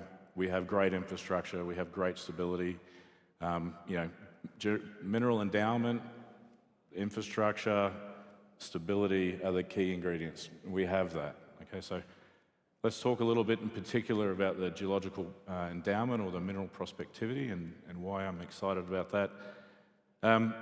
Let's look at the shield first. So Saudi Arabia, geological speaking, is broken up into two big chunks. On the western side, we have the shield, and on the eastern side, we have the platform rocks. The shield is well known. There's good copper mines in there. There's plenty of gold mines in there. There's lots of lead and zinc. So we have proven mineral endowment there. We have massive residual prospectivity still left there. Nothing demonstrates that better than the announcements that Martin, my company, our company, a lot of my colleagues are here in the audience, made over yesterday. We had announced 2 new discoveries in an area in the Shield that's about 2.5 hours drive north of the Jeddah airport. The first one, Wadi Ajal, where we intersected 203 meters of 1.7 grams per ton gold, essentially from surface, okay? Let's look at that story just a little bit. The license was granted, thank you to the ministry, late in 23. We had boots on the ground in February of 24, did the soil geochemistry, identified the anomaly, put a drill hole on it in August, made the discovery, the assays come back in October. So from 9 months, from concept, field work, bang, first target. That's 1 of 6. It sits in a corridor 27 kilometers long. Immense value there. 7 kilometers away from it to the northwest, we released another result yesterday. 74 meters at 10 grams gold and 1.3% copper. Again, world class, at surface, in Saudi Arabia in an area that's away from our known mining areas. So clear evidence that the geological endowment is there. The other unique thing is what's happening on the platform. So yesterday on this very stage, Aramco and Ma'aden made a joint venture announcement about exploring the platform for large deposits, energy transition minerals, as lithium's one of them. That announcement was made. There's clear geological evidence that there's very large sedimentary hosted copper deposits located on the platform. Very proud to be in that consortium looking for those deposits and bring that wealth forward. So again, great prospectivity, unique geology, lots of stuff. We're finding things at surface, good corporate support. We need to work on the people. That's my message. Thank you. Thank you. Thank you, Dr. Ar. If I can turn to you, Deputy Minister, and I'm not going to force you to say the level of your confidence. I don't want to influence your bonus, as you mentioned. But I want to give you an opportunity to actually say, what have you been busy with over the past year? So it allows also to Dr. Darir to say what he said. What capacity and capability have you been building to attract this emerging mining industry of the future to Saudi Arabia? We've been busy listening to explorers and miners in the kingdom and around the world. We gathered three components, or three critical elements that are important to their success. They always want lands, they want data, and they want financing. So if I look at data, I'll start with the data to be specific. We did our own data acquisition projects. We've been working on the regional geosciences program, and that is nearing completion. And we will start off with the detailed mapping program that should be completed by 2030 at our geological maps at 1 to 50,000 scale. But that's not enough. The private sector data are much more valuable, and now we're trying to add the private sector data to the National Geological Database. Over the past 5 years, 1.3 billion Saudi riyal have been spent on exploration, and that's a wealth of geological knowledge that should be in our geological database. So the second thing is lands. We've been working actively on generating the data rooms, availing 50,000 square kilometers worth of lands for tendering in 2025. This is the size of a small country. It's 5 times larger than everything that we've tendered in the past. These are areas of mineralized belts, very promising, as Daryl mentioned. You're looking at Nugra belt, you're looking at Nabita, Khibrat belt, highly mineralized belts, and we really hope it will attract the right attention. The data rooms are already public, and the tendering will happen in June. Winners will be announced in July. The last thing is financing. We've been actively looking for the networking between Saudi investors and international technical expertise. And we've created about 10, 15 companies, but that's not enough. Last year, we've injected about 70 million Saudi riyals via the Exploration Enablement Program for 6 companies. And this year, we're working on launching 120 million Saudi riyal worth of incentives to be distributed to companies that have the right technical expertise, that are focused on green field exploration, on critical minerals, or what we call in our mining law, Class A minerals. So it's, in essence, it's these 3 components, lands, data, and financing, that will continue to push through until we have the right tier 1 discoveries that can satisfy our required demand. Thank you. Thank you. And it's not only mining, but it's also other sectors, more downstream sectors that needs what we mine and what we dug out of the ground. That is something what is important and what drives the investment into mining. And so Saudi Arabia has enormous ambitious plans with the National Industrial Strategy as well, developing 12 priority sectors that are hungry and thirsty for what is coming out of the mining, whether it's automotive, renewables, machinery and equipment. And Saudi Arabia is also positioning itself as a potential future world-class processing hub, manufacturing hub, knife, with your organization, how you see that role? Yeah, I think with the launch of NIS, National Industrial Strategy, back in 2022, the Kingdom has positioned itself very well on that, and Mudun itself has implemented very much initiatives to improve the environment of investments for manufacturing. In order to accelerate the growth of an industry, just last year, 2024, 775 new factories has selected Mudun as their partner to start their manufacturing in Saudi Arabia. We expect the numbers to even increase this year, and this numbers double the time that before the NIS. So with the launch of NIS, this number has been doubled twice in 2023 and 2024. We have launched since then several industrial cities with a basic infrastructure, which is the perfect environment to start their business. And we connected this infrastructure with advanced infrastructure such as smart city solutions and other tenants and enablers. Last Saturday, the Ministry of Industry has launched the standards incentives as well. This is another initiative that I think, I believe it will boost the growth of industrial sector. I think the main enablers for industrial with mining is the logistic infrastructure, which we have been working on heavily last year. We just last year announced the connection of the MAM2 to the railway, and we are building a railway station there. And this has been done on the demand of connecting the mining sector to the industrial sector, as many of our tenants in that area is in the metallic and non-metallic industries. And the other one, creating a new platform connecting as well the mining and the industrial. All these and other initiatives that we are working on in terms of infrastructure or environment improvement or investment journey improvement with the Ministry of Industry and other entities within the ecosystem has improved the ecosystem, and it's expected to boost the growth next year, inshallah. Thank you.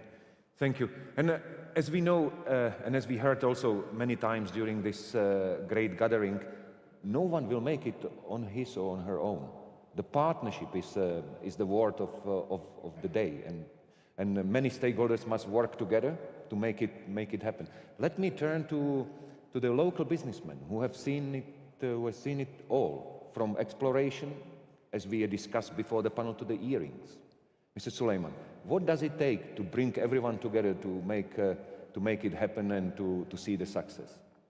First of all, we has been 40 years in the industrial, as a jeweler, as a jewelry manufacturer, as a refinery. Then the invitation received by the Minister Hisham Nader at 1990, which has encouraged us to come to the mining sector. We visited Ma'ad al-Dhahab. It was golden opportunity. That price, that time, it was 252, and the cost 110. Eventually, by 2006, we started receiving the license. And once we received the license, we have the first joint venture with DRA. It was 2006. But once we received the license, it was not forbidden to have a foreigner, not like today, it is free for every country. So after the opening of the new law, now we are very easy, very flexible, and we have several joint venture has been done, and we are entered to the new tender, which we hope that will be successful in it, which is about 2,000 square kilometers with one of the best Africans. Similarly, we have the drone, we have the geophysics, we have the drilling, we have the lab. So what we need the expertise for their internationals and the design for our mines. So we can combine each other. We have the base, and they get us the brain and the design plan and their expertise. We do it ourselves, and we are successfully by hiring German, British, from South Africa, from Turkey, to combine all this to serve us in a certain way. And we still have a portfolio to have a joint venture, whereas our partner for the joint venture can manage portfolio, because we already in extent to be one of the major players in Saudi Arabia, and we are extending all over Saudi Arabia. Our license, some in the north, some in the south, which is about 3,500. So we give the opportunity for our partner. And this FM, we are signing 2 MOU for a partnership to be showing up very clear. So the total, we have 3 MOU. Thank you. Thank you. And we in the mining industry, we pride ourselves that we are very technical, we are very technology driven. Geoff, can I turn to you and to bring us a little bit more from the technology point of view? What technologies do you see that can be adopted in Saudi Arabia? And Saudi Arabia has some specifics, water scarcity, high temperatures. What technologies we can bring really to supercharge that acceleration to the mining industry of the future in Saudi Arabia? That's a good question, and I guess I've been in the industry for over 40 years. I am a mining tragic, and I guess you could look at my career or my exposure to the mining industry in sort of two parts. And I think in the first part of my career, the mining industry was very slow to adopt technology. We weren't even slow followers. If you look at the petrochemical industry, for example, they were light years ahead in the way that they identified technological improvements, embedded it into the way they do things. The mining industry was a little bit slow. But the important thing is over the last 10 to 15 years in particular, we've just seen that transform significantly. So there isn't a part in the value chain or the work program of mining for which technological improvements or advantage hasn't been either identified or either by mining companies themselves, but generally through third parties, and brought to bear much more quickly than it had in the past.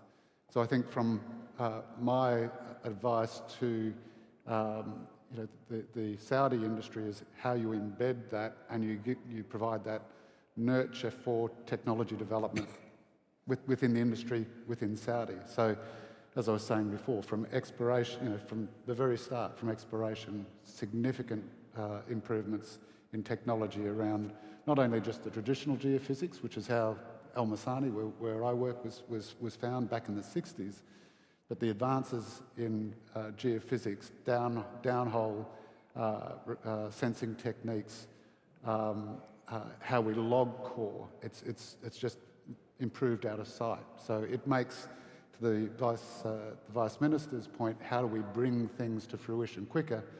It's around how we more quickly assess the potential of areas, and we either bring them into advanced exploration or we move them on.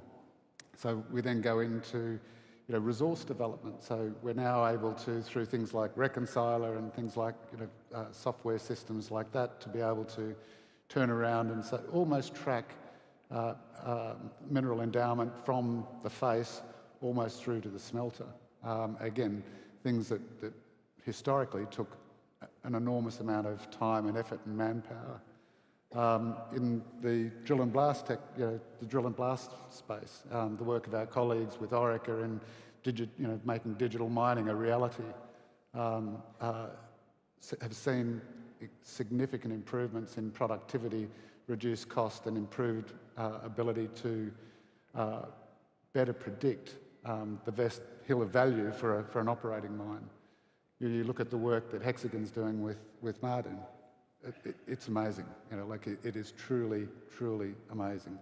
This is taking pretty complex data. So mining has more multivariates, if you like, in terms of how you statistically analyse data than most other things. And the work that Hexagon's doing with Mardin in making the digital mine of the future, it's at the forefront of how the industry is changing. And then you go back to things like procurement. Again, the technology improvements in the Internet of Things, AI, in looking at the global supply market and saying, what's the sweet spot for buying chemical X or reagent Y or our grinding media. So I think the ability to transform and value add from technology is limited by our own imagination. I'm very, very happy to see the support that the Kingdom is giving to technological hubs to just, A, look for other opportunities and B, bringing it online sooner. Thank you. Thank you. John, before I go to you, I just want to encourage the audience here in the room and also online to use the QR code and to tell us what you think, whether the mining industry of the future can emerge here in Saudi Arabia. But John, with your extensive experience, and again, going back to the partnerships, what do you think there are benefits, or what benefits are there for the international companies to find the right partners here locally, to bring the technology, to develop the mining resources? What is your experience? I've been in Saudi 6 months, and those 6 months have been very interesting. And I've spoken to a lot of potential international partners that would like to come to Saudi Arabia. And it's interesting, the comments I've received is that Saudi Arabia is viewed generally as low risk, whereas, and surprisingly, countries like Australia, Canada, South Africa are viewed as high risk. And a lot of that goes to the way that the whole industry is viewed. Nowhere have I come across in 6 months, and we've been very, very busy for the last 6 months, nowhere I've ever come across push back. It's always push forward. I've been involved with ESNAD and the ministry and the Environment Agency. All of the guys I've interacted with, they're all looking for ways to help, which is, if you talk to some of the gentlemen here, is very unusual. There's no vested interest, there's no groups that are pushing back, people gluing themselves to roads. It is all, the local population is extremely friendly, they're highly educated, the educational facilities here are excellent, of both men and women. So the potential for streamlining this educational system towards the requirements of the industry is very good. We're working with a local university to introduce mining engineering courses. We're talking to the local trade schools about biasing training towards the mining industry using heavy equipment, chemical engineering, introducing mine geology and mineral processing into the universities here. We've met with most of the universities here, and every area we see promising potential for actually expanding cooperation and actually supply of Saudi students into the industry. And again, the companies, the international companies we speak to, they're very excited about being able to get into the Saudi Arabian market. The geological potential, as these gentlemen have said, and the technology that we have available really helps with the ability to fast-track both discovery and fast-track into production, which is our aim as a company as well. Great, and good to see from someone with 6 months experience to be so positive. So thank you for that. Let me also mention another thing, that everyone who is wise is learning from others, from other experiences. And Saudi Arabia has been historically one of the most successful country in extraction of other resources, oil and gas. Undoubtedly. It is a benchmark for the world. And let me turn to you, Abdulaziz. And you have been the veteran, and you have seen the development of that industry. What is there for miners to learn? You know, Saudi Arabia transformation as one of the global leaders in oil and gas and petrochemical provide a compelling blueprint for the mining sector. The successes of Aramco and SABIC and becoming leaders on their respective industry by adopting vertical integration, strategic partnership,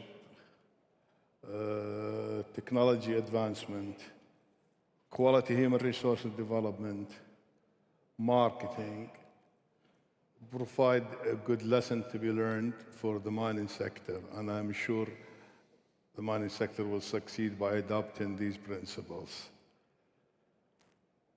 The mining sector today in a better position. Why? Because of the Vision 2030, which provide additional encouragement to the mining sector. As you can see, with the incentive packages that's being provided by the government, which include tax breaks, grants, competitive financing, infrastructure, and so many additional incentives. I have no doubt that the experience of the oil sector and the petrochemical sector will definitely help the mining sector to succeed much faster than before. I'm very optimistic about the mining sector, and I believe the work that has been done by the Ministry of Industry and Mining and the Ministry of Investment and Ministry of Energy will ensure the success. Thank you. Thank you. And we are running out of the time, but it was an extremely interesting discussion. But I want to give you a magic wand into each of you and to wave it before we look at what the audience think about how to answer the questions that we have been trying to answer in this panel. If you had that magic wand and you could wave it, what would it be? One thing, again, that you would want more, you would want faster, you would want better.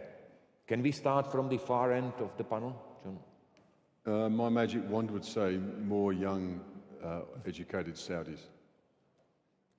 Okay. I'd say the same. I must admit, you know, it's competency development.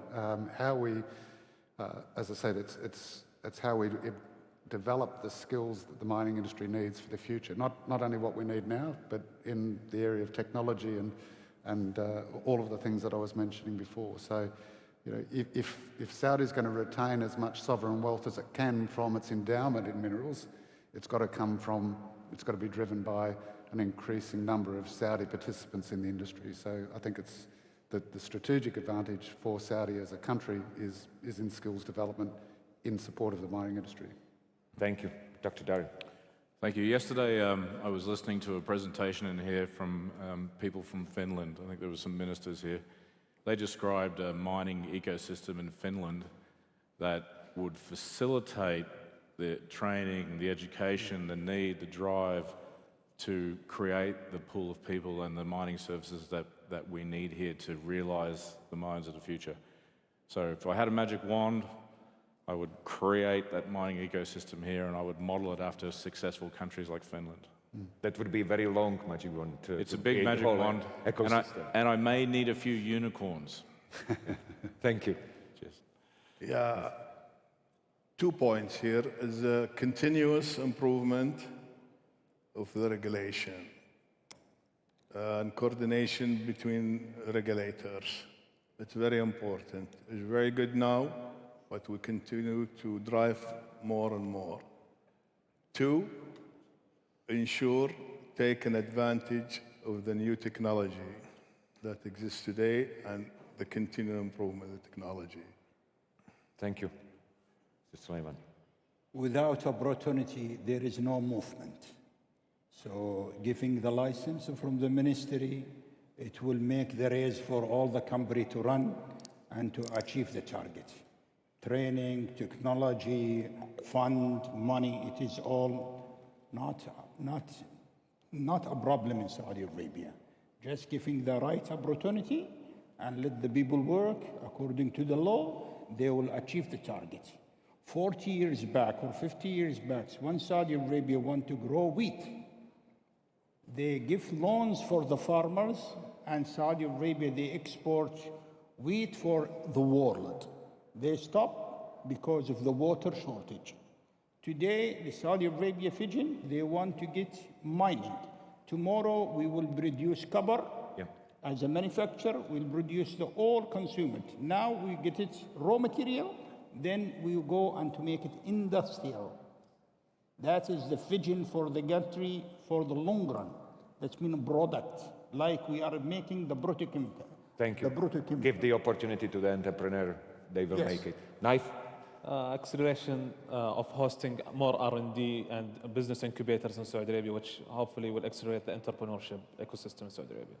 Thank you, Knife. And before I go to you, Deputy Minister, can I ask the organizers to show us the result of the audience? Let's have a look at what the audience thinks. What are the most important things for making it happen? So, investor-friendly regulation and environment, specialized workforce, we talked about it, skills, we need the skills, we need the young skills, sustainable local international partnerships, we talked about them, cutting-edge technologies, well, we will not make it without adopting them, and favorable funding, money. All of that, what we discussed about. So, Deputy Minister, this is your menu to focus upon in the future. But final word from you as an orchestrator of the future mining industry in Saudi Arabia. I think there's a lot to work on. We will work on the regulation, the financing, bringing partnerships, but we need the team here, the miners, the private sector, to find us another Olympic Dam, another Escondida, another Oyo Tolgoi. For the non-miners, this is the Ghawar. If we want to repeat the oil and gas experience, it was sparked by Ghawar and that discovery. So how can we replicate this? Hopefully next year, the survey will be on them. Rank their discoveries and rank their new deposits. Yes. Thank you. Thank you. This was me, Igor Hulak from Kearney, and the panel of extraordinary metals and mining hearts. Thank you very much.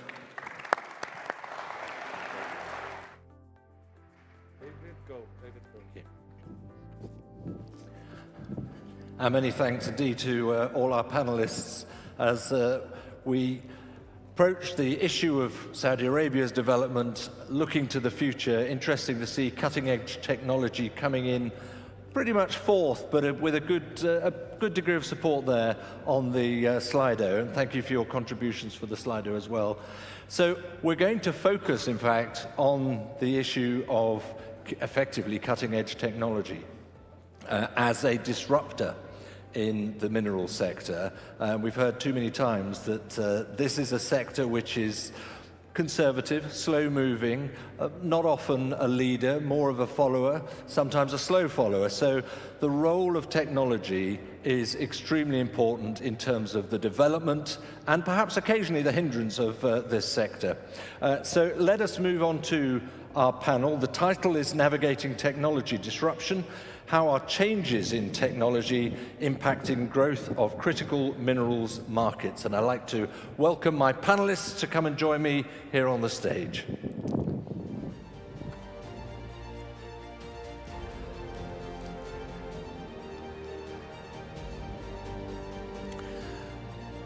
And leading the pack here is Mr. Chen Yingzhu, who's Vice President of Huawei Oil, Gas and Mining.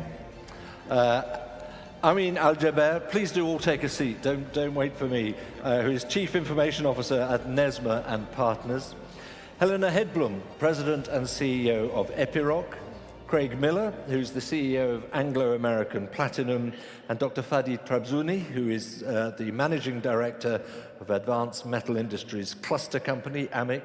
Thank you all very much indeed for joining me here on an extremely important area, as I said, for a sector which is not renowned for being the fastest mover in the field when it comes to issues of technology. Helena, I'm going to plump for you right in the middle to get us going on this.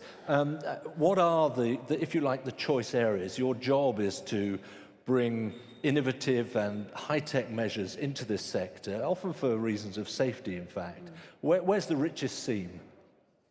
If I look on the shifts that are shaping these industries right now, you know, we have automation, we have electrification and digitalization. The last 5-10 years, we have been busy rolling out autonomous solutions globally. And what we see is that it really drives safety, it drives productivity, and there's a lot of benefits to that. What we are busy developing right now is then mixed fleet automation, how to then create these fully autonomous solutions, not only with the equipment used in mining, but also all the utility vehicles. So right now, if I summarize where we are, we have more than 3,000 driverless machines across the globe. And of course, that brings safety, it takes away people from the dangerous places in mining. On electrification, it goes slower. We have committed ourselves that we will have our full assortment, both for underground machines as well as for surface machines, ready by 2030. Today we have 40% of the assortment in a fossil-free version, but it's only 4% of our revenue. So clearly there is still quite a lot ahead of us when it comes to transforming this industry together to become more sustainable. You talk about, 3,000 driverless vehicles at this point. What's the pace of acceleration on this sort of figure? Because it sounds like an impressive number. I couldn't say what percentage that is of the world's mining vehicles. But it's growing very, very fast. We're up 30% in 1 year when it comes to driverless machines. So I think this is in full rollout across the globe, and that's very, very good to see. What I would like to see is the same thing happening now when it comes to the fossil-free versions that we have, and that's battery equipment, it's electric equipment, or different type of hybrids. Okay, so but you feel you've hit a tipping point, at least on driverless? Yes, absolutely. Which is obviously an important start. Fadi, could I bring you in? The company is working in the titanium value chain. What sort of technological developments have you brought in to make that difference, to advance the process? Thank you. Thank you for having me today, and thanks for the participants as well. The titanium value chain goes all the way from the mines to the final products. The one common thing in that titanium value chain is titanium. And extracting the titanium from the mines is an area that the kingdom is trying to develop. Of course, other countries have already made a lead into that, and we are sourcing some of those materials to convert them into other titanium compounds in the kingdom. Like we have built the largest smelters of titanium in Jazan, where it is located on the south borders of the Kingdom of Saudi Arabia. That experience was very enriching, not only for us, but also for the titanium smelting space, because these furnaces are the first to be built after about 25, 30 years from the last smelter that was built. So you can ask about the know-how, where is that knowledge was returned, and what technological developments need to happen in order to co-op with not only the environmental and safety regulations of today, but also for the client and the requirements on the ever-improving specs of those products. So there were some technological developments. It has been challenging at the early stage of development. However, as in other areas in mining and mineral processing, you have to be patient. You have to really be determined to do this. And today we celebrate that these products are being made for the first time in the kingdom, and we are growing into those smelters capacity and making more and more for our clients, that building relationship, trust, and so on. I'm interested, you talk about patience there, but also 25 years since the last smelter was built. In terms of a quantum leap technologically, has it been that, or is it still built very much on the sort of the solid base of the previous smelter plant? Yeah.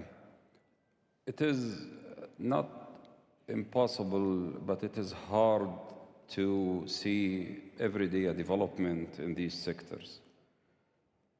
However, it depends on the courage and the will. And those developments will pay back as soon as they are matured and they are proven.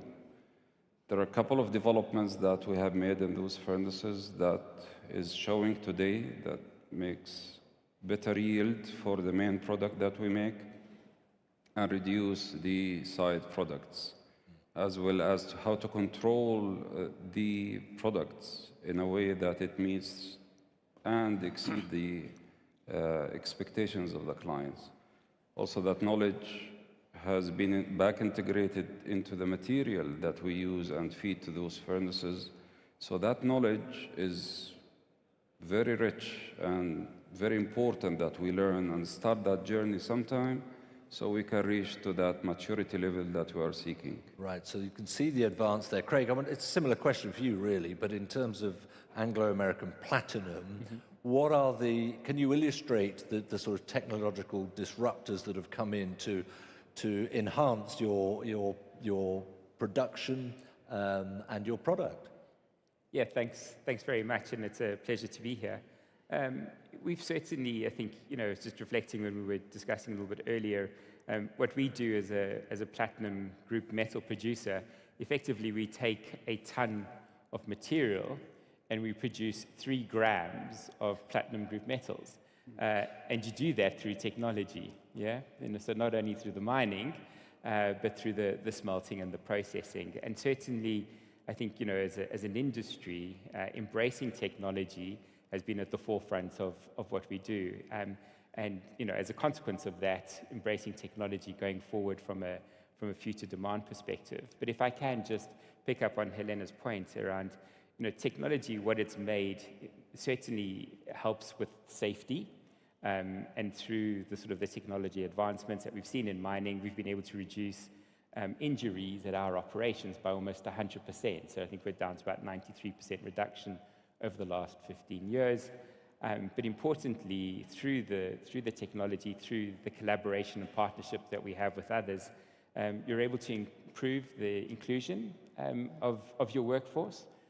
So previously being very male, strong dominated, as a result of where we utilize technology in our business today, far greater participation of females in core mining and processing capabilities. And I think that's a real a positive and something that we need to continue to embrace as we look to develop the metals for the future.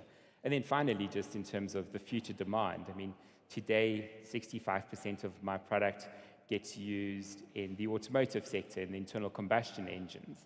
But as we look to the electrification of the drivetrain, the opportunity in terms of where PGMs are used in hydrogen production, green hydrogen production, and ultimately in fuel cells, which will then power buses, trains, light-duty vehicles.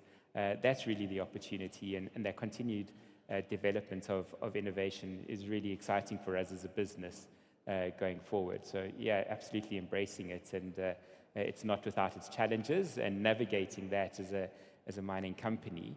But it's certainly, embracing this, and it's not new for us as an industry, and what people will get to experience in the kingdom. You made a good point that it can clearly disrupt your markets at times, as it has done, but it'll be interesting to come back to that in a moment. Mr. Chen, I want to turn to you, because there's a very compelling argument, I think, to say technology will enhance safety. Now, who's not going to listen to that? I wonder what you find have been what's been the speed of technological change coming into the minerals sector? I think at this moment, more and more companies will bring the new technology to the traditional industry to bring the new vitality.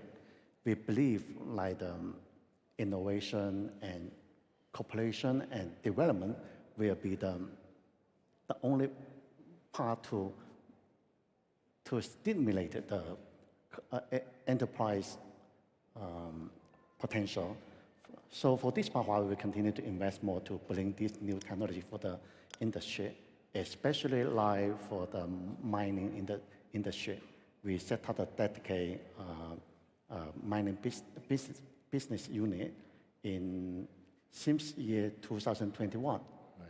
Then we try to work close with the partner, and we send in like more than 100 R&D experts to understand the mining. And the experts living in the mining and work together with the workers, and then try to understand the difficulties and challenges. Then we introduce the new technology into. So what did they find? And what are the areas within mining that seem the most appropriate for developing with technology? Are we talking about exploration, excavation, production, safety, which we've talked about? Yeah, actually, this part we're considering the key for that part is like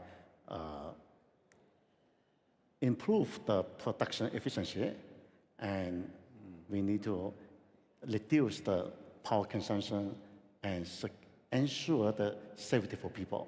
This is most important for the new technologies. Yeah. Okay, thank you very much indeed for that. If we could just focus then for a moment, I mean, you're from immediately outside the sector, you're in construction. So where do you fit in this? Why are you sitting here? All right, thank you for the question. I represent Nesma and Partners, and we are in the business of engineering and construction in Saudi Arabia, and we've been involved in many of the major construction, whether it's infrastructure or buildings or industry.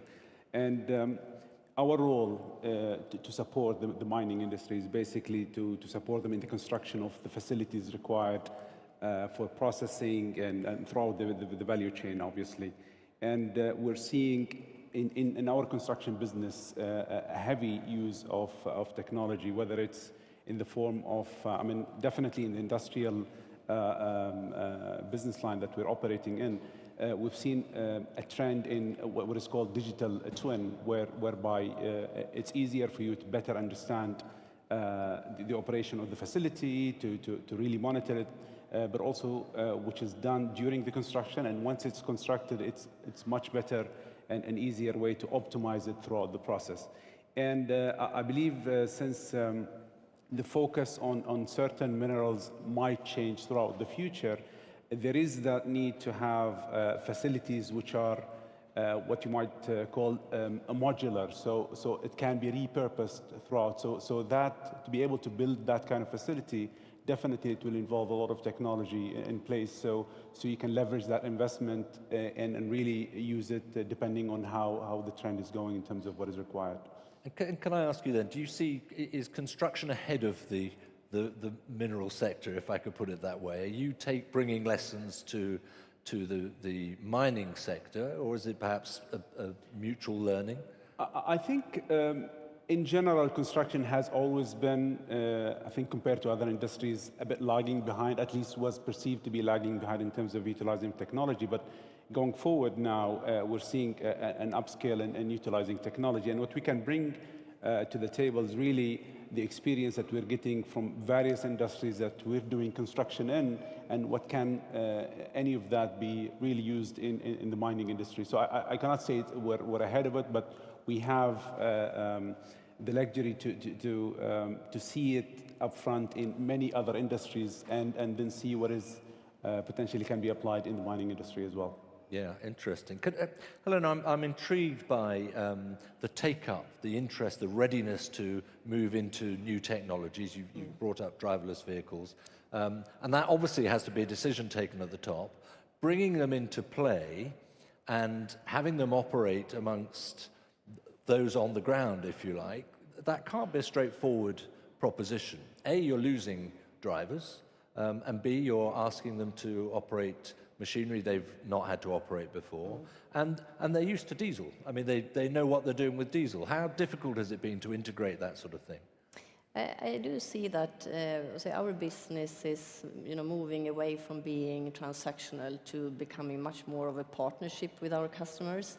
To implement autonomous solutions or driverless solutions it requires quite a lot of change management, both on our end, but also at our customers' side. So very often we enter into partnership, a project, and we work together for many years, starting with a teleremote solution, upskilling the operators also to be keen on actually trusting the technology, and eventually these operators can be in a control room thousands of kilometers away from the mine eventually. But of course, this is a journey. So we are doing this journey together with our customers now globally. So it's very much a partnership, and it's about upskilling also on our end. Our technicians that are working on site needs to also have the competence then to find the root cause when sensors are down or the network is down. It's new type of challenges, because in the end, this solution needs to work 24/7 in very remote places. But that's a really important point, isn't it? If you can talk about all the technology advances you like, if you don't have the network, the connectivity, it's pointless. And Yes. how much of there's a lot of nodding of heads there. How much of a challenge is that? It is a challenge. When we started to roll out autonomous solutions, let's say 7-8 years ago, this was actually the bottleneck we saw in each and every project. So we acquired a connectivity provider ourselves to get that competence inside the organization, to understand this and to have the competence, and also to be able to help our customers to build a solution rather than just sell a machine. And we have done the same on electrification, because also there we foresee that only put battery electric machines in a mine, that's one thing, but for the solution to work, the electrical infrastructure underground needs to be designed for a full BEV fleet, and that's a different competence needed. So we have also acquired 2 companies with that capability, with those capabilities. So we're trying to become more of a. We believe that this is a solution that we need to bring to the market, because it's not just it's many different components that needs to go into this. And if I can add, I mean, absolutely, having the right connectivity and the infrastructure in place is key. I can cite an example of where offshore rigs currently, I mean, part of what we've worked on with the sister company, these rigs are obviously dangerous, so you can see the resemblance in terms of the mining business as well. So these rigs, with the technology of digital twins and obviously depending heavily on the connectivity, now they are able to monitor it remotely and moving towards an autonomous operation in place. So the more connectivity you can establish, and also the technology around those equipments involved in the mining, then you can really move towards autonomous kind of operations possible. And we've seen it possible in other industries as well. So something that can definitely be learned from and then used in the mining industry. Just briefly, Craig, is connectivity still an issue, or are you over that now? I mean, so I think it really depends on the nature of some of the mining. So an open pit, open cast mine, that's relatively easy. Yeah. When you're sort of a kilometer and a half underground, and some of the conventional mining areas where we still do mining, that's more of a challenge. But that being said, through technology, frankly, also the cost associated with that's certainly got cheaper and much more advanced. And so the connectivity becomes a little bit less of the constraint. But it's more then you're into sort of the robustness of the equipment, your point around the change management associated with the mining itself, the maintenance, the engineering, etc. Those are where some of the efforts and the focuses are now directed towards. But by and large, I think there is a recognition that as an industry, if we're going to meet the challenges or the opportunities that are required for us to satisfy the world as we go through this energy transition, we're going to have to be much more adaptive and quicker at adopting this technology. And so it's interesting, you talk about the cost, and that is frightening, of course, but it's no longer desirable, is it? It feels like it's it's turned into a must-have. You've got to stay up with the technology. And actually, Mr. Chen, I want to bring you in on that, though. Let's look at AI. The greatest consumer of energy of them all, it seems to be. But where is AI-led production working? Where are you finding that it sort of comes into play in the mining sector? Yeah, I think AI has been widely used in the mining industry. Like in China, Huawei, we work together with the mining company we call Shandong Energy. And we work together based on Huawei Pangu large model. Then we generate the AI application for the more than 80 scenarios for the production scenarios. And this AI application can quickly duplicate to more than 60 miles. And this can improve a lot for the production in the various aspects of the production process, such as excavation, transportation, and ventilation. We can see the safety and the efficiency has been significantly improved. And has that been easy to persuade the mining sector of the value of that? Yes, because for example, like in those one scenario, like in the, because I mean in the coal company, they have the scenario like the coal blending of coking. This scenario, AI can ensure the in average prediction actually is higher than 95%. And the prediction time reduced from previous 2 days to 1 minute. Right. Yeah, this is really improved efficiency. And this AI can improve the business result for the company as well. Yeah. That's the proof of the pudding, I think, in terms of value of AI. Let me come back to Craig, to something I think you touched on really earlier, which is also about the technological developments of use of minerals. And of course, if you're operating in one particular sector, like the platinum group, that can have a very direct impact on you, on your business, even on almost a daily change. And I wonder, when we talk about technological disruption, it's not all positive, is it? Well, it's not entirely always positive. I suppose there's an element of uncertainty, and that's certainly something that we're working through at the moment as an industry, given sort of the transition from internal combustion engine vehicles to electric vehicles. And electric vehicles today don't contain any PGMs, but we're working hard to see how we can sort of incorporate that, because the properties of platinum group metals in terms of what they've done from a emissions reduction perspective and in automotives, we certainly think there's a number of properties that we can utilize them in the future. But it's certainly, for us as a company, what we recognize that continuing with that innovation and that technology advancement is fundamentally what we need to do. Creating demand segments for our product is part of what we are as Anglo American Platinum. And we're actively participating in those future use cases. So, we've not only advancing the utilization of PGMs in hydrogen production and mobility, which I spoke to, but also in everyday uses. So, for example, in food freshness extension, if you actually have a tiny platinum component in some of your refrigeration, you can extend the life of fresh food, actually, which in a world where populations are growing, your food resources becoming more scarce, these are opportunities for us. So yes, technology is a disruption, and it's a positive disruption, and it does cause uncertainty in current markets.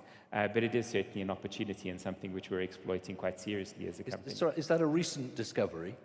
Yeah, we've been working on that for the last couple of years, and it's actually been trialed and tested quite extensively in China and then also in Japan, and some really positive results. But those are just small anecdotes. It's PGM's utilization in now supporting AI and crucibles used in 5G networks, etc., etc. These are all sort of incremental uses of PGMs which support technology development. It's fascinating. Well, it's certainly fascinating. Fadi, do you see the same impact in terms of technology changing perhaps the applications for titanium? I would like to comment on the technology disruption drivers, because today we see that most of the technology disruptions are driven by sustainability goals and decarbonization. And this is a very important topic also to be considered as we go and develop more and more of the capabilities, the efficiencies of the mineral processing. Because if we see where this industry has grown and the market has grown, has shifted from one market to another market from time to time, it depends on the product applications. And this is where the opportunity now, as decarbonization, sustainability is a very important topic for all of us in the future. And this is where the integration of a value chain comes into play. Because some of those technology disruptions requires where we can link up the different process steps to make it more efficient and reduce the tens of thousands of kilometers of distances that need to be traveled by materials today to go all the way from where we have extracted its form, extracted from the ground to the final product that goes into the applications. And the titanium, as we know, has been evolving in its application. Today we see the new generation aircrafts use more of titanium, which also helps sustainability goals. And as we know, titanium metal is the most friendly metal for the human body. And that is, something that has been developing since a long time. It's interesting you mentioned integration, which is of course where construction can come in and play its part. We can talk about transport, which we did earlier. It has to be part of a whole, I mean. Oh, definitely. I mean, this is aligned to what I mentioned earlier is, use of the final product is one thing, but also the process and repurposing those facilities to be able to process different kinds of products and to be dynamic enough to be able to change it. That's key to the construction as well of these facilities. Just one last thought, Fadi, you mentioned recycling, which we haven't really got into particularly here. Absolutely ripe for technological disruption and improvement. Are we seeing, are we seeing enough of it? Probably no.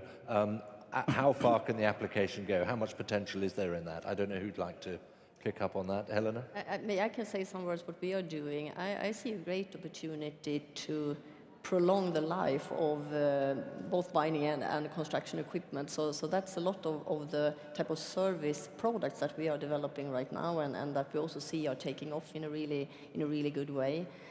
So to push the life of the equipment by reusing, remanufacturing components, I think that's the future. And and I see that on the fleet that we have out in the world. The age of that fleet is growing older every quarter. Fadi, recycling for you? Today we have implemented a technological development in the titanium value chain where our metal sponge plant has been recently built in Yanbu Industrial City on the Red Sea. And we have developed a raw material delivery and the recycle back of the carrier material with our partners, Tronox, who are leaders in titanium industry. So this is the only plant in the world that is connected through a pipeline of raw material supply and the recycle of a chlorine bag, which really put a lot of efficiencies. So the recycle of the reuse of the material within the same process, which was established, and there are other examples that are on the way as well. So it's working, it's coming. It's a work in progress, I think is probably the reality of it, in a sector that is not renowned for being fleet of foot, if I can use that expression. Thank you so much for contributing to where we are in terms of technology as the disruptor, the critical disruptor there. Ladies and gentlemen, please express your appreciation to our panel. Thank you very much indeed. Many thanks. And as you depart the scene, I would like to call on Hadley to join us now to take control, to guide the ship for our next panel. Thank you so much, David. And I'm going to move you to seat number 3. You've been only slightly demoted. Ladies and gentlemen, Your Excellencies, stick with us. We're going to be having a longer conversation. You're right here. A little bit of a longer conversation about not just the mineral industry, but what could potentially be called its toxic reputation and how folks on every step of the value chain can change that narrative. I want to welcome to the stage our speakers, His Excellency Khaled Al-Mudaffar. He is the Vice Minister of Mining Affairs, of course, for the Ministry of Industry and Mineral Resources.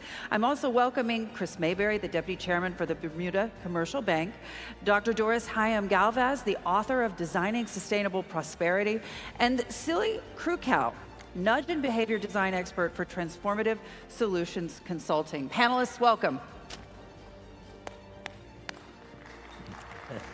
Well, you are good to see you are a panelist this time. Yes, the luxury. Hi. Hello. Nice to meet you. Nice to meet you. Oh, hello. You guys. So we've got several different kinds of perspectives on this stage. One of them, like myself, a journalist, and I think David, I might even throw the question first to you. When we talk about perspectives of the mining industry, toxic is a word that I hear often. Poor reputation is the title of this panel. In your mind, how bad is it? Gosh, well, look, toxic, dirty, and dull. So I might as well spell it out. I think that's how many people would see it. It's absolutely true that within the media, particularly within the news and current affairs perspective, we are going to draw on the problems. That's sort of part of what we exist for, to look for the challenges. And historically, and even today, there are plenty of challenges, and no one in this forum is disputing that. What I think is interesting is how you perceive your own sector, because I've heard some amazing presentations, and I'm inspired by what you get here. You've got an amazing story. I mean, an extraordinary story. And I think it was Mark Cutifani who was spelling out, you know, minerals are the root of everything. Yeah. Everything we do and everything we've got. And why does that not become the story? Yeah. And sorry, just to finish off, and that's about you pushing that story. You can't expect the media to say, actually, let's look for something else in mining. It simply won't work that way. And it's not going to happen overnight. It's a long, slow process. I was thinking, just one very quick example, Statoil. A company called Statoil realized that that was not a name that was working very well for them. They're now Equinor. Well, people almost now don't remember Statoil. It's taken a journey of, 10, 15 years or so. So it's a slow process, but it's up to the sector to try and drive that change. That's what I would say. Your Excellency, if you want to pick up on that, I mean, just from the sector's perspective and from a government perspective, as David says, obviously the mineral sector is providing enormous opportunities for Saudi Arabia, particularly with regards to employment and to women's employment. So there is a good story to tell. Yes, thank you. Thank you, David, for being frank as such. And the reputation we do have is not good. And David is right. And if you put into Google mining, you will get whatever you will get, maybe. However, mining and minerals is needed. The physical part of minerals, from a home to a car to a phone to whatever we have, is to have a good life and a quality of life, you need minerals. And on the other side, Saudi Arabia is in a better shape because we started late, so we have the late advantage, and we learned from all the legacies, the good ones and the bad ones, and we started well. And we are served because we have a young generation that are tech savvy, and we are using more technology, more scale, and we don't have much of illegal mining, small. But I wanted to also follow up on David's point. We need all the stakeholders to work together. It wouldn't be only the industry. They need the industry, the policy makers, the inspection need to be right and good, but also the educational system and other things. In Saudi Arabia, we have mining here as a welcome industries. The application, we opened a new mining engineering school, and the application is almost 3 times the capacity compared to other jurisdictions where there is 60% drop in the. I wanted to hear more from the panelists, so I stop here. I think it's a great time to pick up on this with Dr. Hayam Galvez, because this is what you do for a living. Is there hope? Can we turn this reputation around? Absolutely. And I think we have to think beyond mining. As the Excellency said, we have to work all together for the benefit of the region. So if we shift our attention from mining-centric, and we put ourselves in a target position, guilty of everything, the regional prosperity, and therefore we genuinely address the needs of the people and the environment. But we have to build our reputation. So if we can prove that we are doing good measurably and transparently, we have no case to make. So how can we demonstrate that we're actually doing things differently from the past? Yeah. So when you think about what happens next, so often we hear the younger generations bemoaning the state of the world with good reason. They're very worried about climate. They're very worried about the move to the green energy transition. And yet at the same time, there seems to be a failure to link critical minerals, mining, with the cell phone and the AI that they are so consistently interested in using. In your mind, how do you connect the two? Because it doesn't seem as if there is a connection at this point. Lucille. Oh, sorry, yeah. Well, I think to me it's all about figuring out how do we actually take the overall goals that we have within sustainability, within safety, and become very specific on what does that mean from a behavioral point of view.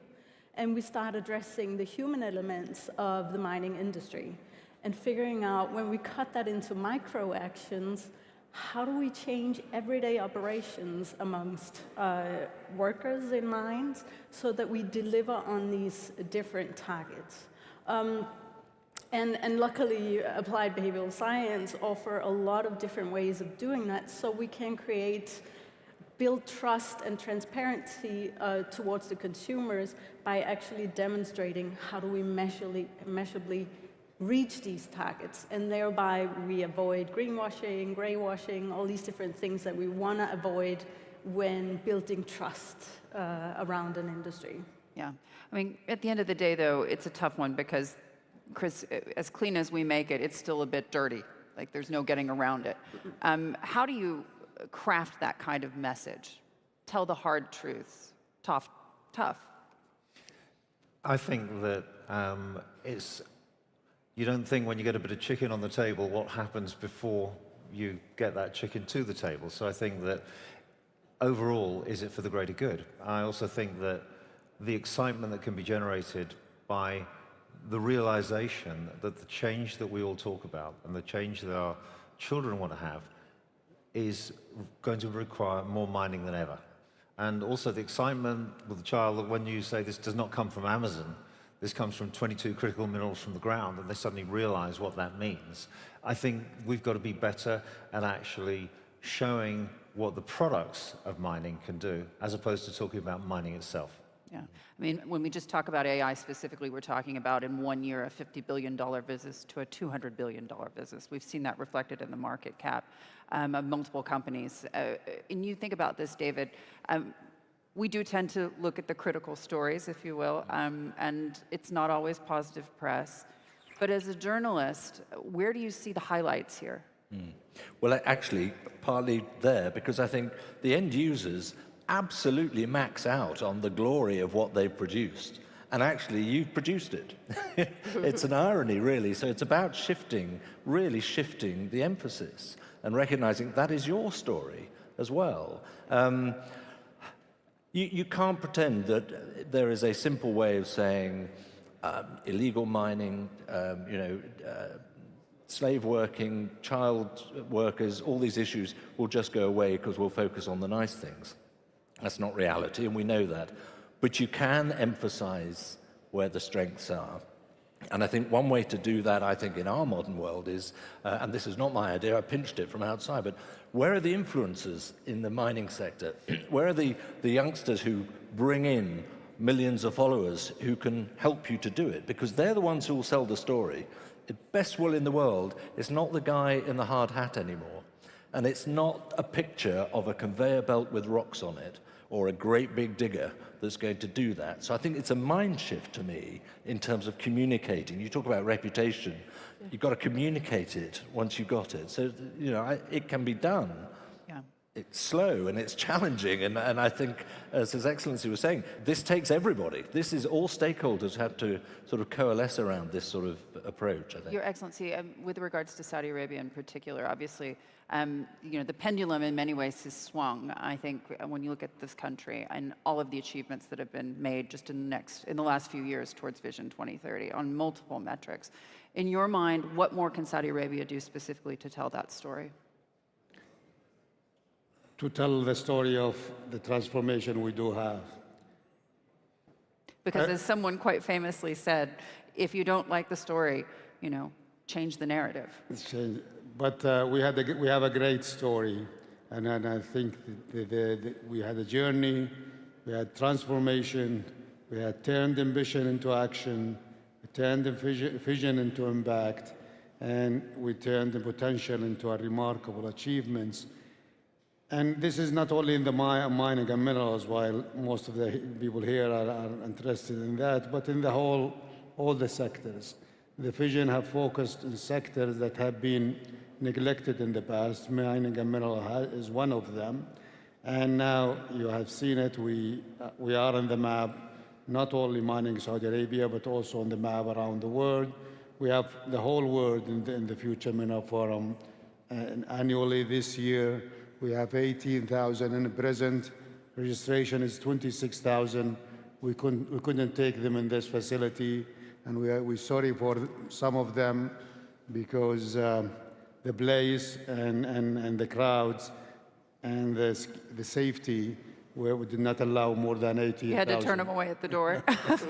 So, but there is a live broadcasting from here and they can listen to it. So this is, and also 2/3 of them is from outside Saudi Arabia, and mining is new. So the transformation Saudi Arabia has delivered, and because we like most people or countries to feel what we are having, the joy and the pleasure and the proudness, we are proud of the transformation Saudi Arabia has done through the Vision 2030. We want to share the experience with everybody. And mining is one of them, and that's what we are doing here, and we're doing in the Future Mineral Forum. And because I think one point that I'm lucky with all this communication expertise here to learn from them, but mineral brings developments, and Saudi Arabia chose mining for an economic play, as an economic play to develop remote areas, to create jobs for young generation, 65%. Our major advantage is young generation. And therefore, and many of the super region, what we call super region, Africa, Central Asia, Middle East, are in need of development like Saudi Arabia. And mining is one sector that can bring that development, can bring jobs, can bring creation of, and also development like infrastructure, roads, water, power can come to remote areas, not only jobs. But when you build homes and houses, wherever you are, you either take it from a tree or from a bit. And when you live where you have to have another bit for waste materials in there. And these cannot be hidden. So you have to take material from the grounds, and you have to have a bit for the waste you are making. The waste you out of homes have to go somewhere. You cannot say, I want to throw it in the neighboring country or the neighboring. So this, how we tell the story of Saudi Arabia, we chose the Future Mineral Forum to be one of the channels, or one part of it is to tell the story we have and to attract more people, because we need the expertise, the skills that we do not have in the mining sector, but around the world. We built our oil and gas on partnership. We built our petrochemical industry in the partnership. And now we want to build the third pillar with a partnership, because we know that collaboration and cooperation is a pillar for building anything that is great and proud of. And since this is the last session, I see the ticks of the minutes. I'm worried that you do not come back to me. I'm really sad this session is the last session, because I will be missing all those great people that we learn from them. Some of them are in the panel. Some of them we heard on. Some of them we recorded their talks for the rest of the year to hear. The good news that we will have another one after 1 year, so we invite you all for the next year Future Mineral Forum, and I promise you the great people that are in this panel and the other panel will be here, and more similar people will be in. So thank you very much for the time you spent, the impact you made, and the contribution you have delivered. Thank you. Thank you. Chris, I'd love to hear your perspective on the younger generation, because I know that you're working on multiple programs to educate young people about this disconnect. Yeah, I mean, I hate to be negative, but I think our generation is a lost cause for actually believing that mining is anything other than coal miners coming up with a lamp on. You know, that's the image. So let's forget that. And what we've done at Beacon Events, of which I'm chairman, where we hold mining events around the world, His Excellency and the team come to many of them, is we've done something called Next Gen. So if we failed with this generation, how can we win the next generation? And we have 3 levels of Next Gen, from the youngsters, and by the way, this is thousands of youngsters, supported by a lot of the companies who are here, really got involved. So the primary school children will get to the events, they'll crawl on the material, they'll be excited by the screens and the displays, and we'll give them a bag of swag to go at the end of the day. And so, you know, they're suddenly interested in what's going on there. At high school, we're getting specialists and executives from the companies to go into the schools with disciplined programs to actually show what mining means, to educate them and to excite them. Because from our point of view, I think there are 2 things that we need to get in at the highest level. The first is the future. You want a future, you want a green future, then you better understand mining. And the second thing is, it's really interesting. There are cool jobs, there are all sorts of stuff going on. AI can't work without it, your phone can't work without it, electrification can't work without it. Where do you think that the power comes from in the sea when you've got a wind turbine? You know, so I think, you know, it's really cool stuff. And the third level is, at the college level, it's real careers help. Mock interviews with real HR resources from mining companies and helping them to assist to get placed in the industry. And this is something we'd like to grow, and it's something we passionately believe in, because without starting those group levels, at the youngest level, from primary school children, we can't change the future. And Socrates said, to educate a child, you light a flame, you don't fill the vessel. Let's light the flame, let's make them interested, let's let them know what we're doing, and then the rest will happen. But it'll take time. As David said, it will take time. Yeah. Dr. Chaim Galvez, I want to ask you this from the big picture. Just a couple of years ago during the COP28, we saw a lot of pushback from the environmental community on Abu Dhabi, because they invited members of the mineral community. They invited the petroleum community into that conference and said, hey, listen, if we want to make a deal, we've got to do it with the people who have the technology to get us there. And at the same time, while they were quite successful, there was still a great deal of global pushback. How do you change the narrative with regards to the climate community? Because it seems as if we are all looking towards a green energy transition, we should all get on the same page. Yes, thank you. I think we have to go beyond being the extraction, seen as extracting minerals, into being contributors to a better future. And become a catalyst, a enabler of a regional prosperity during mining, so that there is a level of economic activity that stays long beyond mining has ended. So if we do this genuinely from day one, in collaboration with all stakeholders, co-create the future, there's trust is built, transparency, and the buy-in.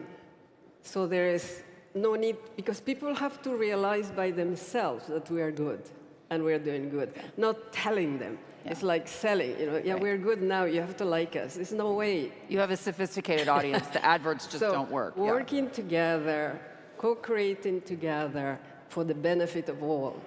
So we can become a catalyst for something much greater to enable a future that's sustainable and equitable. Silly, talk to us about the behavioral aspect of this, because this is fascinating.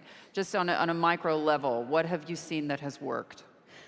So basically what we see is that if we really want to make a change, there is no quick fix, of course, so we need all of these great initiatives. But I think it's very important to say that you can create a lot of consumer awareness or awareness in the mining industry about a certain behavior, but that doesn't mean we're going to see results.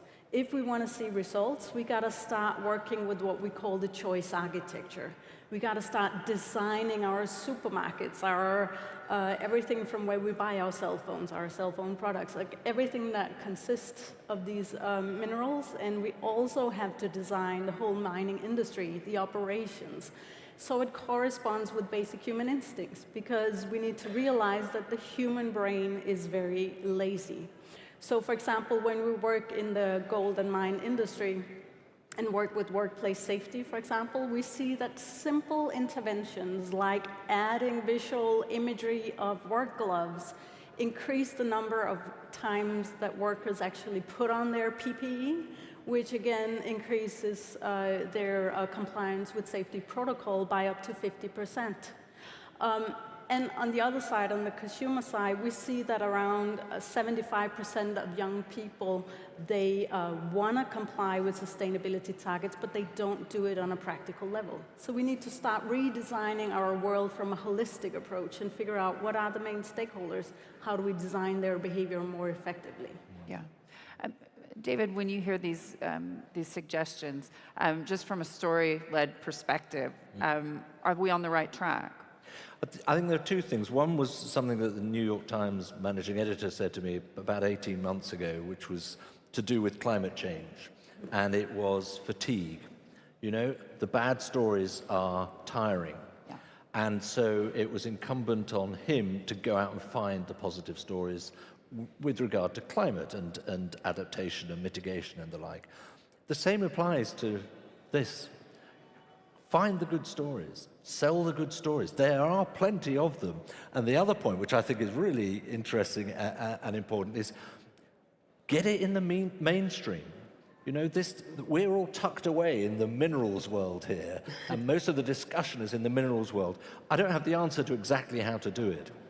It may be through podcasts with people who talk normal language. You know, in this sector, like every sector, it's not normal language. It's a very special language. It's a niche vocabulary. Niche. Yeah. Get it out in the mainstream. Find ways of doing it. Find people who can communicate. I'm not building a strategy. It's a tactic, really. But communicators can help in a way that perhaps, you know, we look internally at what we're doing and feel defensive when it doesn't go right. Get others to help us to do that. Yeah, Just wanted to add to that, but communicating maybe not enough, but maybe we can have a different purpose.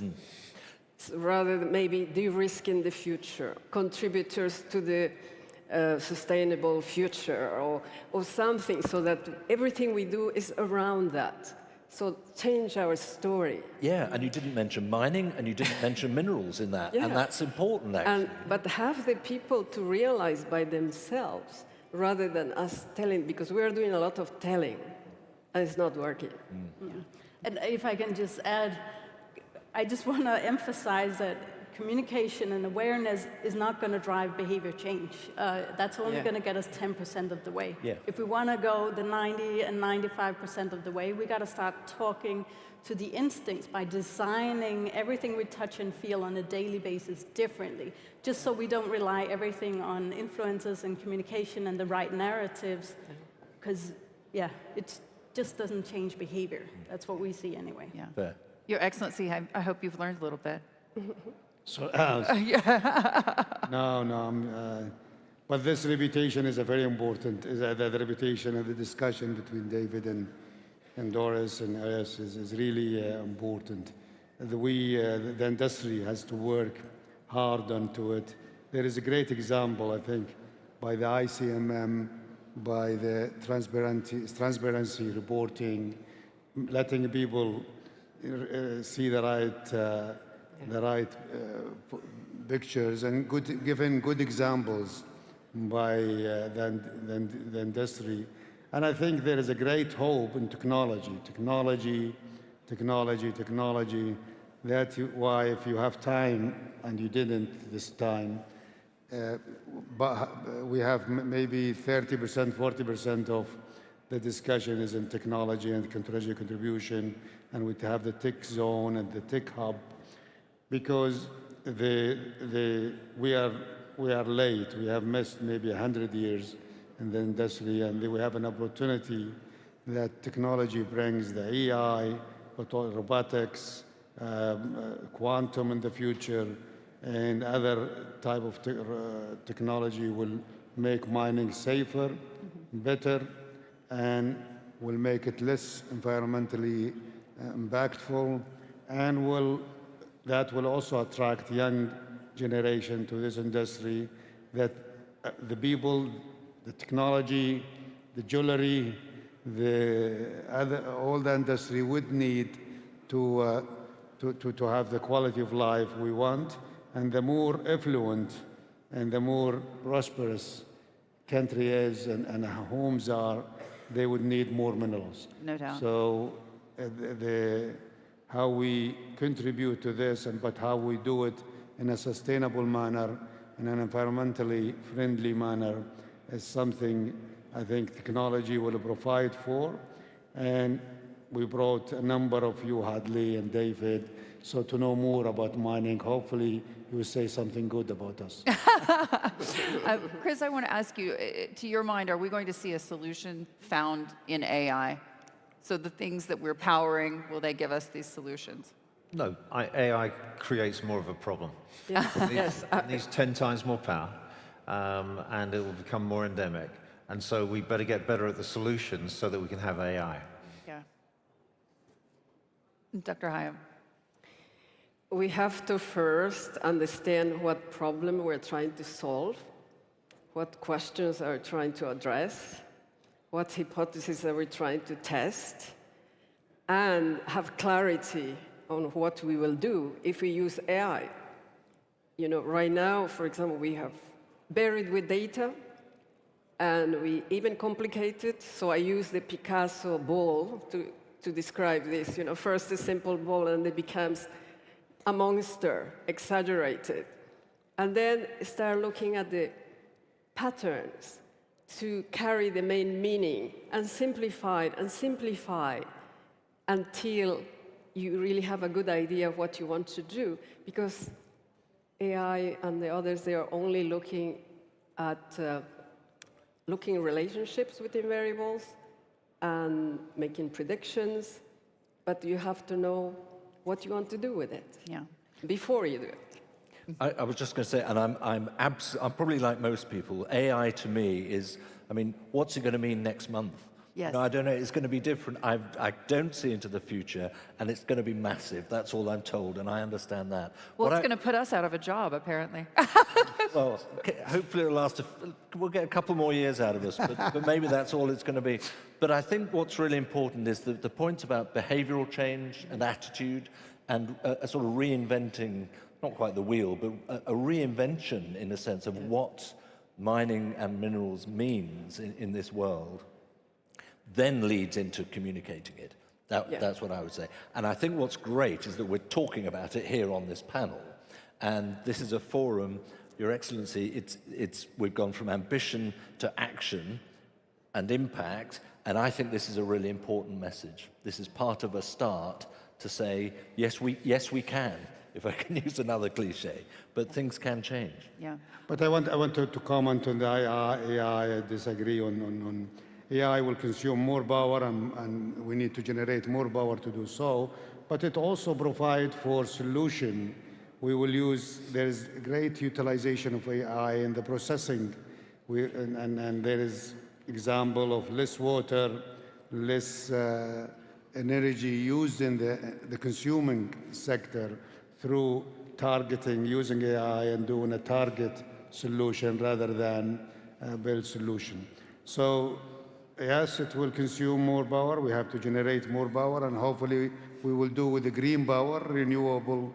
The more renewable, the more we are happier, because the more demand for minerals will be there, and therefore. But I think still technology and all type of technology and quantum is a great promising to solve problems that was not solvable in the past. And I am optimistic for the world of more, using more technologies to solve the problem we have. But in the mineral sector, I think the best example, we are in the mineral age. We need more mineral. We are not a good user of technology. We need more technology. We need talents, and talent do not like mining. So with more technology utilization, we'll attract more talents, more young guys, and I'm sure young guys with tech savvy and well-trained will be better than us, at least better than me, to find the great solutions. Your Excellency, panelists, I want to thank you so much for joining us here at the Future of Minerals Forum Day 2. Ladies and gentlemen, Excellencies, thank you. Thank you. Thank you. Go ahead. Thank you. Thank you very much. No, after you. Hadley, thank you very much to you and all your panelists. That was a really interesting conversation. And I think I really appreciated how frank everybody was about some of the challenges this industry faces, and in some instances, maybe some feel doesn't face. Well, believe it or not, we've come to the end, almost, of the Future Minerals Forum 2025. Goodness, has it been a busy 2 days? We've had discussions, we've had conversations, we've had deliberations, we've had connections, we've shared knowledge in the knowledge exchange forums.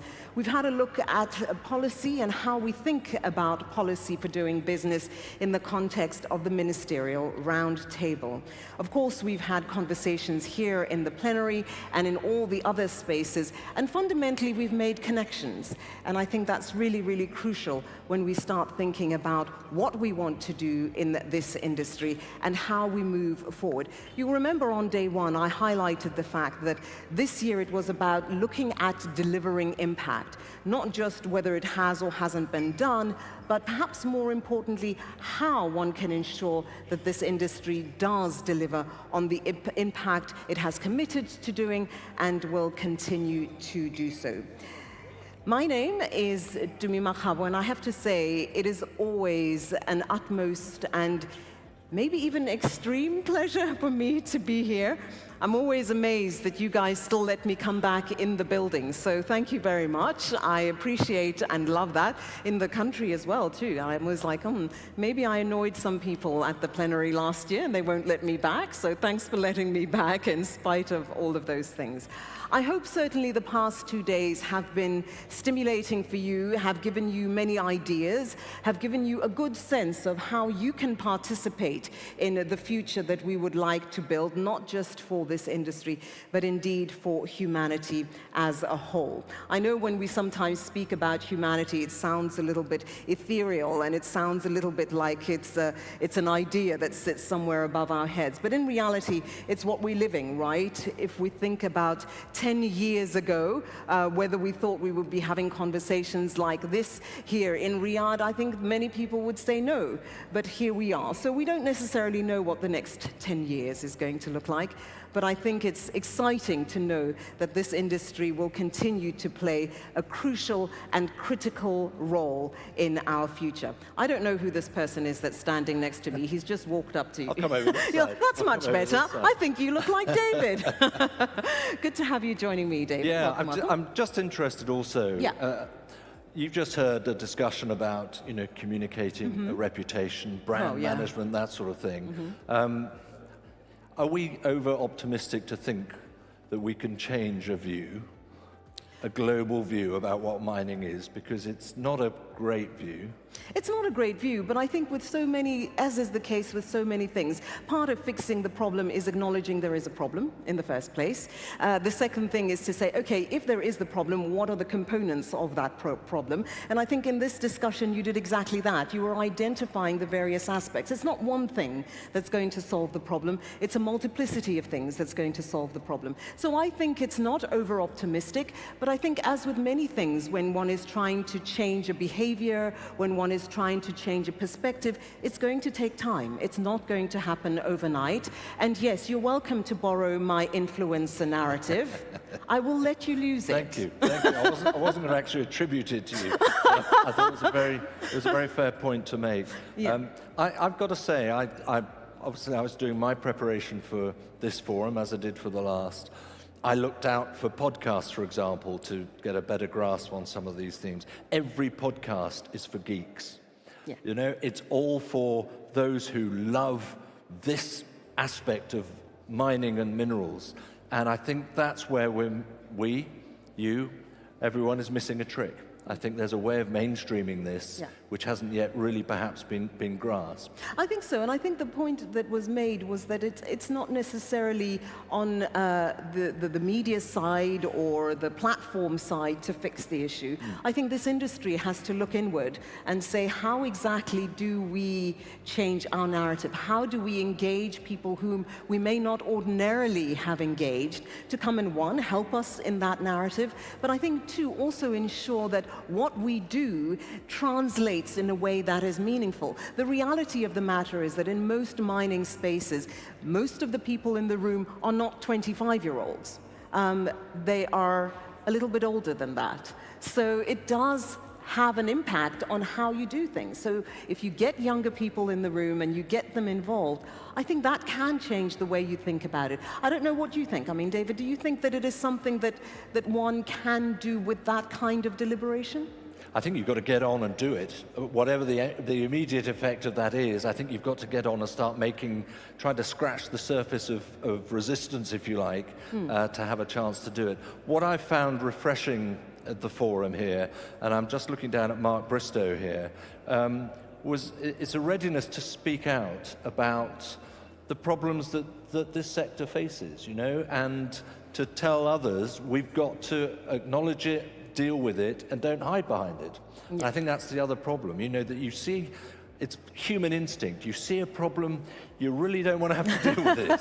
And I think it really is a good time to change that and to say, no, let's grasp the nettle and let's try to make a difference where we really need to. Not just in terms of reputation and communication, but in actual practical practice. I do agree with you, and I don't know whether your narrative is going to be similar to mine, but I know when I first came to this event, my view and my understanding on how this industry functioned was very, very different, and it has subsequently changed where I feel more enthused about it.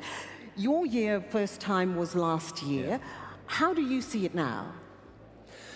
I think what's changing with my own sort of perspective is that there is a very clear reality that this is absolutely critical to our future. And every year that goes by, more and more people are getting that message. So then it really is, it's not quite an open goal, but it is an opportunity to say, we're helping you. We're doing something. We are the start of the journey to saving a planet, if I could be really melodramatic about it. And I don't know that message either is getting out yet. No, I don't think so. I don't think so yet, but I don't think there's anybody in the room who's going to acknowledge otherwise. So a lot of work to be done, but I'm encouraged by the fact that there is a reality check that says the work can be done, will be done, and this is how we intend to do it. And I think, sorry, I was just going to add, I think it's a fact, and I've recognized this, seen this. There are doers in this world of the mineral sector. We're in an area of action, and you feel it here. And I think that's really important. And I've heard a lot of people say, we need leadership now. And someone's got to seize that and become the leaders and help to drive that, the momentum. His name is David Eads. My name is Dumi Makhabo. This has been quite an extraordinary year of the Future Minerals Forum. 24,000 registrations. You'll recall that only 4 years ago it was 3,500 registrations. Those who can do the numbers can tell us what the exponential is on that initial figure, because I don't know how to work it out, but I can tell others all about it later. We have had an incredible 3 days, including the ministerial roundtable, expositions, expos, information. So let's have a quick look at exactly some of the highlights of the past 3 days.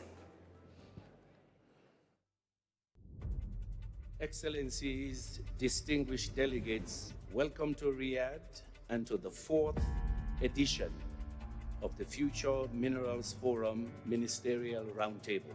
This roundtable is a unique platform, a space where we come together to address challenges and craft actionable solutions. At this event, it is a very important one, and I recognise your leadership in bringing us all together. The theme of this year's Future Minerals Forum is the year of impact. Advancing global discussions. To be able to get connectivity, circularity, and traceability. To harmonize the existing standards of responsible mining. Midstream and upstream processing as being imperative. Would be a fair, just revolution, and that we can ensure prosperity for all. It's lovely to see how this event is growing and how it's getting more serious and more focused on what we're trying to deliver. Thank you very much, and I wish you a fruitful and successful meeting.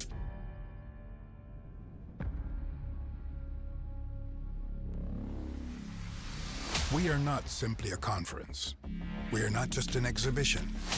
The Future Minerals Forum is a cause. We are bringing together supplier nations to create a powerful global minerals impact. Sustainability has, of course, become a key question. Capital allocation, financial discipline are essential. They're foundational.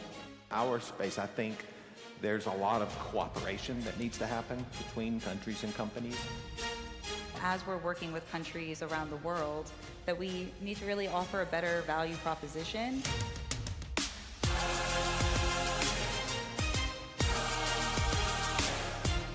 But we need the capital. We have to show the returns for it. We need to make sure that we're long-term. Good, strong fiscal policy, good, strong political stability. Without really adequate data, you cannot develop any sector. Do you think we're going to head towards more competition? É fundamental a competição é natural. There is something we need to do in mining, which is innovation. Saudi Arabia is determined to produce every ounce, every gram, every molecule, every atom, every electron of our resources. And you are welcome to join us.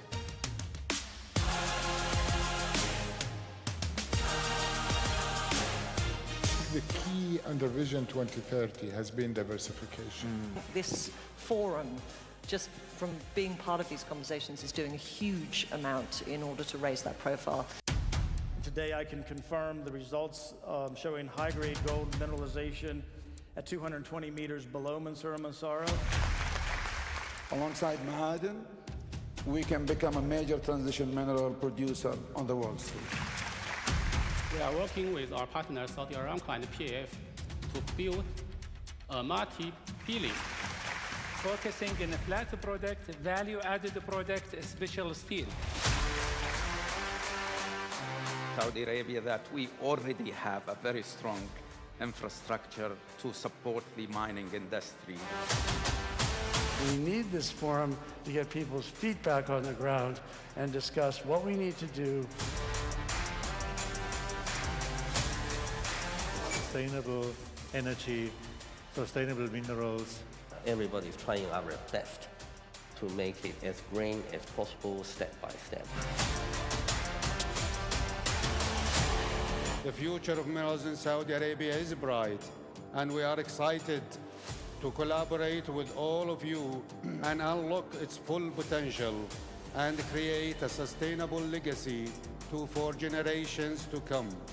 And thank you for being part of the Future Mineral Forum family.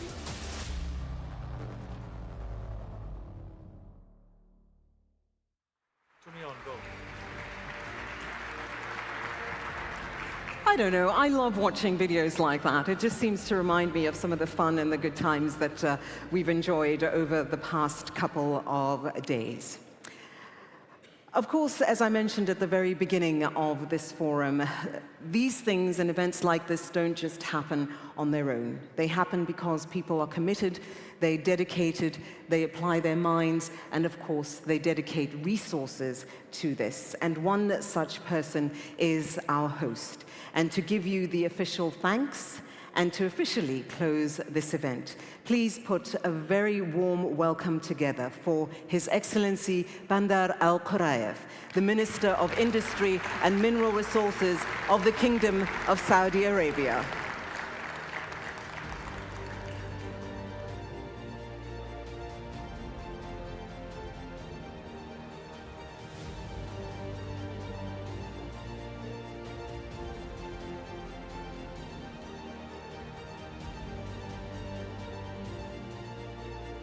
Thank you, Tommy.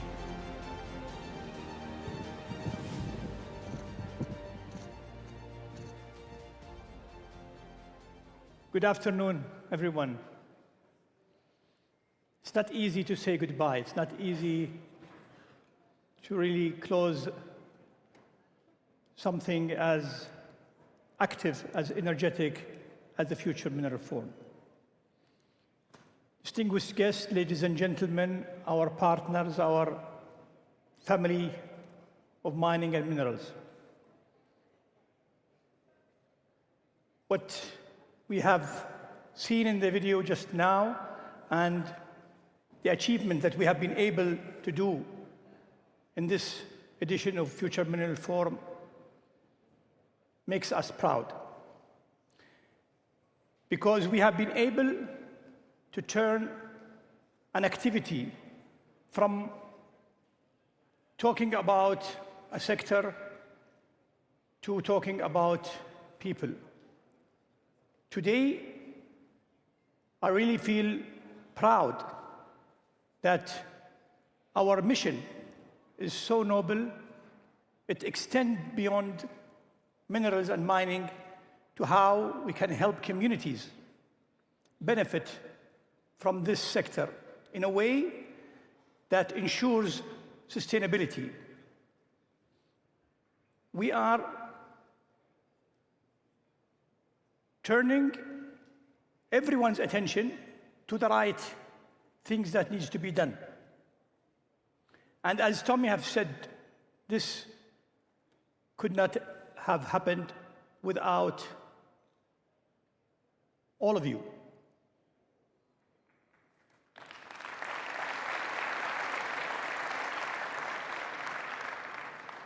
The idea of the Future Mineral Forum started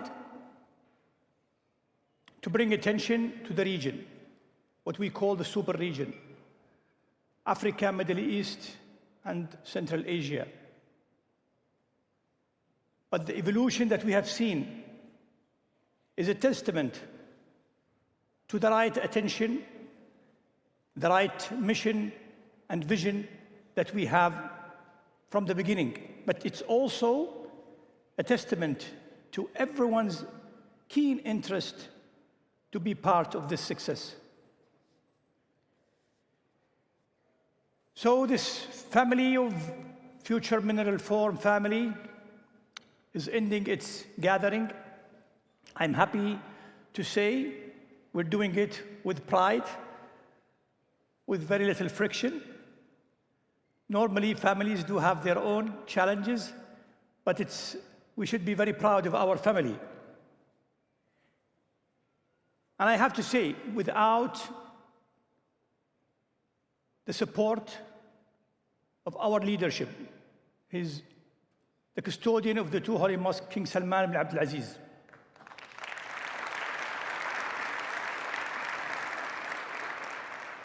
And His Royal Highness Prince Mohammed bin Salman, Crown Prince and Prime Minister, who believed in us, enabled us, and also helped us to get the proper attention, not only within the country, but globally. I would also like to appreciate our partners who have believed about the cause of the Future Mineral Forum, our sponsors, exhibitors, speakers, moderators. You all have made a great job and contribution for the success of the Future Mineral Forum, and we should be all proud of what we are doing.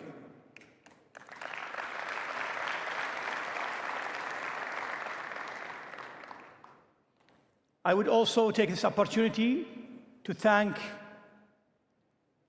our ministry, its ecosystem, and the broader government entities who made this happen, who made your journey as our guests from outside Saudi Arabia to be smooth, who were able to help us truly reflect what Saudi Arabia is all about.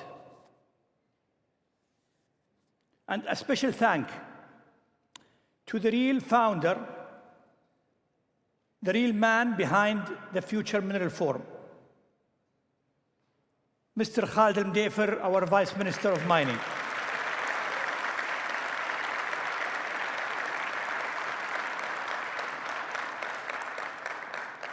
His vision, his belief, his passion about the sector is what drove us all behind this cause and brought us to where we are today. Definitely, he is also surrounded by a great team who work very hard throughout the year to make these couple of days the success they are today. So please give a big applause for everyone I have mentioned just now, because they deserve it.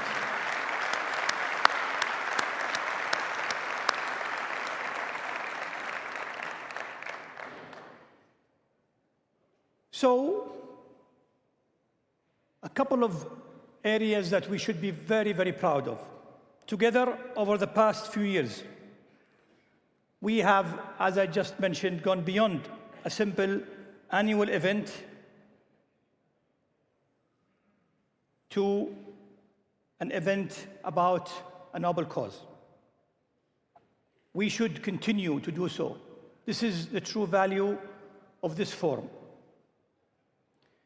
The power that we shared one vision, our collaboration and commitment towards something greater than just a mining forum. And I leave you with two thoughts that are very important. One is we need to look at what is going to be the future of the Future Mineral Forum. We have worked hard to bring attention to the forum and its contribution to global mining and future of minerals. We now need also to work hard to focus on the subjects that matter and the subject that will bring more value to our sector globally. We have reached a stage where we need to build a structure in which our focus is not lost, choosing the topics that we need to focus on to ensure greater impact. I also would like to encourage you to use this energy that we have been able to see in the last 2 days, to continue the engagement with us, with everyone, to ensure the momentum is there for this cause and what we are all about as Future Mineral Forum, our agenda to improve the sector, to help the sector adopt best practices, introduce technology, make human capital development a core component of what we are doing. There's so much to be done, and we need to keep the momentum to ensure that we are actually delivering. So with this, I would like to say thank you all. It has been a great pleasure welcoming you again to the Future Mineral Forum. See you next year, inshallah.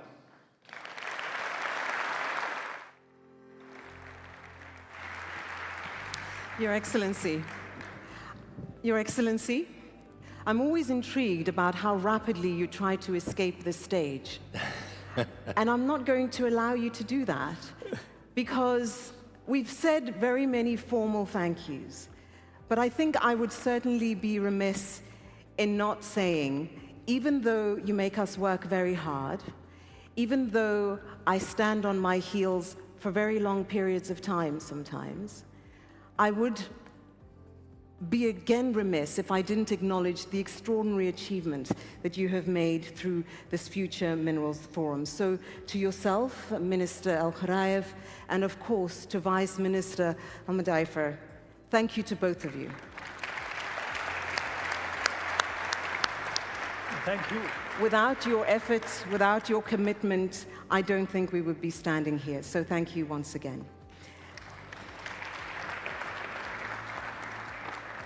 Ladies and gentlemen, as the Minister mentioned, this doesn't happen by itself. We've mentioned this before, but in reality, there is a whole multitude of people who are involved in putting an event like this together. And particularly from the side of the Kingdom, again, we want to take a moment to acknowledge them. There are many, many milestones that have been